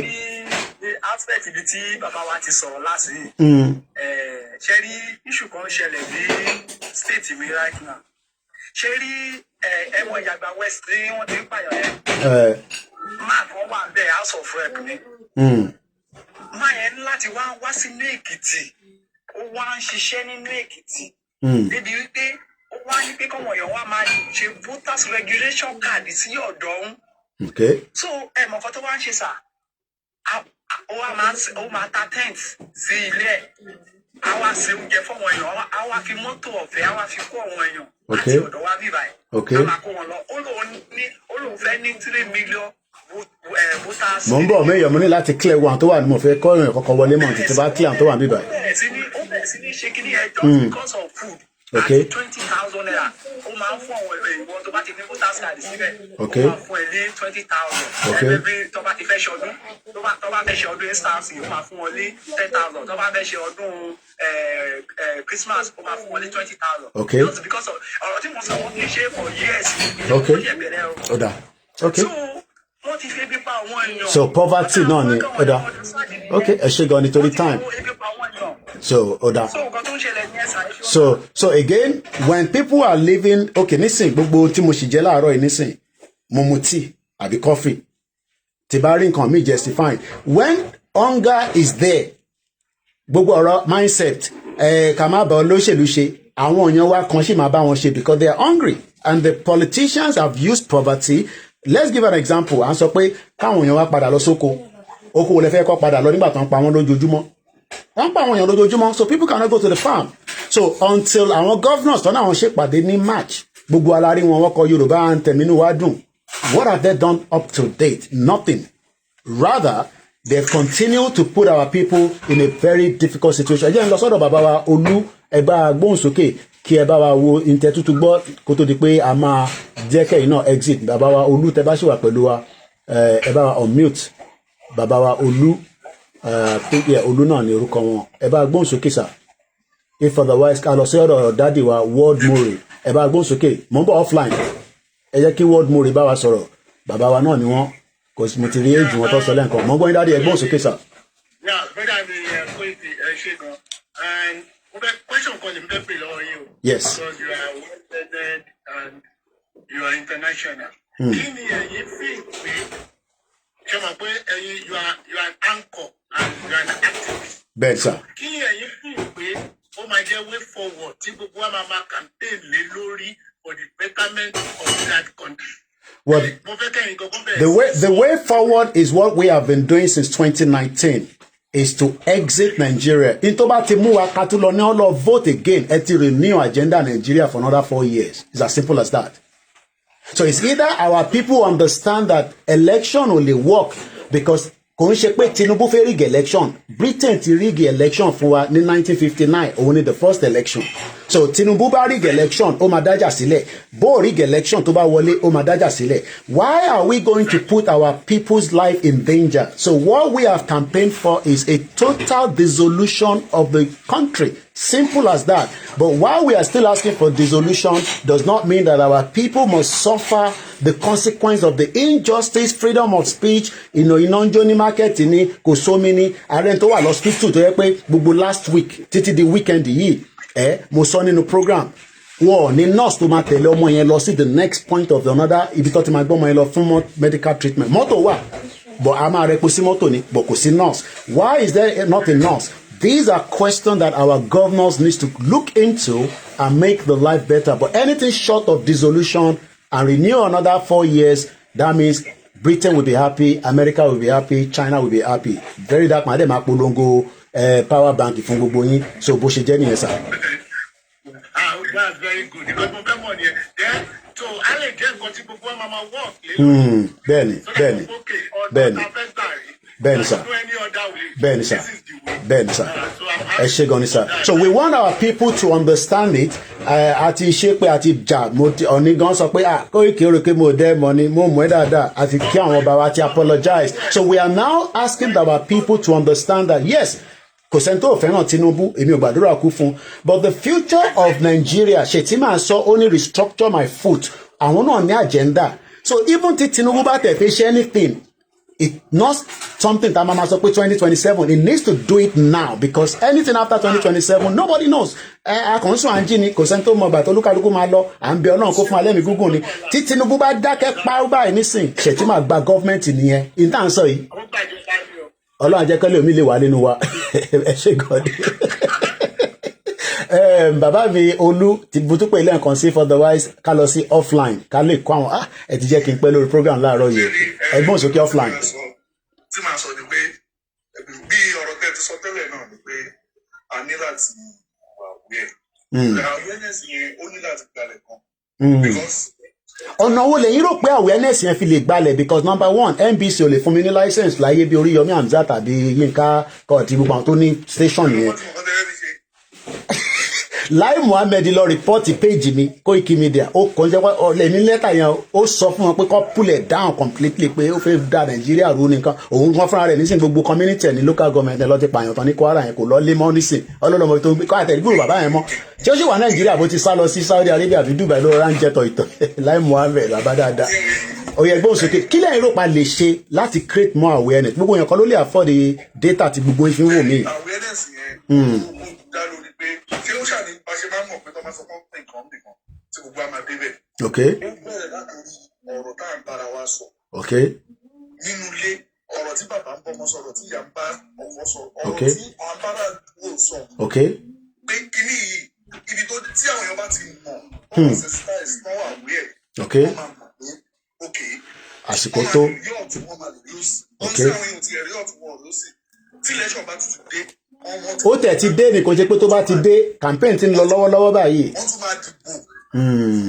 àwọn akọ náà tún máa ronú báyìí tó bá tún di next year tó bá tún di next 4 years àwọn ọmọ kan máa tún ronú báyìí. kẹrí tẹ wá ń sọ yẹn ẹni sọ̀rọ̀ káwọn èèyàn kó lè yé gbogbo wa dáadáa o bí Tinubu bá ti ṣe tán kò wá sọ́dọ̀ Yorùbá mọ́ o ilẹ̀ Haúsá ló ń lọ kò dẹ̀ sí nǹkan tó ń jẹ́ Haúsá Fúlàní ni o so gbogbo ẹ̀yin tẹ́ ń support APC mo fẹ́ ká farabalẹ̀ mo rí brother mi MC Olúọmọ ní London tó ń jó pẹ̀lú bílíkì èèyàn mi dáadáa ẹ kí gbogbo aká gbọ́n dáadáa o mo ti sọ fún yín láti gbà tí Tinubu wọlé ẹ gbádùn kẹ jẹ gbogbo ẹ gba owó ẹṣẹ ní tèmi bọ́ tí Tinubu bá ṣe tán páká tí gbogbo tá à ń sọ yóò tí ì ṣeé ṣe ẹlòmíín ní yóò nílé gbé Nàìjíríà o because Fúlàní gba gọ́ọ̀mẹ̀ntì padà nìyẹn o. ó máa parí pápátá òun sọ pé Nàìjíríà wà ní 2020 wà ní 1999 àwọn èèyàn ló ń gbénú ẹ̀ tí wọ́n 2020. so ó bẹ́tà kí gbogbo akámọ́ tá à ń ṣe o ò fẹ́ Yorùbá nation o ò fẹ́ kinní kan after 2031 tí Tinubu bá ti lè ṣe tán ó dẹ̀ láti dá power padà torí kò sí lifetime presidency kò dẹ̀ ṣe military. ẹ jẹ́ ká change nǹkan ó máa bẹ̀rẹ̀ láti nǹkan.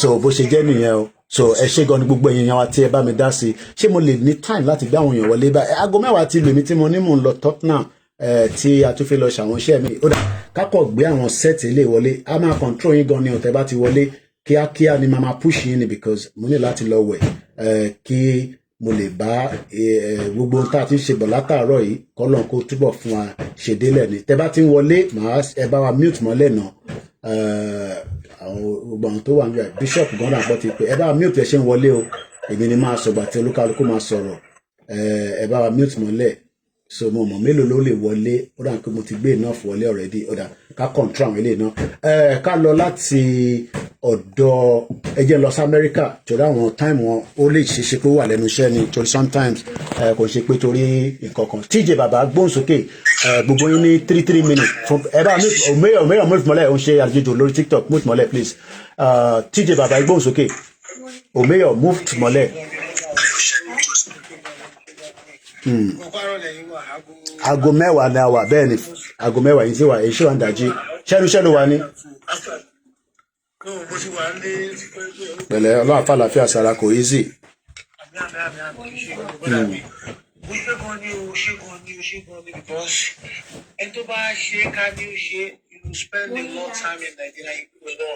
Aye boy. Àmín. But I get so angry, and I will be honest. And I don't will anybody apologize. Ìyá mi náà wà Nàìjíríà, àwọn ọ̀gbọ́n mi wà Nàìjíríà, àwọn àbúrò mi wà Nàìjíríà. But ẹ bá ń dé orí social media, ibi tẹ́mi ti lè sọ ọ̀rọ̀ tèmi lélẹ̀. This is my Ajazera, all my journalist platform tí mo ti lè sọ tèmi lórí social media yìí. So when I'm speaking, I don't hold anybody apology. I so believe in what I believe. Obìnrin tó wà ń bá ilé lẹ́ẹ̀kan yẹn àti bàbá tó wà ń sàlẹ̀ ń bẹ̀ yẹn. Bàbá náà ti sọ lẹ́ẹ̀kan lágbà ọ̀kan ọgbọ́n. Ẹ̀yin ní politician ní ìlú. But the existence of Nigeria, níbi tó ti ń dírí àtọ̀ ti bí tẹ̀ ti kúrò bẹ̀.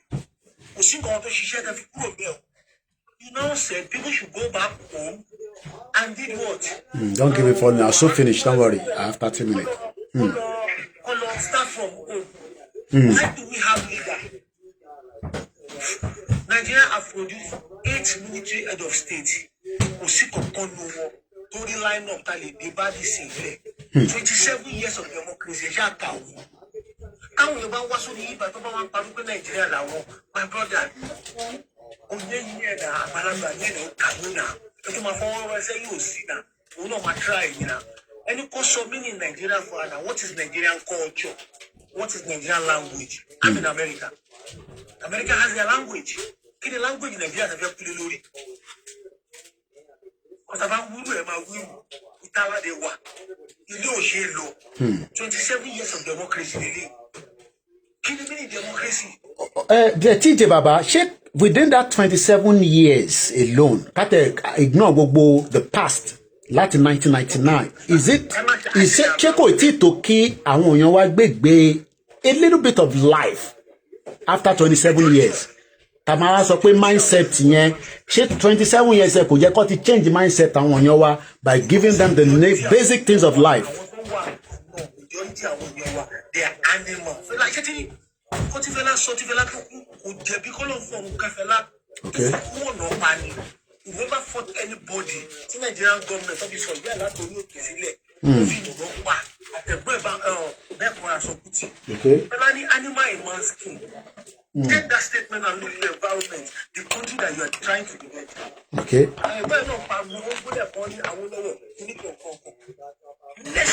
They have already done their own part. Okay.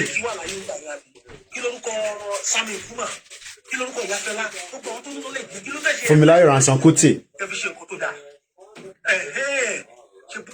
first pastor who they believe in the church here. Okay.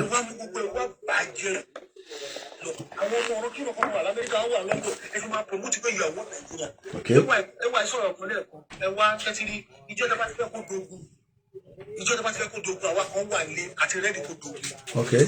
We cannot continue like this. Okay. We can't continue like this. Olóyè Shifu, kí ni ẹ̀tọ́ Shifu tó fi jẹ́ kó ṣe mọ́ bẹ̀bẹ̀ kiri tó tó ní freedom ẹ̀. Èèyàn méjì rẹ̀ pàṣílẹ̀ náà. Ó ní láti sá kúrò lé. Wọ́n ṣe ní gbogbo tá à ń ṣe, à ń kún jẹ̀bẹ̀ láti sá ni. Okay. Loud and clear, I don't want anybody apology. We are entitled to shut anything down. Okay. Anything possible.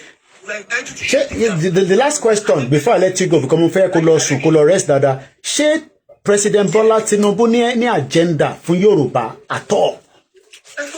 Tó bá ní láti 1999 ká bẹ̀rẹ̀ democracy. Ó yẹ ká rí industrial estate ní gbogbo Èkó náà. Ó ṣáà mọ ogun Àdìmọ̀ṣọ́. Okay. Gbogbo Kẹjà, kí ló wà ní Kẹjà tẹ́tẹ́lẹ̀? A ní Kábírì, a ní Tọ́ntọ̀, a ní Dọ́lọ́pẹ̀ ní tí wọ́n wà ń bẹ̀ sí.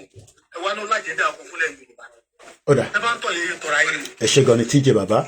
Thank you so much. TJ ni ẹ̀gbọ́n yẹn, ẹ jẹ́ kí n lọ sọ́dọ̀ MSK 81. Mo ń bọ̀ lọ́dọ̀ yín Mr. Joshua Omeyo, máa múra sílẹ̀, mo mọ̀ pé battery phone ẹ ti fẹ́ máa lọ́lẹ̀, bò máa dọ́dọ̀ ẹ ní after Mr. Joshua. Mr. Joshua, sorry, MSK 81 ẹ bá sáré gbé ohùn sókè. Mo kí gbogbo èèyàn wa. Lẹ́yìn àwọn sẹ́ẹ̀tì à nílé gbé ọ̀nà sẹ́ẹ̀tì wọlé, má bínú. Èmi náà fẹ́ lọ wẹ̀ kí tún lè lọ wá jíjà tí mo fáwọn ọmọ Oòduà àti ẹ̀rà mi. MSK gbóhùn sókè, mo kí ẹ Gani. Ẹ ṣé sà, màá sáré sọ̀rọ̀ mi ní kíákíá torí ó dà mo wà lẹ́nu iṣẹ́. Okay. Ṣé rí ó dùn mí ní ọ̀sán yìí pé ọ̀pọ̀lọpọ̀ àwọn èèyàn tó sọ̀rọ̀ ní platform olóṣèlú wọn. Olóṣèlú ọ̀pọ̀lọpọ̀ àwọn èèyàn tó sọ̀rọ̀ ní platform.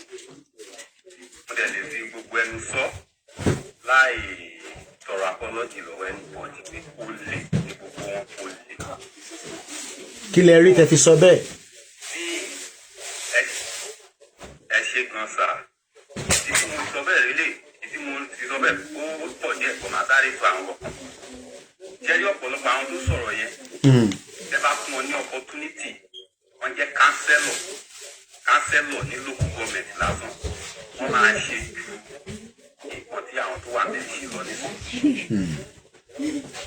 Èyí kan tó yẹ kó wá dùn mí jù ni pé ọ̀pọ̀lọpọ̀ wọn wà ní outside country wọn sì nínú Nàìjíríà nígbà wà yìí. Okay. Ó bẹ̀rẹ̀ láti orí Sanwó-Olú, Dàpọ̀ Abíọ́dún, Ṣèyí Mákindé, Adélékè, Dancing Senator. Ayédatiwa.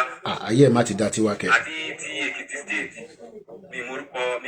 Oyèbánjí mo rántí yẹn, Oyèbánjí. Gbogbo wọn pátápátá. Take care. Wọ́n ti wà. Oyèbánjí ẹ ṣé sà.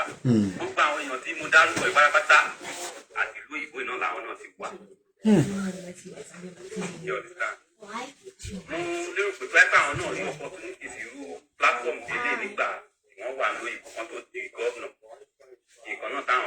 sọ ní pé kò séèyàn tó lè ṣe ní bàbá réèyàn tó máa fi ara ẹ̀ sílẹ̀ tó máa ṣe ó máa ṣe bẹ́tà ó máa ṣe dáa irọ́ pátápátá ni. ẹ jẹ́ gbọ́n kọ̀ọ̀kan mọ̀ pé bísí bàbá mi bọ̀ ó ní ìbéèrè kan tó kọ̀ tricky wa brain mi nísìnyí pé ṣé n tẹ́ ń sọ ni pé bóhùn àwa táwa ń lo òyìnbó ká wá darapọ̀ mọ́ yín pa fẹ́ ṣe politics a lè rí ṣe.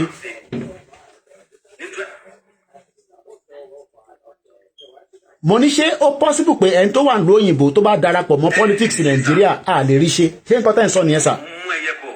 ok ẹ má bínú ẹnu mi yá wọ́rọ́ náà ẹ má bínú sà. ok. ẹ lè rí ṣe ìdí ni pé àwọn olóṣèlú yìí wọ́n ní ìdíwé kan tó máa campaign 2023 nǹkan táwọn olóṣèlú ń campaign fún wa ni pé tọmọ wa bá ti jẹ́ orí pé gbogbo nǹkan á di rọrùn. wọ́n ní tí Tinubu bá ti dé bẹ́ẹ̀ gbogbo nǹkan máa rọrùn. máa rọrùn. nígbà tí àwọn olóṣèlú ń campaign ní ilé ní àwa tá a wà nílé tá a wà on ground tá a ń gbọ́ campaign wọn gbà yẹn. àgbọ́yé sà. wọ́n á ní ẹ jẹ́ kọ́ ọmọ wa wà lókè. ọmọ wa ló lè ṣe ìyẹn Jagaban ọmọ wa ló lè ṣe. ọmọ wa wà lókè kó wà láàrin kó wà nísàlẹ̀. now since that 2023 till now gbogbo ilẹ̀ Yorùbá ń sunkún gbogbo ilẹ̀ Yorùbá ń ṣọ̀fọ̀ Yorùbá láti bleed ilẹ̀ Yorùbá ń bleed ìdí seriously all over ni o ṣe state kan gbogbo ilẹ̀ Yorùbá ó ń bleed get understand now wọ́n tún wá dé nísìnyí ẹ̀dùn ti ní pé 2027 ti ń sùn ọdún tún gbélú jáde. wọ́n á sọ fún wa pé ká tún lọ máa bẹ̀rẹ̀ láti kánsẹ́lò ká lọ máa bẹ̀rẹ̀ láti local government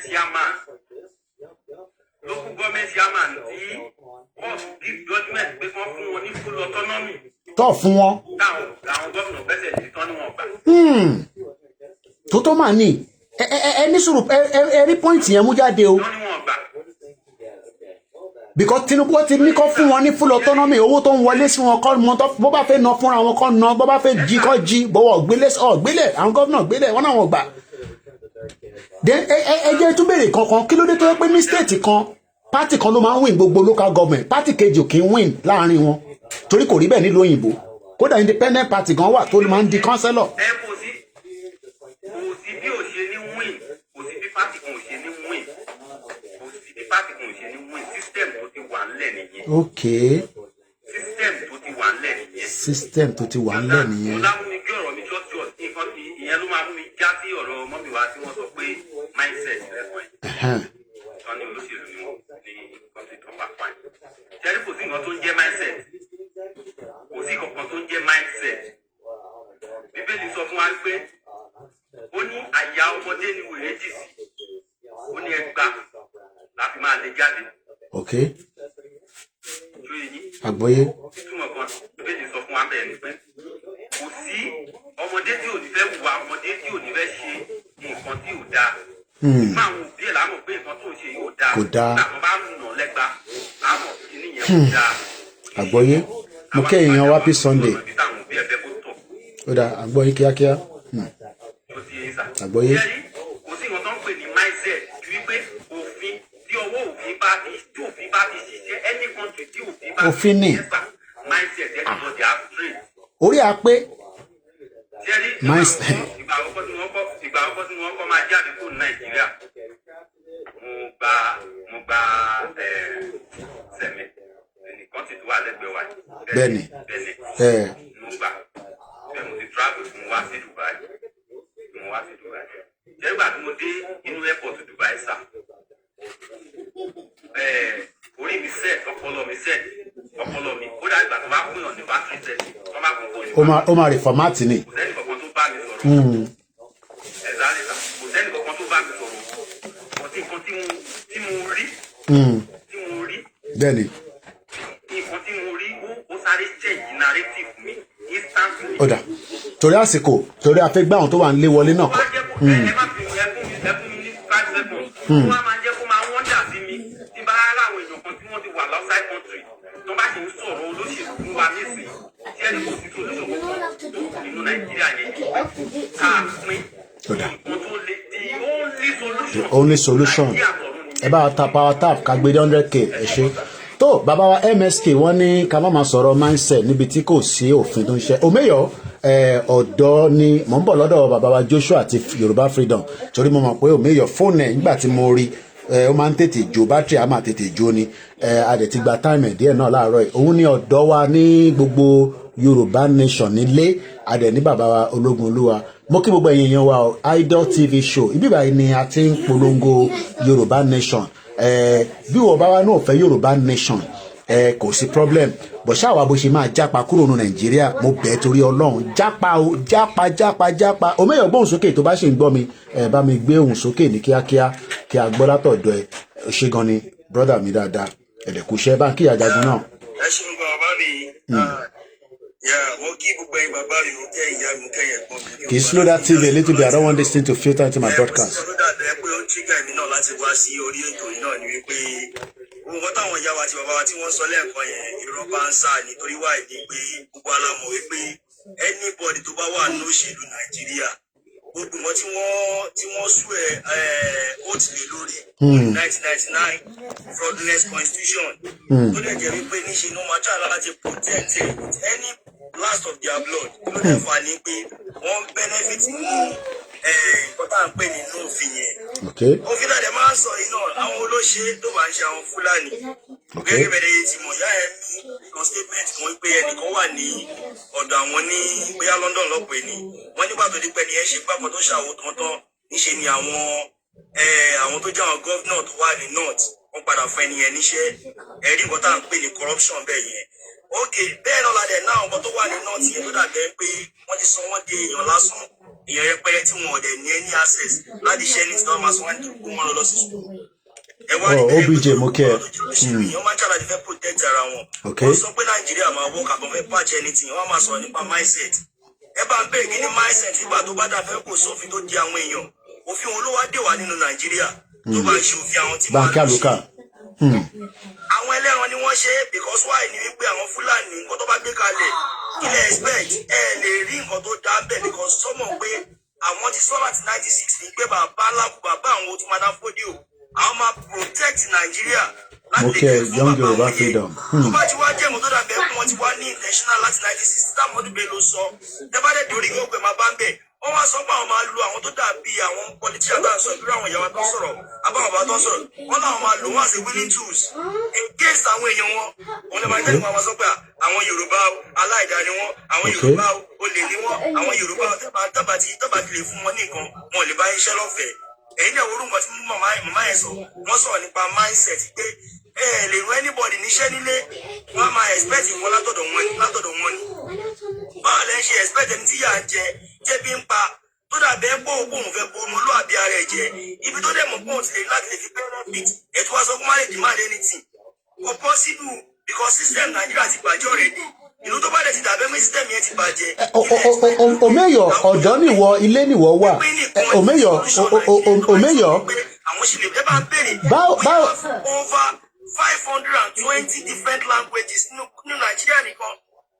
Omeyo báwo la ṣe mọ̀ pé Nàìjíríà ti damage ó ti lọ pátápátá báwo kí nìkan tí wọ́n rí mo ní báwo ni wọ́n ṣe mọ̀ pé Nàìjíríà ti lọ pátápátá Omeyo báwo ló ṣe mọ̀ pé Nàìjíríà ti lọ ara ń tàn sọ délé ṣó o ṣe ń gbọ́ mi Omeyo. mo ní báwo ni wọ́n ṣe mọ̀ pé Nàìjíríà ti lọ pátápátá kí n tó fi ẹ́ sílẹ̀ kó máa lọ torí mo mọ̀ pé nẹ́tíwọ̀kì náà lọ in and out báwo ló ṣe mọ̀ pé Nàìjíríà ti lọ pátápátá kò pé Nàìjíríà ò lè work. bàbá mi Nàìjíríà ti lọ pátápátá because God damn it. má sọ̀rọ̀ lọ à ń gbọ́ ẹ má sọ̀rọ̀ lọ à ń gbọ́ ẹ ìwọ má sọ̀rọ̀ lọ à ń gbọ́ ẹ à ń gbọ́ ẹ má sọ̀rọ̀ lọ à ń gbọ́ ẹ àwa ń gbọ́ ẹ ìwọ máa flow lọ à ń gbọ́ ẹ má sọ̀rọ̀ lọ à ń gbọ́ ẹ ìwọ máa sọ̀rọ̀ lọ à ń gbọ́ ẹ. lórí question dem pé báwo ni a ṣe mọ̀ pé Nigeria ti failed completely because okay for example àwa bẹ̀rẹ̀ láti 2019 ẹ̀dẹ̀ wo wá ṣe ń ṣe nínú ìwé tó dàbẹ́ pé àní tẹ̀jẹ̀ sílẹ̀ àní ṣe gbà ní ṣàwò ẹ wá wo àwọn Fúlàní tó ti ń jíyàn gbé láti 2012 látàyè sọ̀tà ṣẹ̀tìmá yìí o this same Shettima tó jẹ́ vice president president Nigeria tó jẹ́ ti Yorùbá yìí o this same Shettima òun ló ń bá àwọn bandit tó ń pé tọ́jọ́ negotiate tọ́jọ́ ń jẹ nínú àwọn kan náà tó ti yẹ ibẹ̀ ibi tó bá dẹ̀ ti wá dàbẹ́ pẹ́ tí eré odindi vice president Nigeria tó ti ń bá àwọn bandit àwọn Fúlàní tó ti ń bá wọn jẹ automatic ẹgẹ mọ̀ pé kìíní ẹ̀ di failed ẹ tún wá wòrán láìpẹ́ yìí ṣó yẹ kí àwọn bandit jáde láti inú igbó kọ́mọ aláwọn negotiate pẹ̀lú ìjọba wọ́n dẹ̀ tún padà tún kó àwọn ammunition wọn yẹn tún kó padà wọnú igbó without nobody tó dàbẹ́ pé wọ́n sọ pé wọ́n stop wọn ká máa sọ àwọn àtàkùn fẹnu ṣe nǹkan tá à ń ṣe tọ́lẹ̀ lé wọn káàkiri. ṣé ń gbọ́ mi ògbólé. à ń gbọ́ ẹ dáadáa.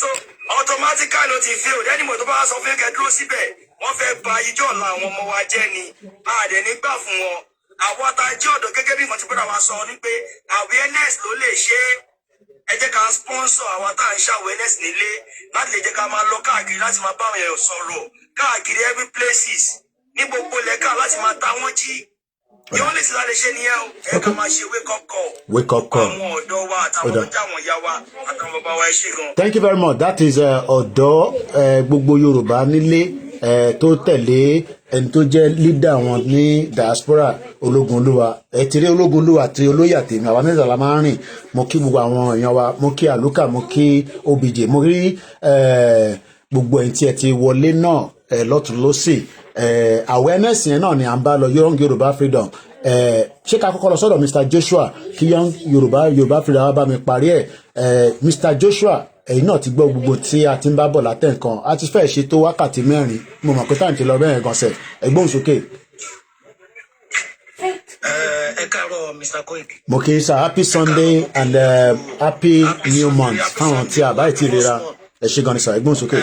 mo kí ẹ kú iṣẹ́ omeyo Mr. Ológun mo kí yín gan you guys are doing a wonderful job. ṣóyè iṣẹ́ rí nǹkan tí èmi fẹ́ sọ ni pé tí n bá ní kí n máa sọ̀rọ̀ ní ilẹ̀ akún. Number 1 ṣé rí gbogbo àwọn tó wọlé tó sọ̀rọ̀ yẹn they are all politicians ẹ má jẹ́ ká tọ́ra wa so wọn ò ní ever sọ òótọ́ ọ̀rọ̀ fún yín ṣóyè yín wọ́n máa try to beat the bush ni wọn ò ní sọ òótọ́ ọ̀rọ̀ fún yín politician ni gbogbo wọn because tí Nàìjíríà bá tó bá pínlẹ̀ ni wọn ò ní benefit wọn ò ní lè jẹ́ ń bẹ̀ mọ́ ṣé rí ìlú yẹn ò lè wà òkè ẹ má jẹ́ ká tọ́ra wa ìlú yẹn ti lọ is gone already akọ̀wò lọ́kàn ni ó ti lọ rẹ́dì ìlú táwa wà yìí la fi ń compare ìgbà tí wọ́n kọ́ máa dé ìlú yìí Koiki wọ́n kọ́ kí tó kù Nàìjíríà wọ́n kọ́ lóko bí Nàìjíríà ṣe rí ní gbogbo country ṣe rí tí kò kí ń ṣe náà.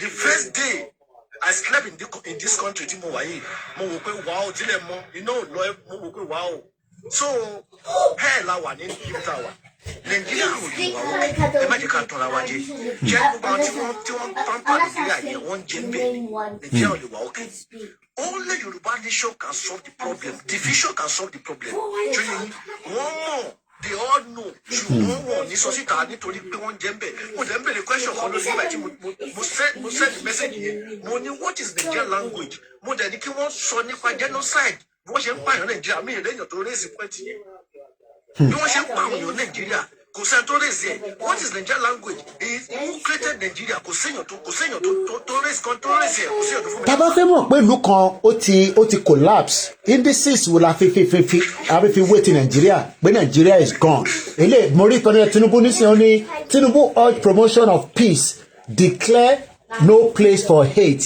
ó wà lórí channels òun ni headline yẹn no place for hate má hate ẹnì kankan in Nigeria èmi kọ́ mo sọ speaking during the burial service of the mother of the APC national chairman on Saturday yẹn lánàá President Tinubu called for promotion of peace in the country describing it as a vital step towards achieving a national unity ó dẹ̀ kí n ti máa fi lè béèrè question lọ́wọ́ gba àwọn tó lọ látẹ̀kan gbẹ̀gbọ́n sókè bàbá wa Joshua. torí tó ń ṣẹlẹ̀ náà ti sọ pé no hate kẹ́ má hate ẹni torí tó ń ṣẹlẹ̀ náà ni kẹ́ bá sọ̀rọ̀ mọ́. oh okay. ṣòye yín okay country kan máa wà mo ẹ bẹ́ẹ̀ lọ́wọ́ àwọn tó bá wò ó ní ó dùn mí gan mi tí bá kí n máa sọ̀rọ̀ ó máa ta bá kí ni for security ní ìlú tẹ̀pẹ̀ ní nation what is for security. What is first security? Let me answer me. What is first security? Okay. Security. What is first security? Nítorí màá sọ fún wa ní sójà ọlọ́pàá kìíní kan gbàgbọ́ they all fail. Wow. Mr. Koiki. Sir. Only Yoruba nation can solve the problem. ẹ ṣe gan ni. ìlú náà máa wà yá àmọ̀kọ́ tó ń lọ mí. ok. tó bá ṣiṣẹ́ ń bíbà yìí kò sí benefit fẹ́ tó ṣiṣẹ́ kò sí benefit fẹ́ tó san tax you pay your tax just for fun no return. ní ìgbà tó àti iṣẹ́ àkíṣe ọmọ nílùú tó bá san tax tá a bá níṣẹ́ lọ́wọ́ wọ́n return tax pa fún wa. bẹ́ẹ̀ wọ́n pe kiri kan ní tax return èmi náà ti gbà rí mo kí bàbá wa great Yorùbá nation ẹ ṣe gan ni gbogbo ẹ̀ta lórí TikTok. 6 months mi fi ṣiṣẹ́ 6 good months mo fi ṣiṣẹ́ wọ́n return tax yẹn mo gbà for 6 months.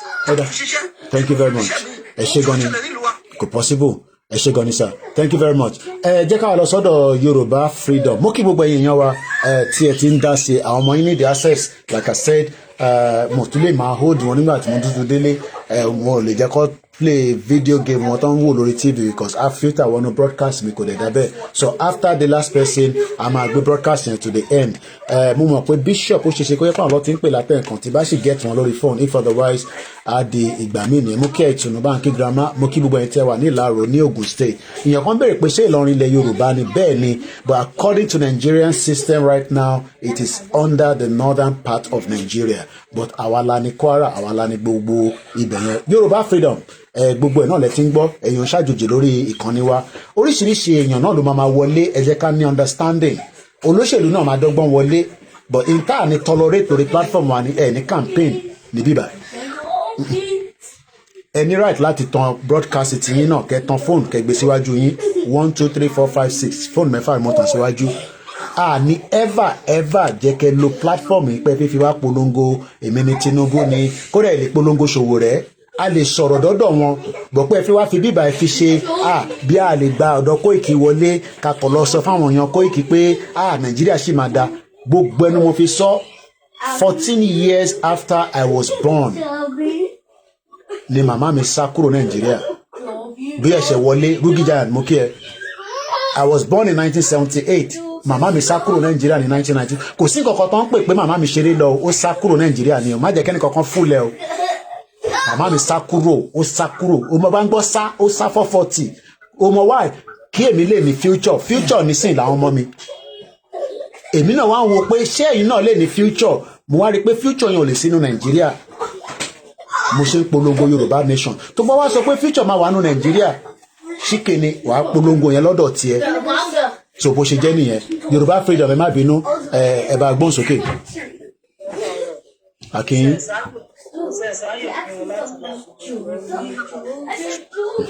Torí election ti ń bọ̀ wọ́n máa wá bí tó ti máa lọ máa campaign.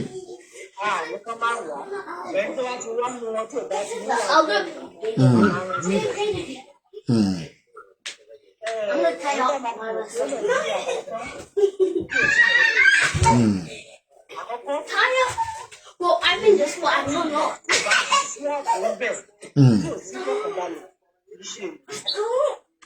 Okay. All right, guys, I'm almost finishing. Bear with me, please.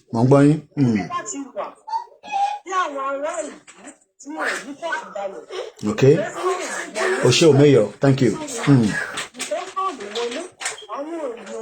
Mokiya mi gbogbo Kogi lókun ẹ ṣé gan. Oshe OBJ. Ẹ jẹ́ ká gbá àárín yẹn dáadáa torí man like tá bá ti mú ọ̀rọ̀ security because lórí ọ̀rọ̀ security yẹn náà lólóyè ń kígbe ló ń pariwo ní gbogbo wọn pariwo kódà Ìbà Gani Adams náà pariwo àkọ́rí kí movement wà látọ̀dọ̀ wọn ni. Wọ́n pààyàn méjì ní Manchester ní last week tàwa yìí èèyàn méjì ni o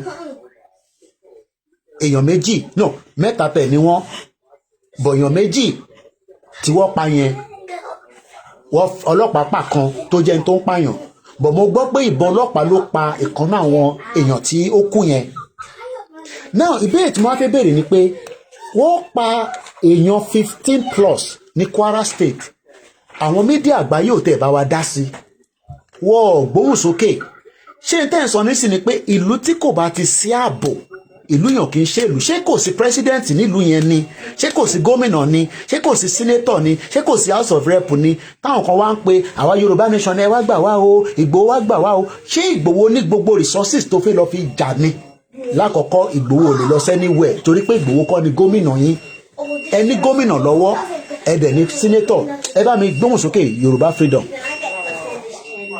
What sound is that? Is that your remote? Can you take it off? No boy. olóyè olóyè náà ti pariwo pé kẹ́ ẹ pa àpò mẹ́rin lọ ọ̀gá sí pé ẹ ti àwọn tó ń lù ú àwọn ló tẹ̀ jù ú ẹ ní gọ́ọ̀nà ẹ ní sẹ́nítọ̀ ẹ ní house of representatives nílọrin ní Kwara ẹlẹ́ni tó rẹpísẹ́ǹtì nínú federal àwọn tó wà kápẹ́lú fún gbogbo ibi tó ń ṣẹlẹ̀ sí ìlú. Àmọ́ ẹ̀yin lẹ́ yí wọn gẹ́gẹ́ bí èèyàn yóò kí ṣe ẹranko tọ́kàn bá ti ìlera ni wọ́n. Yóò sí lọ́kàn wọn. Ẹ̀yin kọ́ ni wọ́n sìn. Ẹ̀yin lẹ́ yí wọn gẹ́gẹ́ bí president. Ẹ̀yin lẹ́ yí wọn gẹ́gẹ́ bí. Thank you everybody for joining. Ẹ̀yin lẹ́ yí wọn bí gómìnà. Ẹ̀yin lẹ́ yí wọn bí president. Àwọn tó fi wọ́n síbẹ̀ àwọn yí wọn bí olórí ẹrú. Gbogbo tó bá ṣẹlẹ̀ sí ibẹ̀ bá kàn pèsè wọn. Táwọn tó rán wọn ṣẹ̀ ò bá ti bí wọn nígbà. Ẹ ṣé gan Mr. Felix. Kò sí kankan tó lè gbé lórí ẹ̀. Bá ṣe máa lọ nìyẹn, tá a bá sì wà nínú Nàìjíríà. Tá a bá sì wà nínú Nàìjíríà. Tá a bá sì wà bá ṣe máa lọ nìyẹn kò lè dáwọ́ dúró. Torí àjẹ́ndà Fúlàní náà ò kúrò bẹ́ẹ̀. Ẹ tún dárúkọ àjẹ́ndà ẹ má bínú pé mo interrupt yín ṣé Fúlàní ní àjẹ́ndà orí ilẹ̀ wa ṣé gan tó fún mi ní fìlà yẹn ṣé gan ni Rugi Giant thank you so much a ti rí 100k like ní àárọ̀ yìí kò ń ṣèmi ni o ẹ̀yin náà ni o mo dúpẹ́ lọ́wọ́ yín Rugi Giant thank you so much ṣé Fúlàní ní àjẹ́ndà àní lè gbẹ́ anybody wọlé mọ́ àti lo more than 4 hours láàárọ̀ yìí ẹ má bínú mọ́ tẹ́wọ̀n kó má pẹ́ tó yìí ṣé Fúlàní ní àjẹ́ndà lórí ilẹ̀ wa èṣù fẹ́mi mo kí yín àbúrò àbóyè. Pátá ní gbogbo ẹ̀yà ní gbogbo ìlò tí ní Olódùmarè dá sílé ayé. Ní orí ilẹ̀ náà àwọn nǹkan tó ti wà ń bẹ̀ láti máa ṣe ààbò láti máa tọ́jú wa tó máa jẹ́ nǹkan àwòrán wa. Bọ́lá ti dá everybody mọ́tò tiẹ̀. Àmọ́ àwọn kan wà wọ́n máa jó nǹkan tẹ́ ẹ ní. Wọ́n ti rí wọ́n máa jó ẹ̀yìn tẹ́ ẹ ní ẹ̀mú rẹ̀. Gbogbo nǹkan agbára táwọn máa sáré táwọn máa ṣe gba ilẹ̀ yẹn torí nǹkan tó wà. Mr. Adeyemi, thank you. Àwọn tó rán Fúlàní wọ́n ti ní kan táwọn ti rí lórí ilẹ̀ Yorùbá. Tẹ́ bá wo ilẹ̀ Yorùbá lè àwọn là ń kọ́ ní pé. Ifá gbé mi mọ ká yín mọ́ bẹ́ẹ̀ ṣé gan ni. Wọ́n tó wà lórí ilẹ̀ wa àwa láàárín àwọn tó ti rí ti rí. Wọ́n máa fẹ́ gba mẹ́lò lọ́wọ́ wa. Kì í ṣe èyí ló ti ń gbà. Wọ́n kọ́kọ́ bẹ̀rẹ̀ láti bí ètò àṣà oúnjẹ tá à ń jẹ fún Peter fi ń jẹ́ ọmọ Yorùbá. Yorùbá ní oúnjẹ tiwa tá à ń jẹ.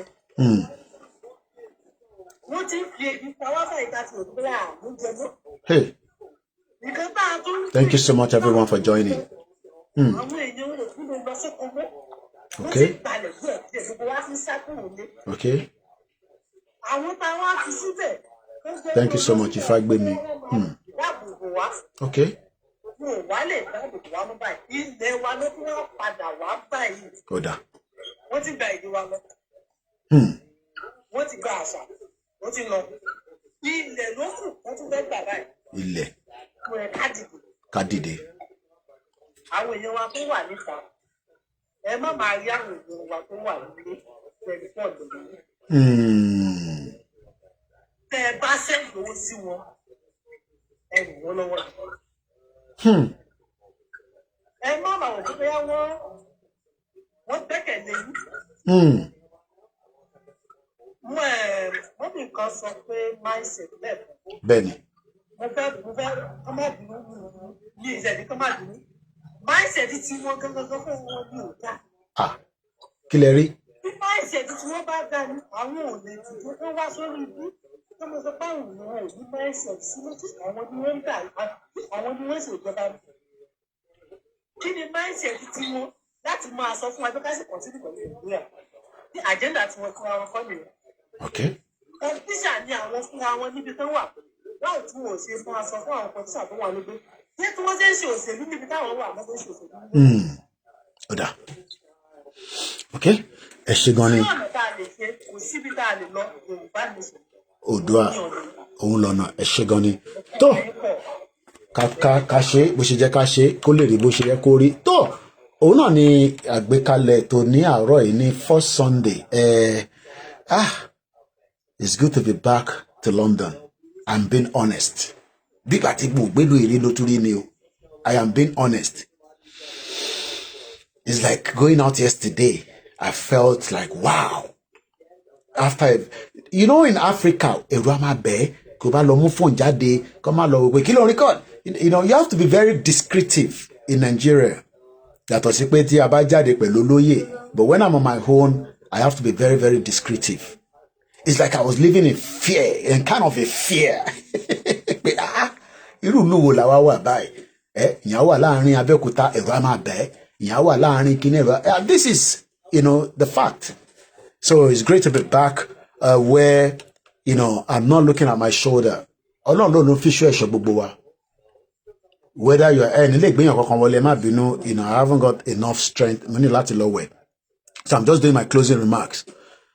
Mo kí bàbá wa Fálẹ́yẹ. If I didn't mention your name, please do not be upset. Value Crest, thank you so much, healthcare. The solution may involve war. Let me keep my mouth like that. Because when I was shouting war, Eshegoni Baba wa Shoneye, people they say, Koiki, how can you sit in London and talk about war? Oh, Mabogun Sherini. Me, I not talk about war. But all I know is that very soon I go show you na M1. Moke OBJ. One of those that was first affected by people that I witnessed, Tiwonyi Bofunlese, Esenye ko ti really clear dada. Only brother me OBJ. He was shot in the leg by the Nigerian police. So, just to close the broadcast, you might be asking, is it really worth it? Like I said, I was watching 50 most paid Africans on YouTube. And sometimes, yes, we all need the money. But after I looked at the video, I became content. I said, I'm pleased, I'm happy with what I'm doing. I can go into that sector and I can make a little bit of my own money. But I think it's the right thing that our comma did. My brother me. It did our did. Kò ṣe fanfani tèmi nìkan. Ṣé tá bá gba country yẹn ṣé mi nìkan ni máa gbádùn ẹ̀? Èmi nìkan kọ́. Ìwọ tó ń wò mí tó rò pé ò ní láǹfààní kan ṣe nínú ẹ̀ wá ṣàǹfààní nínú ẹ̀. Mo wo building tí bàbá Olówó rà lánàá nígbà tí mo wà ní Central London. Gbogbo ilẹ̀ ti rí fídíò yẹn. Mo tún mọ̀ record ẹ̀. Torí ẹlòmíì kò mọ bí building yẹn ṣe rí. Owó kòkó ni wọ́n fi rà. Mo kí Sister Ellen, mo kí kò gbọdọ̀ kú, mo kí Omoyo, mo kí gbogbo ẹ̀yin pátápátá. Owó kòkó ló fi rà. Lẹ́ni tó bá jẹ́ pé ilẹ̀ káàárọ̀ òjire gbogbo bí tí mo lọ nílẹ̀ Yorùbá, at least I travel down Adé Ondo, Adé Bẹ̀nẹ̀. So arìn díẹ̀ náà pẹ̀lú olóyè kọ́lọ̀ bá ń dúró tí kó bá wà pẹ̀lú ẹ̀. Tó bá jẹ́ pé kòkó yẹn nìkan là ń gbìn láti 1960 yẹn títí di wákàtí, kí ni wọ́n rò pé position tá máa wà? Tó bá jẹ́ pé obì lásán là ń gbìn, kódà tó bá jẹ́ ewúro lásán là ń gbé wá abroad, a ti ra ọ̀pọ̀lọpọ̀ building káàkiri gbogbo UK. Má jẹ́ kó lóṣèlú kó gbé ẹni mógùn. Tó bá rí jẹ lára wọn, fair enough, poverty wà ń ta.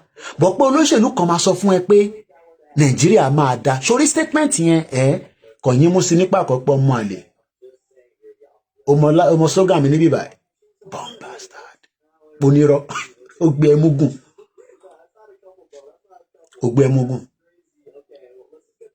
Wọ́n fẹ́ káwa máa wò wọ́n láti ta. Mo ń wo sister Meniola Badmus, you know, tó ń dán tó lọ New York. Màá sọ̀rọ̀ New York yẹn, United Nations gbogbo General Assembly yẹn. Ẹ káàárọ̀. Màá sọ̀rọ̀ ẹ̀ fún wa in another broadcast. Ṣé rí United Nations tá bá dúró de pé a fẹ́ gba Ose Felix, a fẹ́ gba country wa, a fẹ́ dá dúró gẹ́gẹ́ bí orílẹ̀-èdè. má jẹ́ kókí má kẹ́sìtánà má kókó lọ́jà o àti ìrówó ra iPod àbí airpod mi o tá bá dúró pé a fẹ́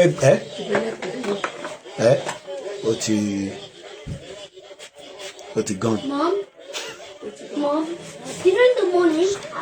Mom, you know in the morning. So tá bá dúró fún United Nations pa fẹ́ gba òmìnira wa ó máa pẹ́ o.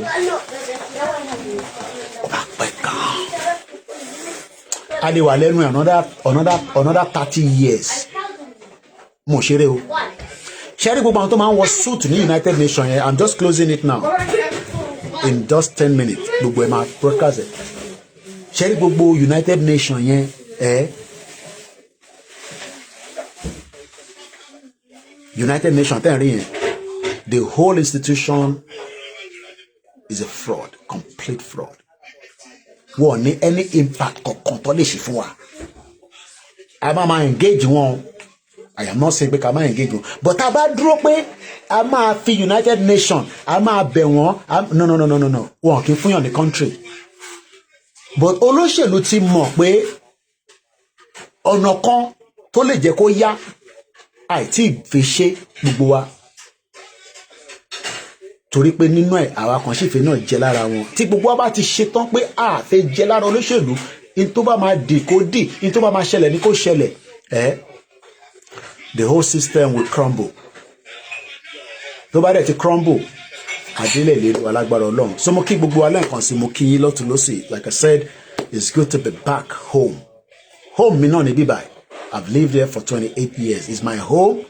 I've loved London. I've loved the UK. But I realize that we need to engage them and tell them the truth. That we are in a cordial relationship between Oduduwa and United Kingdom. But tí UK bá ṣe insist pé Nigeria àti láì máa ṣe gbogbo ẹ̀ tẹ́ wà nílé ẹ lọ múra dáadáa. That's all I can say. UK ò lè ṣe kankan tó bá ti fọ́. Wọ́n ò lè ṣe kankan. America ò lè ṣe kankan. Gbogbo wọn wọ́n ò lè ṣe nothing. Wọ́n ò lè ṣe kankan. But àwa la máa gbégbèsè yẹn tó máa fi react. Tó bá dẹ̀ di reaction, then the solution dé nìyẹn. But bí nǹkan ṣe ń lọ yìí, tẹ́ bá dúró pé Tinubu bó ṣe wà yẹn, gbogbo ẹnu mo fi sọ, he has an agenda to return back to power in 2027. Tó bá dẹ̀ wá sọ fẹ́yìn kan ní background pé òun máa wá ṣe restructure regional ẹ̀tútù ẹ̀dànù irọ́ ńlá ni. Tinubu will complete his tenure and return power back to the north. And you know what would then be the solution then? Many of your life will become even much difficult. They cannot send anybody back to Nigeria. Forget about all that nonsense. Nobody can send anybody back to Nigeria from UK. So, only if you have gone through maybe your visa or whatever. But where you think being in the UK, you know, as long as you are very careful. So, as I said, we have one more hope. And that hope is Kiyoruba Kodaduro. But don't expect UK, France, America to back you. You have to do what you have to do. And then eventually, how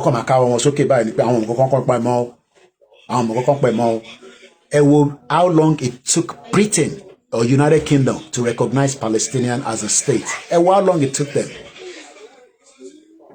So imagine